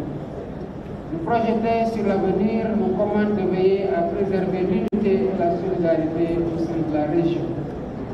La concertation doit être permanente, les moyens mutualisés et les actions unies. Nous devons également affirmer avec vigueur notre attachement à nos principes et valeurs en matière de démocratie, d'état de droit et de bonne gouvernance, gage de la paix et de la stabilité au sein de la région. Il nous faut agir vite pour endiguer les différentes menaces sécuritaires, grâce notamment à l'opérationnalisation de la brigade régionale de la force africaine en attente et l'activation de la force régionale de lutte contre le terrorisme. La réalisation de cet objectif nécessite une plus grande autonomie financière, ce qui doit nous obliger à honorer nos engagements au titre du prélèvement communautaire. En outre, il nous faudra renforcer la gouvernance de nos institutions communautaires pour plus d'efficacité et d'efficience dans la réalisation des objectifs de la région. Il s'agira d'avoir des standards de fonctionnement plus efficients, mais surtout une architecture institutionnelle plus stable et mieux articulée à l'état d'avancement du processus d'intégration. Au-delà de ces urgences, notre action devrait être orientée vers la concrétisation des programmes communautaires dans les domaines de l'agriculture, de l'industrie, de l'énergie et des infrastructures pour accélérer l'intégration économique et commerciale. Chers collègues, nous devons redonner de l'espoir à nos populations, en particulier la jeunesse, qui constitue l'avenir de notre communauté. Le seul moyen d'y parvenir est pour nous de réformer l'organisation et de respecter les textes que nous adoptons. Cela est même le fondement de la crédibilité de notre organisation. Je vous remercie de votre attention.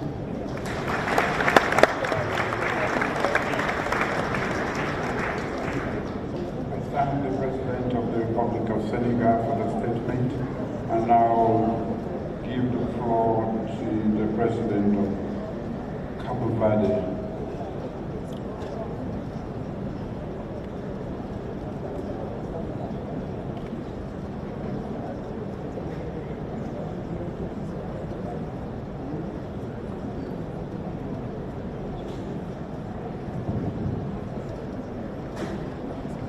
Presidente da CEDEAO e Presidente da Serra Leoa,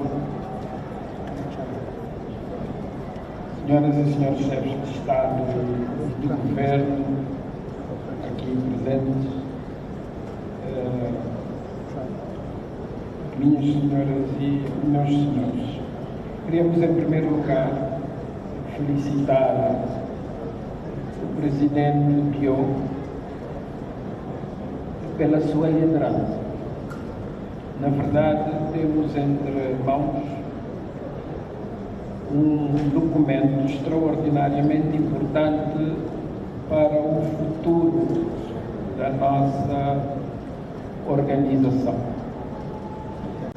visando a sua transformação efetiva numa comunidade de povos. Cabo Verde dá todo o seu apoio a este pacto da CEDEAO para o futuro da integração regional. Consideramos muito importantes os pilares aprovados, desde a transformação económica sustentável e prosperidade regional, à questão da paz, segurança, estabilidade e governação democrática.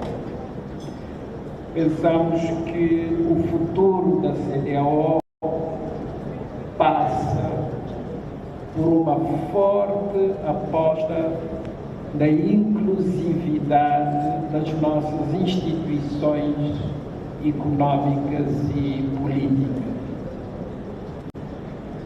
Se apostarmos nas instituições, em programas sustentáveis de desenvolvimento, tendo no centro a dignidade da pessoa humana, estaremos a abrir caminhos não só para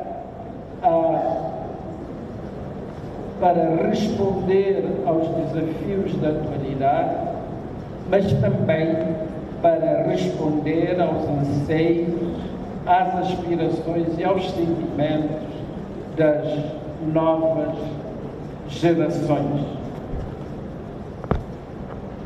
Na verdade, o desenvolvimento de hoje também é uma aposta clara na paz, na segurança e na estabilidade da nossa região.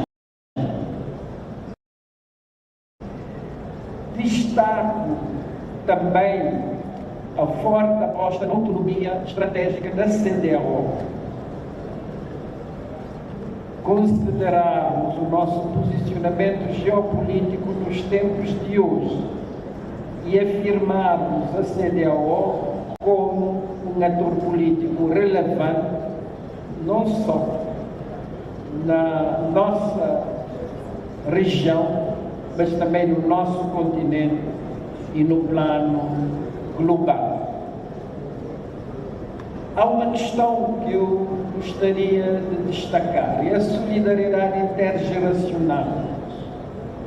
Na verdade, o mundo de hoje está marcado pela imediaticidade das decisões e pelo curto-prazismo. A nossa comunidade deve, doravante, apostar claramente em políticas de médio e longo prazo, numa perspectiva visionária e estratégica para responder aos desafios das novas gerações. Uma outra questão que eu gostaria de destacar refere-se ao artigo 68 do Tratado Revisto. Na verdade, o Tratado propõe que os Estados encravados e os Estados insulares devem ter um tratamento especial. Os 3 Estados encravados, Mali, Burkina Faso e Níger, já deixaram a organização e constituíram a Aliança dos Estados do Sahel. Reafirmo aqui a importância que o pacto dá à necessidade de um diálogo perene entre a nossa comunidade e a Aliança dos Estados do Sahel. É fundamental manter o diálogo e criar as condições para uma forte reaproximação da comunidade aos Estados da Aliança do Sahel. E é importante que esse diálogo se faça com base em compromissos sólidos que permitam gerar confiança de modo a prevenir qualquer outra fragmentação regional e buscar um caminho para, no futuro, conseguirmos reunir a família da nossa comunidade, os países fundadores da nossa comunidade. E aqui refiro-me também à importância da presença da Mauritânia nesta cimeira. E termino dizendo que é importante que Cabo Verde seja considerado enquanto um caso especial no quadro da CEDEAO. Nós queremos fazer o nosso trabalho de casa, queremos fazer um esforço para cumprir todos os nossos compromissos e garantir uma inserção competitiva de Cabo Verde no espaço da CEDEAO. É preciso também que a nossa comunidade se aproxime mais de Cabo Verde, que a nossa comunidade esteja mais presente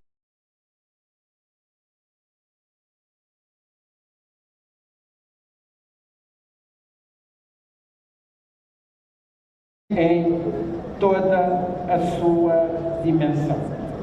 Por isso, penso que devemos aprofundar os estudos de modo a efetivamente garantir um tratamento especial a Cabo Verde enquanto um pequeno estado insular e uma região periférica da CEDEAO e criarmos mecanismos que permitam, de uma forma efetiva, garantir essa inserção competitiva e permitir que os cabo-verdianos também sintam as vantagens de estar presente nesta comunidade.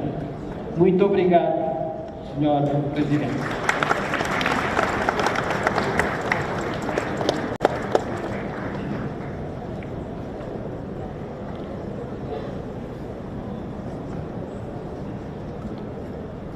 I thank the President of Cabo Verde for that intervention.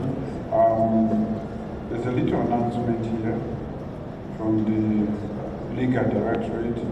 They are going to circulate the declaration of commitment to the Compact of the Future and Regional Integration, and also the declaration on advancing gender parity in political representation in the ECOWAS region. That will be done concurrently as we try to bring this part of our meeting to an end. I now call and give the floor to the President of the Republic of Liberia. You have the floor.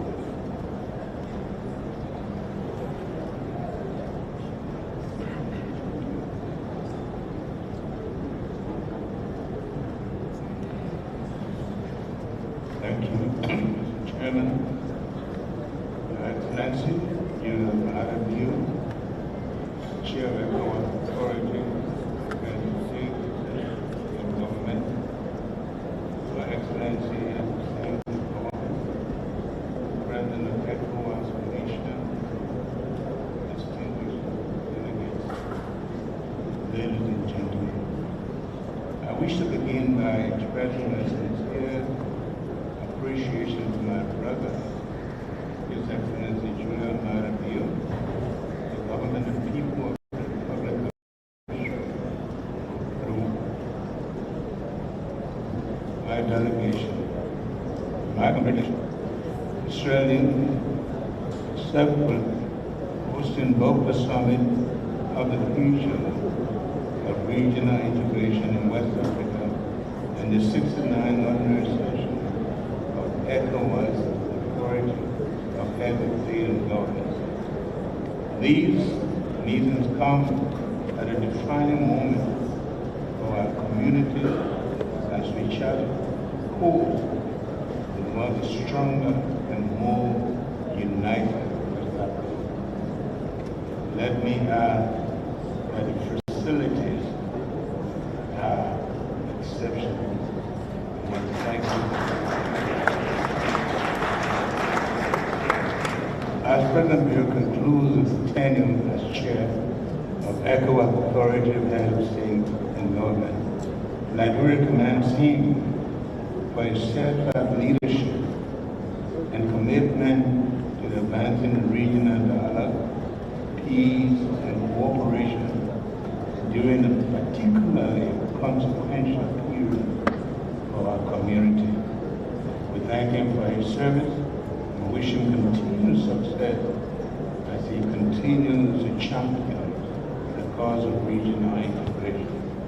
At the same time, we pay tribute to the outgoing President of the ECOWAS Commission, Dr. Omar Aliu, and the outgoing Vice President of the ECOWAS Commission for their dedicated and exemplary service during one of the most challenging periods in the community's history. We thank Dr. Toure for his distinguished service and leadership during one of the most challenging periods.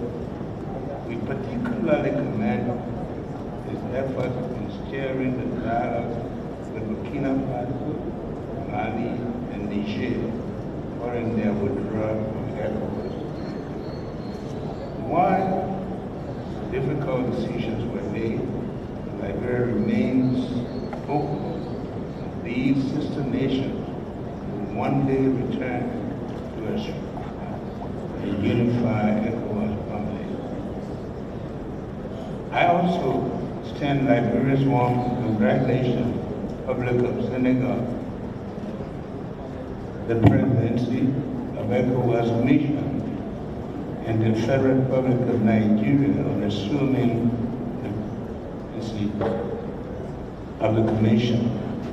Liberia looks forward to working closely with them in advancing the ideals upon which ECOWAS was founded. His Excellency, today ECOWAS stands at a crossroads. Our region faces evolving security threats, democratic challenges, economic pressures, climate change, and rising expectations from our young people. These realities require us to act with purpose and strengthen the institutions that bind us together. Liberia therefore fully supports the Compact for Future of Regional Integration and recognizes the integration must move beyond aspiration to implementation.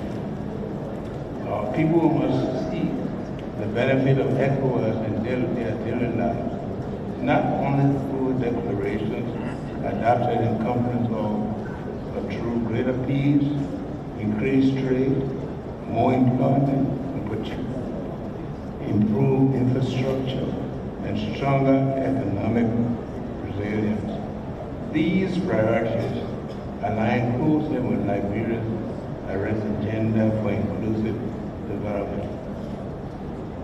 In this regard, Liberia warmly welcomes the signing of the intergovernmental agreement establishing the Africa-Atlantic Gas Pipeline. This is far more than an energy project. It represents a transformative investment in our collective future. It demonstrates what is possible when African nations choose cooperation over fragmentation. However, infrastructure alone will not unlock the full potential of our community. We must also remove the barriers that continue to impede our free movement of goods and services and people.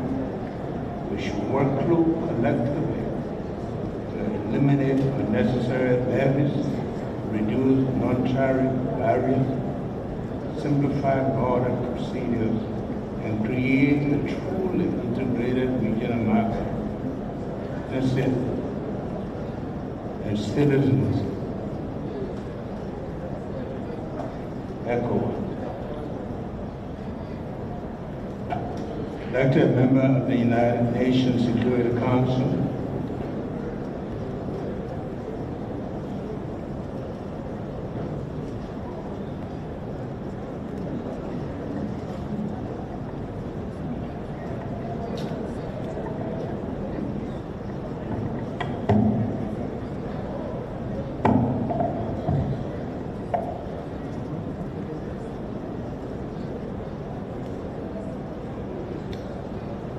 as a newly elected member of the United Nations Security Council, Liberia remains committed to advancing the priorities of ECOWAS and Africa on the global stage.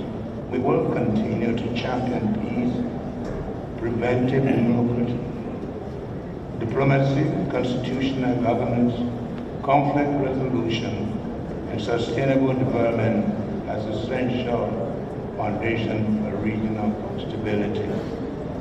Liberia appreciates the significant progress made thus far in addressing the border situation with our brothers and sisters in neighboring Guinea.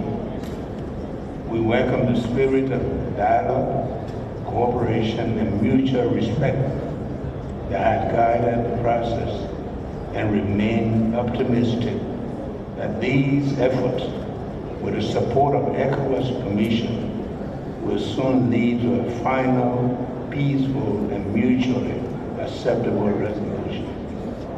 Allow me to express Liberia's profound gratitude to all member states for the confidence they have continued to place in our country through the recent appointment of qualified Liberians to key ECOWAS institutions. We accept the confidence with humility and reaffirm Liberia's readiness to serve our community with integrity, professionalism, and dedication. Excellencies, our founders' vision and ECOWAS build on solidarity, shared prosperity, and collective security. That vision remains as relevant today as it was 50 years ago. The future of West Africa will not be determined by the challenges we face, but by the courage with which we respond to them. Let us therefore seize the moment to strengthen our community, deepen our unity, and build an ECOWAS that is more resilient, more prosperous, and more responsive to the aspirations of our people. I also want to join my brother, John Mahama, for strongly denouncing the xenophobia of South Africa.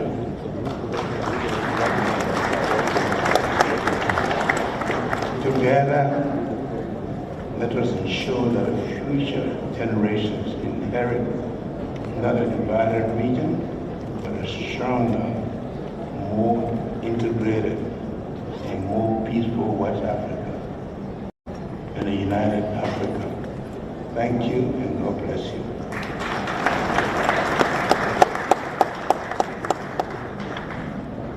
I thank the President of the Republic of Nigeria for that statement, and I'll give the floor to His Excellency the Vice President of the Federal Republic of Nigeria. You have the floor, please.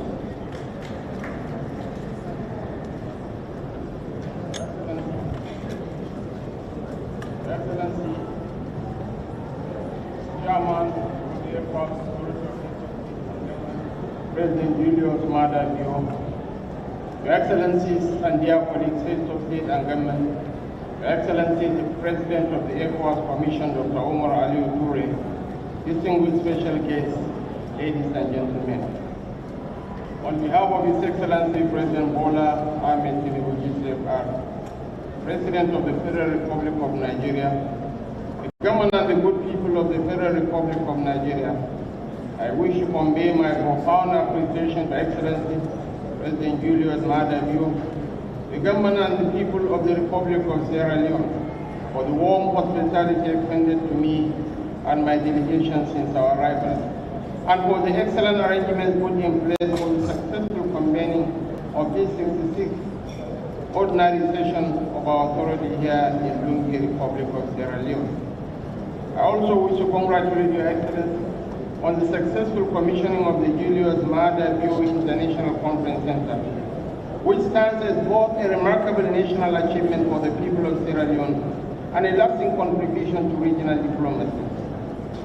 It is particularly fitting that this session of our authority is the first international gathering to be held in this impressive facility.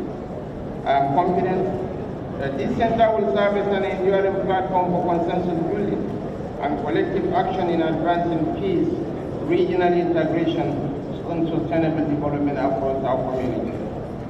Your Excellencies, I wish to commend the ECOWAS Commission, as well as all the relevant stakeholders for the successful development of the ECOWAS Compact for the Future of Regional Integration. This forward-looking document reflects the collective aspirations of the peoples of West Africa. It further demonstrates the Commission's strategic foresight in articulating a practical roadmap that responds to contemporary regional realities while remaining anchored in the founding principles of our community. Nigeria reaffirms its unwavering commitment to the Compact, which represents a significant milestone in our regional integration journey. It reflects the collective resolve of our member states to renew the ideals of ECOWAS, strengthen regional solidarity, and build a more resilient, prosperous, peaceful, and people-centered community, capable of meeting the aspirations of its over 400 million citizens. The Compact is fully aligned with the aspirations of ECOWAS Vision 2050 and provides a practical framework for advancing a more inclusive and integrated community. Furthermore, it reinforces our shared commitment to rebuilding trust between citizens and public institutions, ensuring that regional integration remains resilient and relevant in the face of evolving geopolitical realities. By extending our collective vision towards 2075, we further advance our resolve to transit from an ECOWAS of states to an ECOWAS of the people.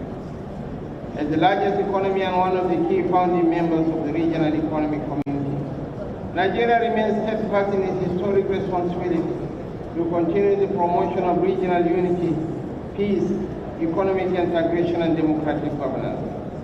Nigeria will continue to work closely with member states and all stakeholders to ensure the effective implementation of the Compact and the realization of its six strategic pillars.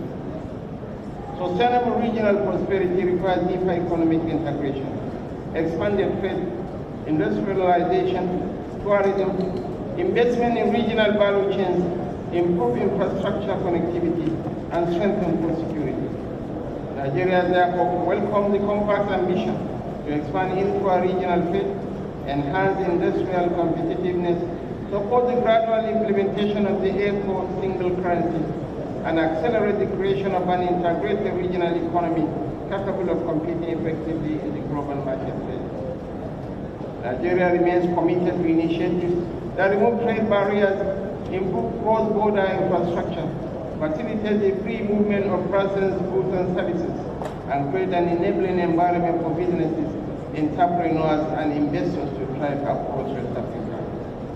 On peace, security, and democratic governance, Nigeria reaffirms that sustainable development cannot be achieved in an environment of insecurity and instability. Nigeria remains firmly committed to the principles enshrined in the ECOWAS Protocol on democracy and good governance and other regional frameworks. Nigeria supports the Compact's commitment to constitutional governance, the rule of law, respect for human rights, and zero tolerance for unconstitutional changes of government. I am to add that beyond adventurism, the most effective tool against unconstitutional... To slay with my hair, trust expression, cause it makes me... is for us to enthrone good governance that delivers more tangible benefits to our citizens. We must also avoid the temptation to tamper with the constitutional term limits or exploit constitutional processes. Also, Nigeria remains committed to the setting up of the counter-terrorism force and strengthening of the ECOWAS standby force in order to enhance counter-terrorism cooperation, intelligence sharing, joint security operations, and preventive diplomacy to safeguard peace and stability across our region. While recognizing the central role of technology in shaping the future of nations, Nigeria welcomes the compact emphasis on science, technology, innovation, and digital transformation. The establishment of the digital single market, regional frameworks on artificial intelligence, cybersecurity cooperation, digital infrastructure, and innovation ecosystems will unlock new opportunities for economic diversification, entrepreneurship, education, financial inclusion, and job creation, particularly for young people, while accelerating inclusive growth and positioning with Africa as a competitive player in the global digital economy. Nigeria commends the compact's strong focus on empowering women and youth, who represent the greatest human resource management of our region. Nigeria remains dedicated to advancing gender equality, expanding opportunities for women in leadership and decision-making, investing in education and skills development, supporting youth entrepreneurship, and ensuring that young people are active participants in shaping the future of West Africa. On institutional reforms, Nigeria wishes to underscore that strong ECOWAS institutions, supported by sustainable financing, transparency, accountability, efficiency, and merit-based governance are essential to restoring public confidence and ensuring that the community delivers tangible benefits to its citizens. We must therefore remain focused on strengthening our institutions, improving implementation capacity, and translating regional decisions into measurable outcomes that positively impact the lives of our people. Nigeria recognizes the evolving global geopolitical landscape and the compact vision of ECOWAS as a more cohesive, influential, and strategically autonomous regional actor. In an increasingly multipolar world, West Africa must speak with one voice in advancing its collective interests, safeguarding its sovereignty, and building partnerships anchored on mutual respect, equality, and shared prosperity. We acknowledge that recent developments have tested the cohesion and resilience of our community. Nigeria remains firmly committed to dialogue, solidarity, and constructive engagement, especially with the AES nations, as the foundation for preserving the unity, relevance, and future of ECOWAS. We must renew our collective determination to strengthen regional integration and ensure that our community remains responsive to the aspirations and needs of our people. On Afrophobic attacks in South Africa, I wish to join Ghana in strongly condemning the Afrophobic attacks on its citizens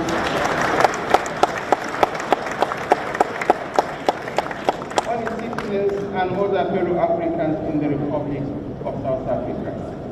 As already mentioned by His Excellency the President of Ghana, ECOWAS will present this matter before the next meeting of the Authority of African Union to send a clear message that this type of intolerance is unacceptable.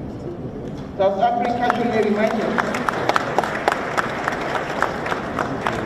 while we tread the path of moderation, South Africa needs to be reminded that the freedom the country currently enjoys is due to the liberation efforts of African countries such as Nigeria.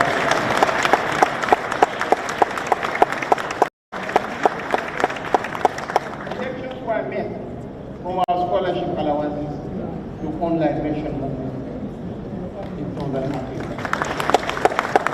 They should not know where their problem lies. Their problem does not lie with fellow Africans who are there to defend their freedom. Nigerian government has evacuated our citizens in 7 batches and is prepared to engage more on this matter.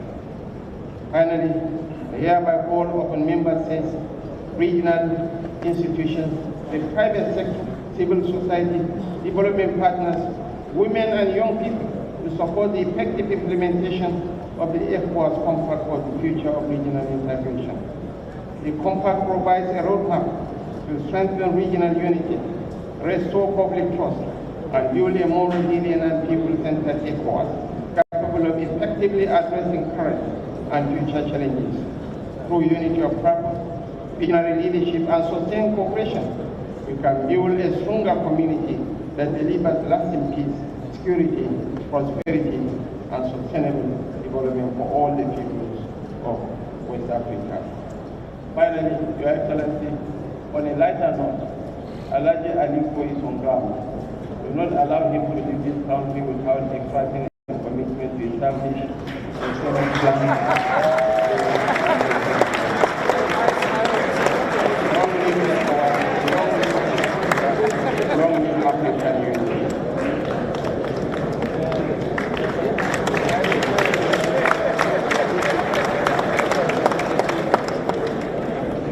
I thank the Honorable Vice President of the Federal Republic of Nigeria for that statement, and I now give the floor to the Vice President of Côte d'Ivoire.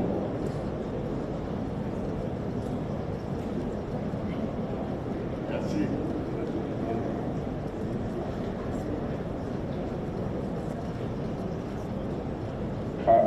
Before you comment, my dear brother, the next round of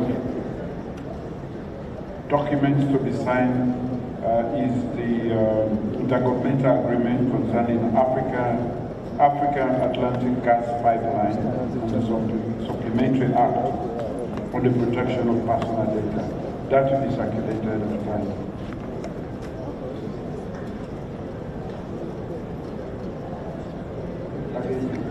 Excellence, Monsieur Yunus Madadio, Président de la République de Sierra Leone, Président en exercice de la conférence des chefs d'État et de gouvernement. Excellence, Monsieur le chef d'État et du gouvernement de la CEDEAO, Excellence, Mesdames et Messieurs les représentants des chefs d'État et de gouvernement de la CEDEAO, Monsieur le Président de la Commission de la CEDEAO, Madame la vice-secrétaire générale des Nations Unies, Mesdames et Messieurs les ministres, distingués participants, Mesdames et Messieurs.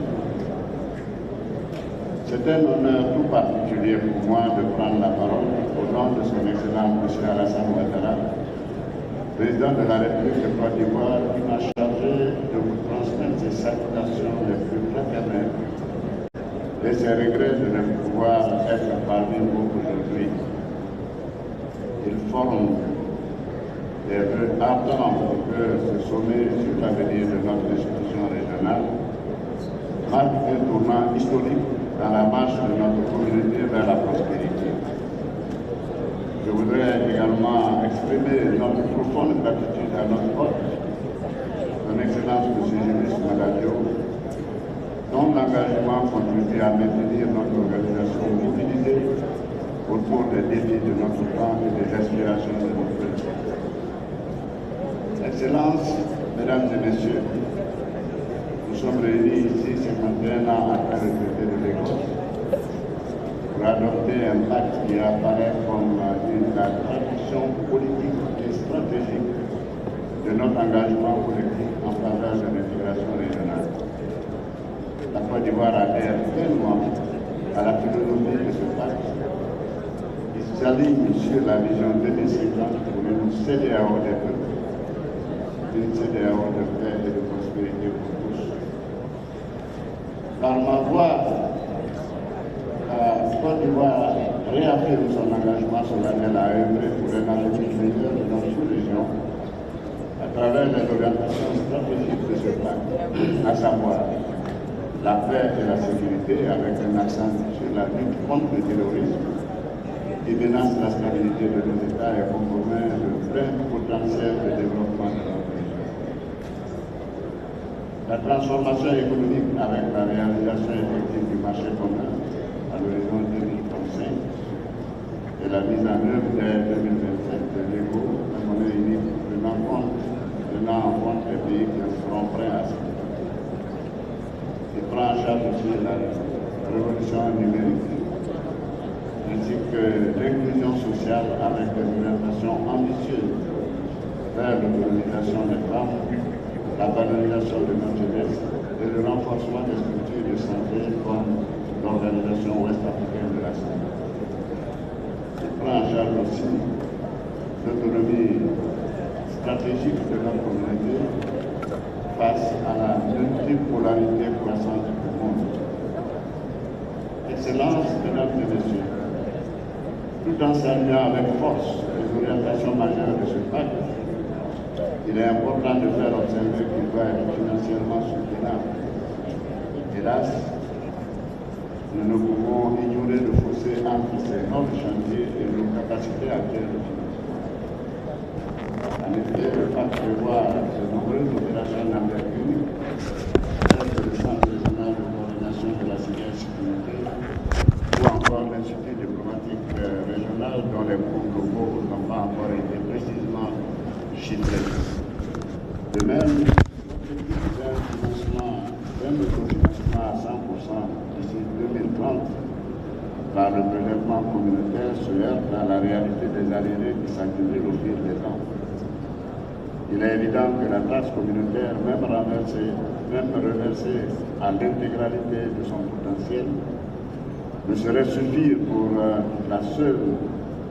porter seul l'ensemble des ambitions de ce document. C'est pourquoi mon pays recommande fortement que la question cruciale de la mobilisation des ressources pour le financement de ce pacte fasse l'objet d'une réflexion approfondie, rigoureuse et surtout exhaustive. Dans cette perspective, il est impératif que la Commission de la CEDEAO dresse un plan de financement précis et que les projets à financer soient classés par ordre de priorité en fonction de leur impact immédiat sur le bien-être des populations et sur l'urgence des défis régionaux. Monsieur le Président de la conférence, Excellences, Mesdames et Messieurs les chefs d'État et de gouvernement, Excellences, Mesdames et Messieurs, ce pacte ne devrait pas être un simple catalogue de plus, mais un contrat de performance et de responsabilité commune dont la mise en œuvre devra se faire avec diligence et efficacité. C'est en liant nos ambitions politiques à un réalisme budgétaire strict que nous ferons de ce pacte le moteur de transformation structurelle de l'Afrique de l'Ouest. La Côte d'Ivoire, par l'entremise de son président de la République, son Excellence M. Alassane Ouattara, adhère au pacte avec l'ardent espoir qu'il constituera un véritable instrument pour la transformation structurelle des pays de la CEDEAO. Je vous remercie.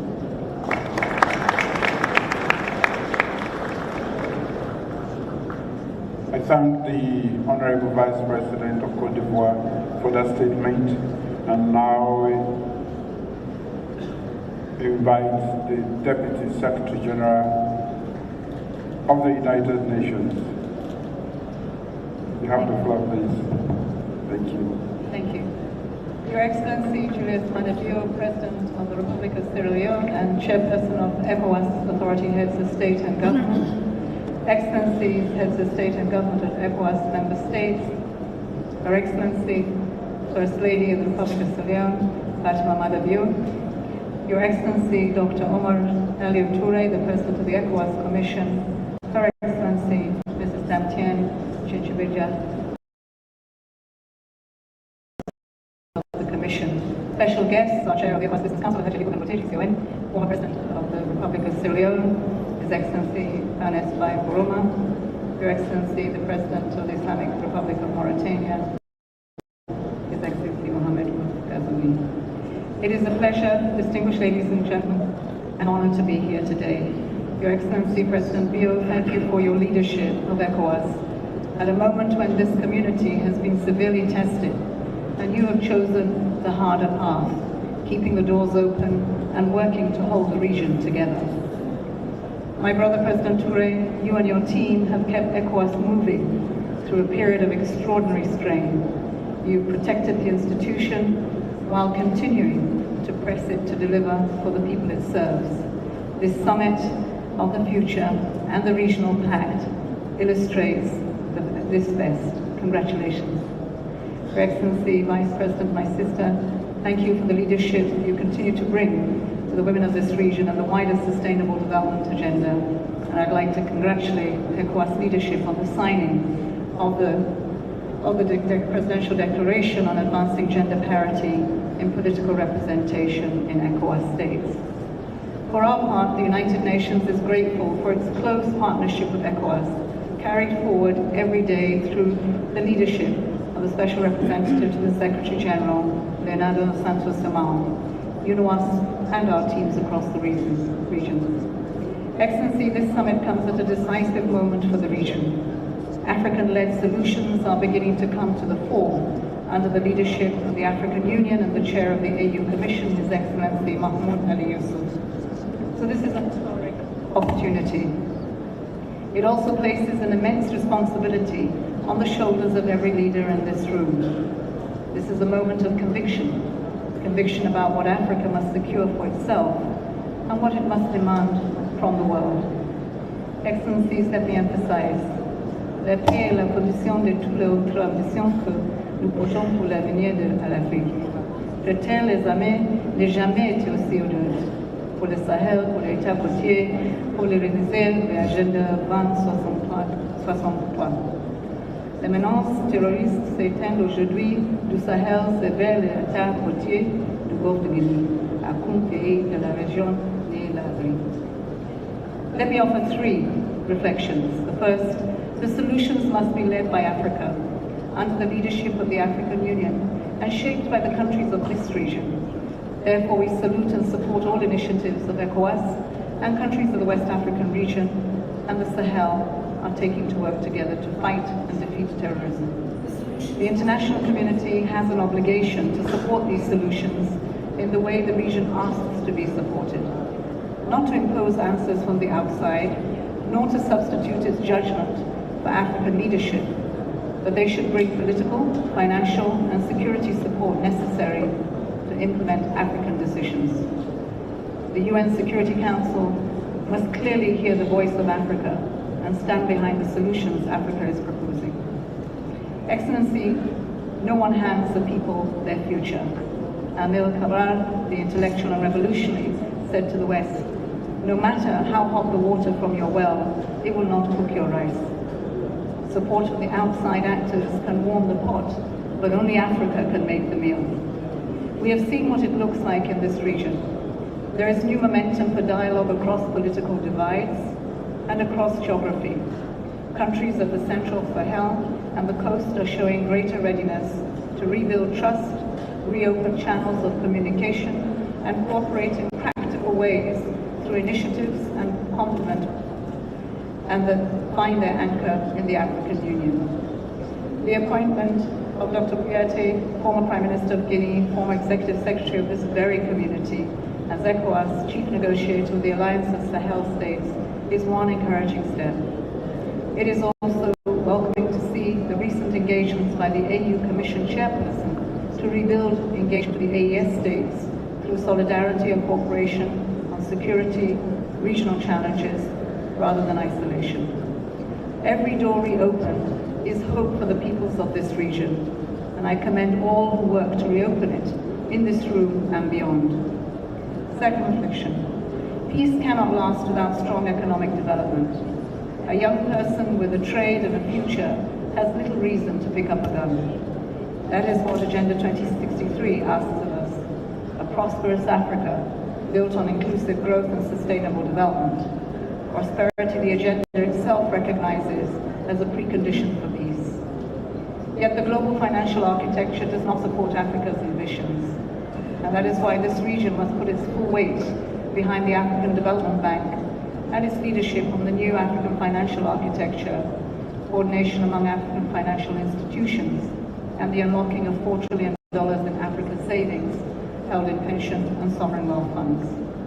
The continental free trade area can only deliver with the infrastructure match, including roads, ports, energy grids, harmonized standards, and predictable regulation. Those grids should carry power generated in Africa. A green industrial revolution is within our reach, a surge of solar and wind projects, expanded networks, and the storage to hold what we generate for a green and blue economy and climate action. Africa holds the the building blocks of that revolution. The demand for critical minerals is set to more than double by 2040, and this continent has them in abundance. Excellencies, the private sector will be an essential partner to the realization of our vision. We welcome the inclusion of the Business Council and its chair, Alhaji Aliko Dangote, as a platform for investments that are meaningful. This is a generational opportunity, and it will not wait. The value must be created here and retained here. Equitable agreements, processing and refining on African soil, revenues that build inclusive and sustainable African economies. It must be an intergenerational dialogue. Young people must be at the center of shaping that narrative for the future. Excellencies, artificial intelligence is becoming part of the infrastructure of every economy, as decisive as ports and power grids that I just mentioned. Africa needs to generate its share, the computing power, the data, and the skills for our young people to build these tools and to prosper by them. Third, reflection, Africa must define its place in the world before others define it for us. We must not limit ourselves to being recipients on the international stage. We are also shapers. Under our watch, both the 2030 Agenda and the Pact for the Future were agreed. And you have taken that ambition even further by taking the Pact's principles and complemented them with a compact of its own for West Africa, by West Africa, focused on implementation. Africa should bring that same confidence into every room where the future is decided. African countries must leverage platforms to strengthen its position and consolidate the continent's narrative and voice in the international arena. African members of the Security Council must speak with one voice on peace and security. The African Union and ECOWAS must set the political direction before decisions are taken elsewhere. Our strength on the global stage must be built from the inside out, when national institutions and democracies answer to their people and earn their trust when they deliver. Leaders speak for nations that stand behind them. That is the social contract, and it must be strengthened, as it was this year in the peaceful elections across our region. We should also define democracy and governance on our own terms, drawing boldly on our own values and traditions, and by showing that our democracies are no less committed to human rights than any other region. They are in our constitutions, they are in our laws, and Africa must be seen to deliver them in the lives of every African on the continent. Africa must also show the world that we have something to bring to that debate. Excellencies, these three convictions I detailed could ask for no better delivery vehicle than ECOWAS CEDAW. The reforms renewing this commission mean that every decision this authority takes is tracked until it's delivered, and every account is kept to the standards the world can verify by people held to the highest standards of conduct. Reforming an institution while it weathers its hardest test takes courage. This commission has shown it. Peace will ask the same courage of everyone in this room. Silencing the guns across Africa begins here, in West Africa. We meet on land that proves it can be done. Sierra Leone knew war and chose peace and built on it. What one nation did, a region can do. What this region does, a continent will follow. The United Nations will continue to accompany you, West Africa and the entire continent. Thank you.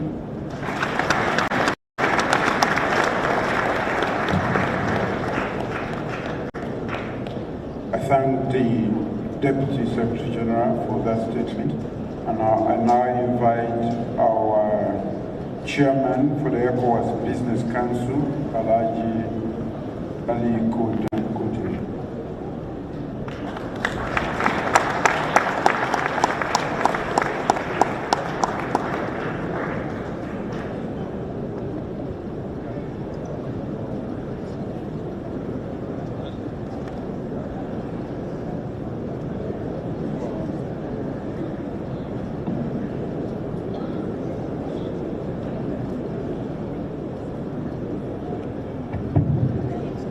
Thank you very much. Your Excellency, President Julius Maada Bio, President of the Republic of Sierra Leone and Chairman of the Authority of Heads of State and Government of ECOWAS, Your Excellencies, the heads of state and government, the President of the ECOWAS Commission, Honorable Ministers, His Excellency, former President of Sierra Leone, the Deputy Secretary General, my sister Amina Mohammed, GCON, distinguished ladies and gentlemen, I would also like to stand on the very established protocol. It is with profound honor that I address this 69th ordinary session of the Authority of Heads of State and Government of ECOWAS, both as a special guest and as chairman of the ECOWAS Business Council. I sincerely thank His Excellency President Julius Maada Bio, the government and people of Sierra Leone for the warm hospitality extended to us and also for hosting this August gathering. The summit comes at a decisive moment given that ECOWAS has completed 50 years of existence. We are therefore not only commemorating the past, we are being called upon to make fundamental choices about the future. The official themes of these meetings, one region, one vision, and one future, captures the aspiration that has guided ECOWAS since the Treaty of Lagos was signed in 1975. The question before us, whether we are prepared to translate that aspiration into daily economic, political, social reality of our citizens. The future of ECOWAS will be secured by what our people can see, experience, and believe. Safer communities, functioning borders, affordable food, reliable energy, productive employment, accountable government, and reliable infrastructure and genuine freedom to trade, invest, live, and work across our region. Your Excellencies, 50 years is long enough for reflection, but even more importantly, it is time for renewal.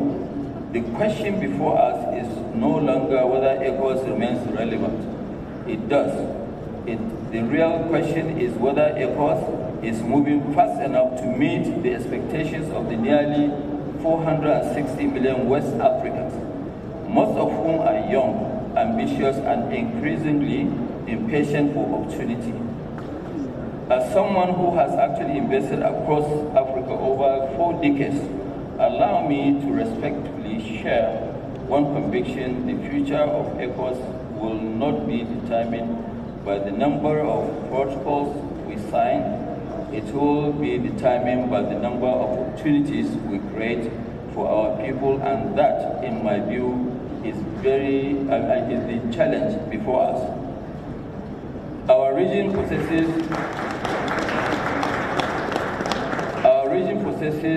virtually everything required for prosperity. We have abundant energy resources, fertile agricultural land, strategic minerals, one of the world's youngest population, and an entrepreneurial spirit that is second to none. The regional economy continues to show resilience, with growth projected at about 5% this year. Yet millions of our young people remain unemployed. Food insecurity continues to affect far too many families.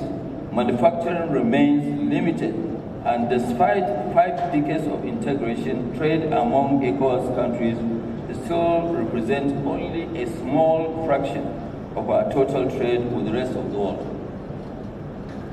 This tells us one important truth: economic growth is not the same as economic transformation. The transformation occurs when we process what we produce, we manufacture what we consume, trade more with one another, and create productive jobs for our people. That is the journey ECOWAS must now accelerate going forward.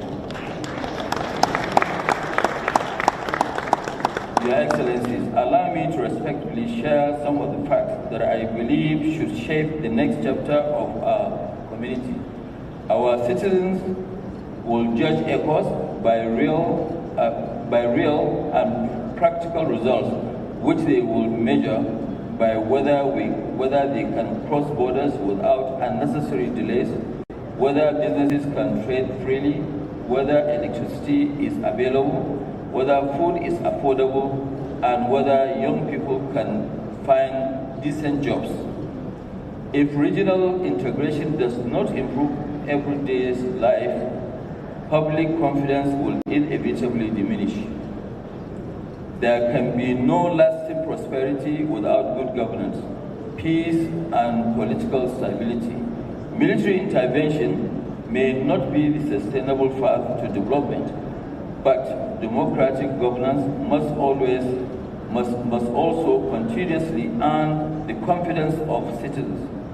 Strong institutions, credible elections, respect for the rule of law, and accountable leadership remain the strongest foundation of sustainable economic development. Political stability is not simply a political objective, it is an economic asset. Investors invest where institutions are trusted. Businesses expand where policies are predictable, and jobs are created where confidence exists. West Africa must move from exporting raw materials to exporting value for exporting value. For decades, Africa has exported crude oil, minerals, and agricultural commodities, while importing finished products at many times the value. This singular act is responsible for exporting our jobs from our continent and also importing poverty into our continent. We must learn how to create jobs and also have prosperity. No region has ever become prosperous through that economic model. The future belongs to the region that manufacture, that process their own resources, that develop regional value chains and build industries. Industrialization is the surest path to large-scale improvement, technological development, and shared prosperity. Certainly, government cannot build this future alone. The private sector must become a strategic development partner. While governments create the enabling environment, businesses will create investment, industries, innovation, and ultimately jobs and prosperity. There is no way government can actually create or bring prosperity without partnering with the private sector. The establishment of the ECOWAS Business Council reflects this new thinking, and I assure Your Excellencies that the Council will be action-oriented. We intend to serve as a practical bridge between governments and the productive private sector, helping identify obstacles, investments, promoting regional value chains, and supporting the decisive movement, given that our ECOWAS has completed 50 years of existence. We therefore not only commemorating the past, we are being called upon to make fundamental choices about the future. The official theme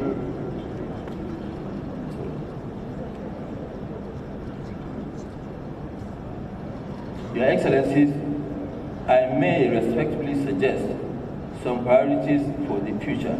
What I want to say here is that I would like to have the partnership of Your Excellencies so that we in the private sector will partner with you to create jobs and create prosperity.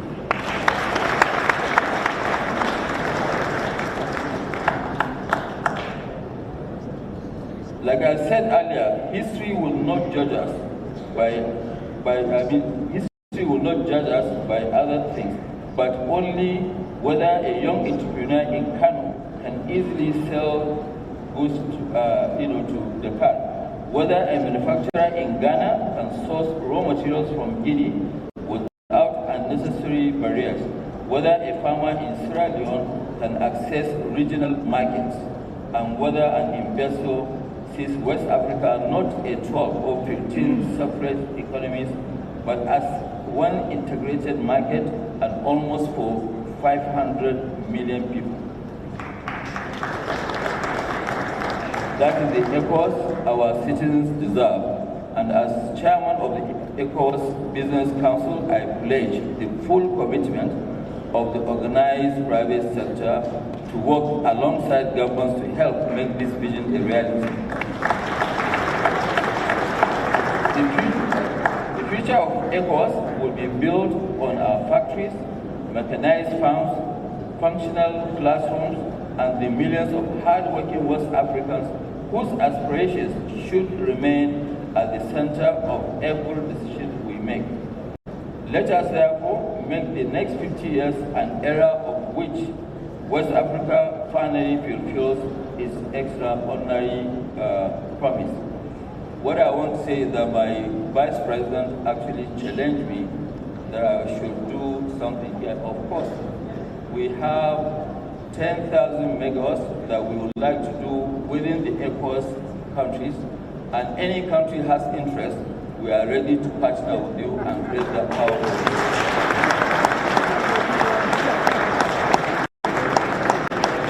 Please, I would like our leaders here to take that first opportunity. We want to make sure that our $46 billion investment between now and 2030, majority of it should be in West Africa. I would like to thank you for your attention. May God bless our heads of states and government. May God bless ECOWAS and its people. Thank you so much for listening.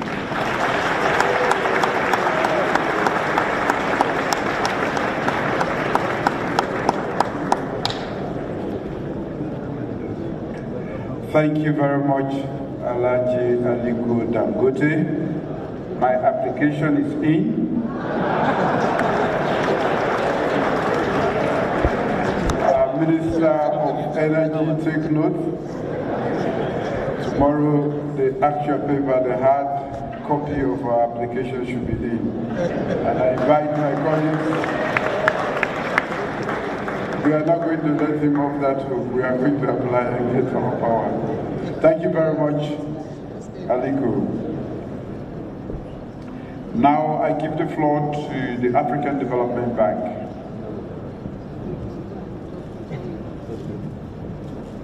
Thank you.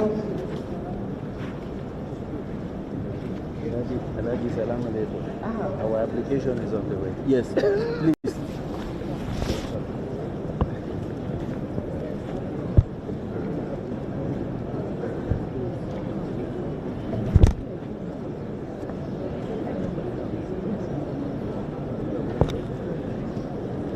Excellent.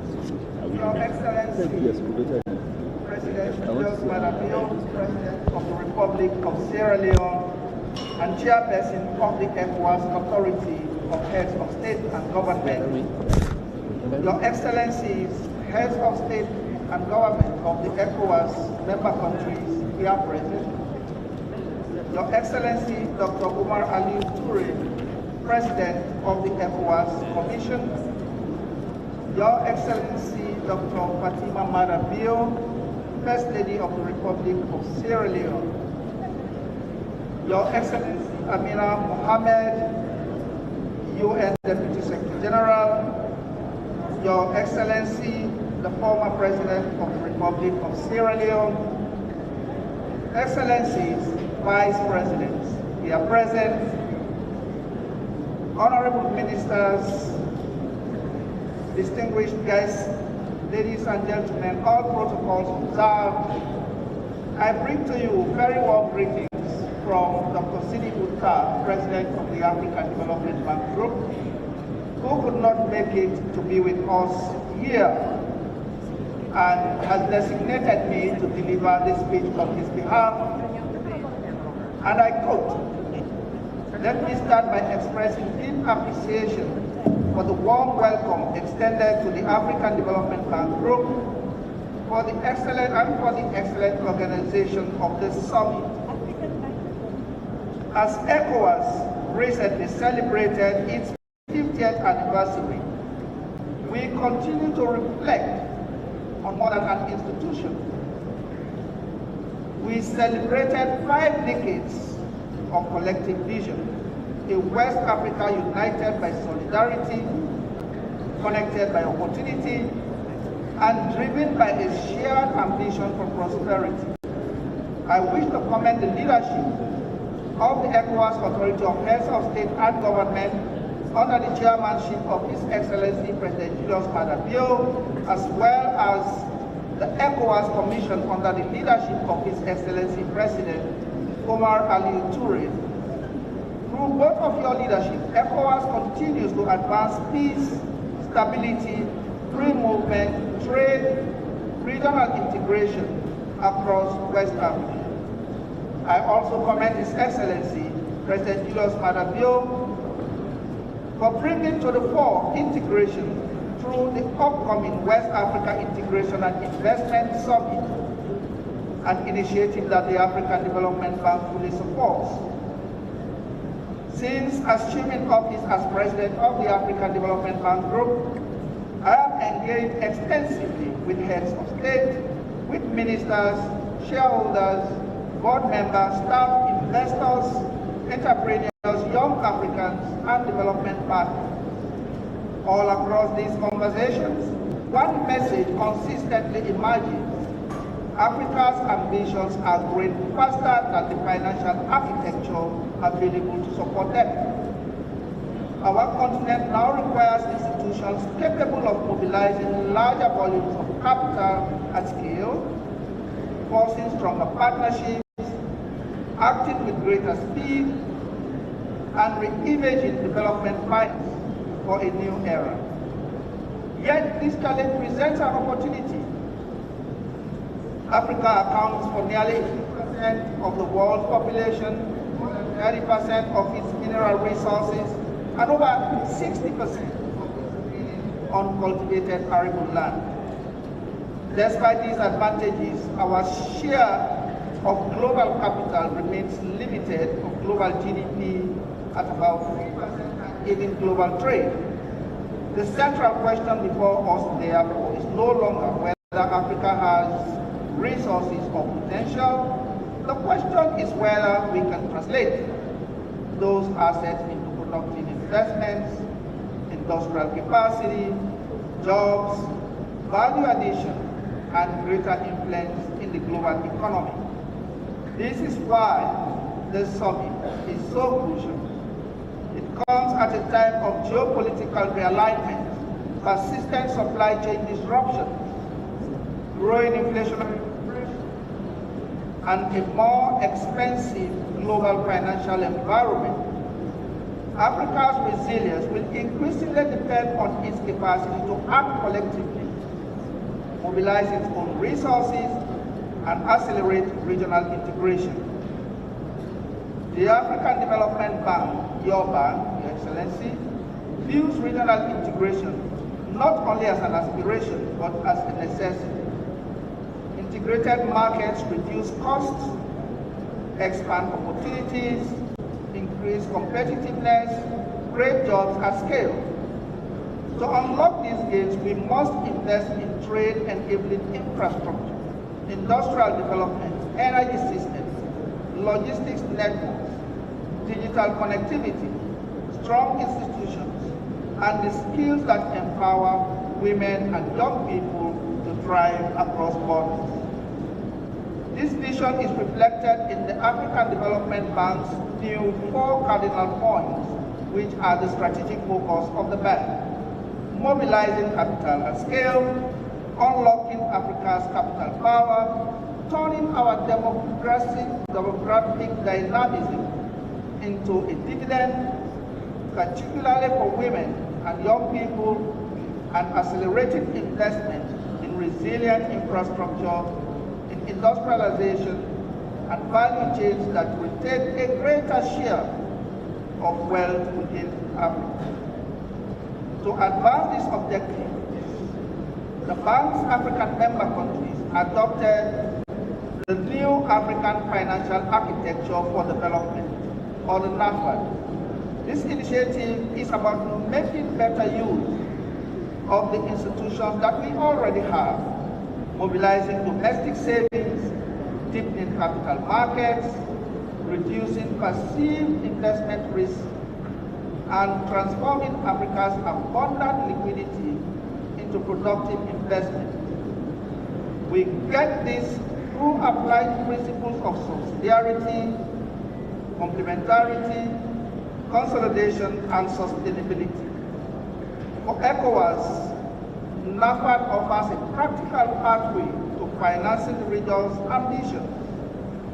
It seeks to mobilize West African savings, strengthen regional financial institutions, deepen capital markets, reduce investment risk, and channel long-term financing into infrastructure, industries, and enterprises that underpin regional integration.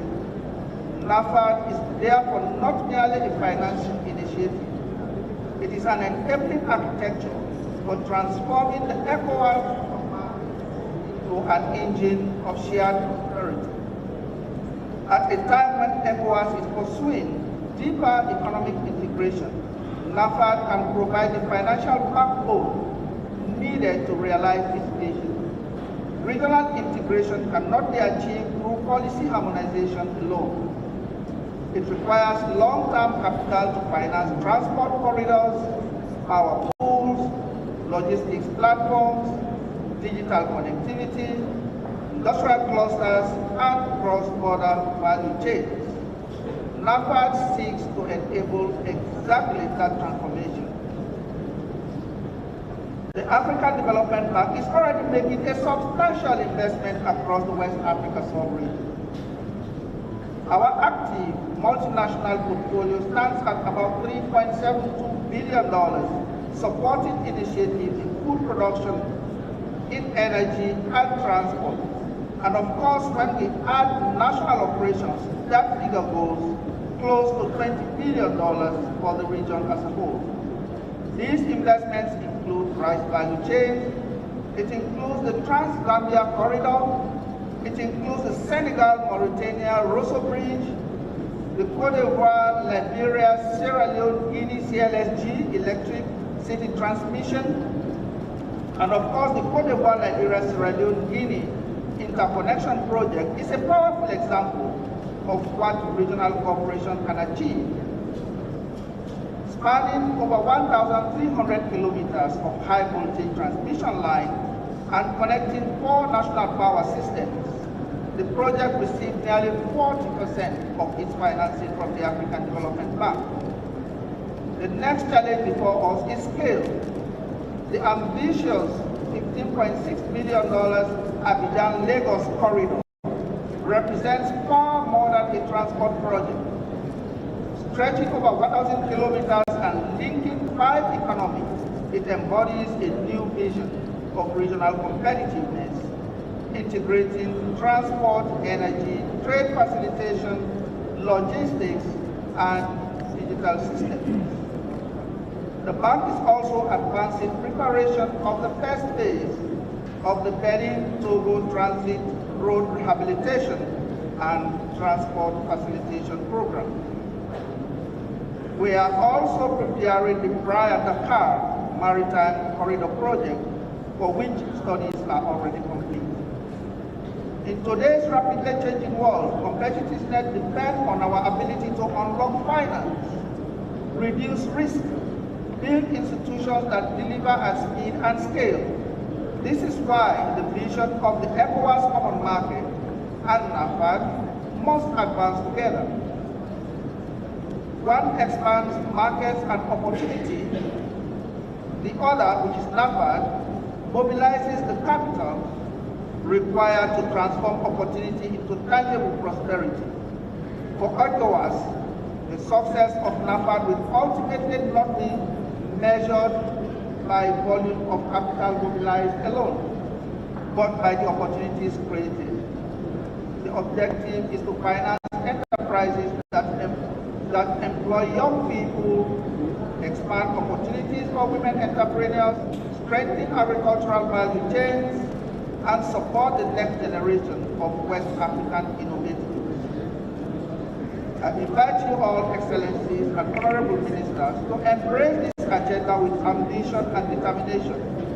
West Africa possesses extraordinary human capital, abundant natural resources, entrepreneurial energy, and immense strategic potential. So the task before us is simple, though not easy, to turn that potential into investments into industry into jobs, and jobs into shared prosperity. If the ECOWAS Common Market represents a vision, then the NAFAD initiative represents the financing architecture to bring it to life. As I conclude, let me take this opportunity to once again thank Your Excellency, President of the Republic of Sierra Leone, for hosting this great initiative, and to also thank the President of the ECOWAS Commission, Dr. Aliou Amar Touré, for advancing the partnership between ECOWAS and the African Development Bank, and for the outstanding contribution to our region and its development. Thank you very much. thank you very much. That's a great partner, the African Development Bank. And now I recognize the presence of our private sector friends from Morocco, the African Atlantic Gas Pipeline. Give them a round of applause. They are going to work on this big project for us, and signing that. Yes, we have already signed that agreement. And so don't be surprised when the gas comes your way. Thank you. For the final, this concludes our this section of the conference. And now we're now going to go into the ordinary session, and we have a few items. If Your Excellencies are willing to endure a bit more, then we can just go through those very quickly so that I can let you go and fly. Deal?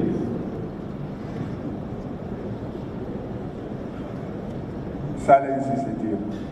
Thank you. Let's continue.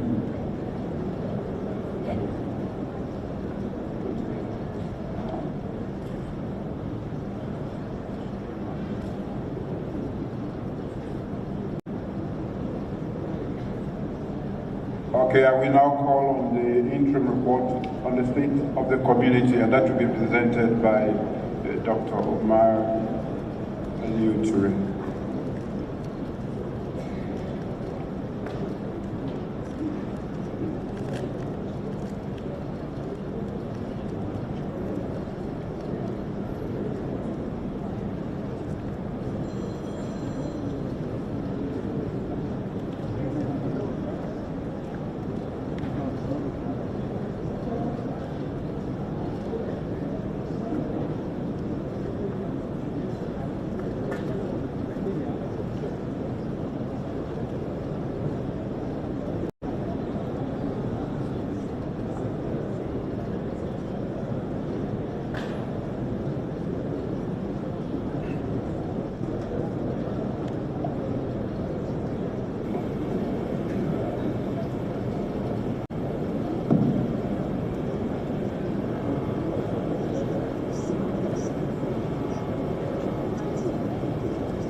Your Excellencies, I will now invite all of us to go for the closure where we will finalize some of the critical issues that we discussed earlier, and then we will come back here for the final session, which will be the closing session. Thank you very much. Protocols take over.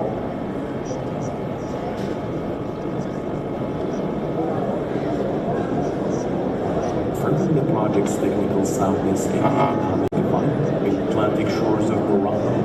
The project will connect 13 West African nations, each an essential partner in one of the African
Please permit their excellencies to exit the hall.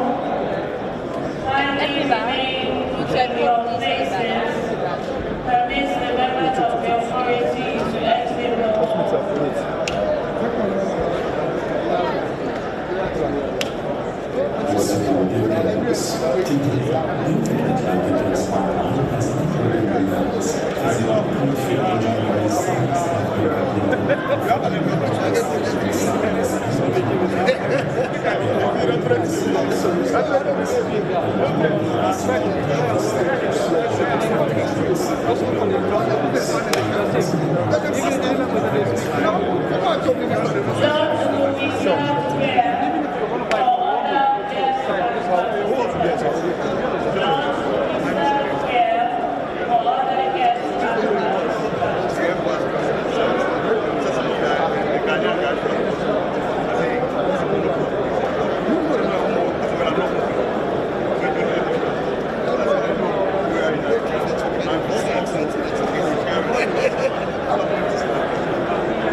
Slay with my hair, trust expression, cause it makes me stay expressive.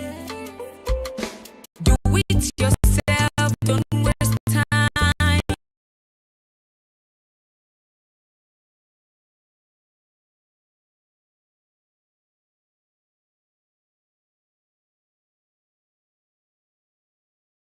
stole my hair myself without no pain.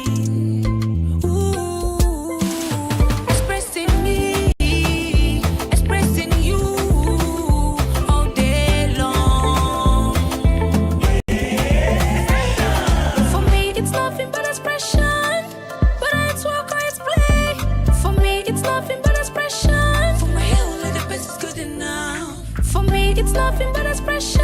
High quality and good style. For me, it's nothing but expression. To keep my head in check. Expressing you, expressing me all day long. Expression. Expression, the pride of my hair.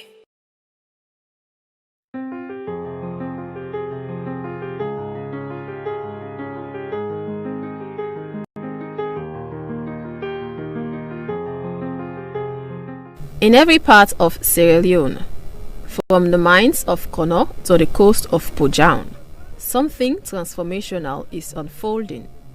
It is not loud but powerful. It is not temporary but lasting.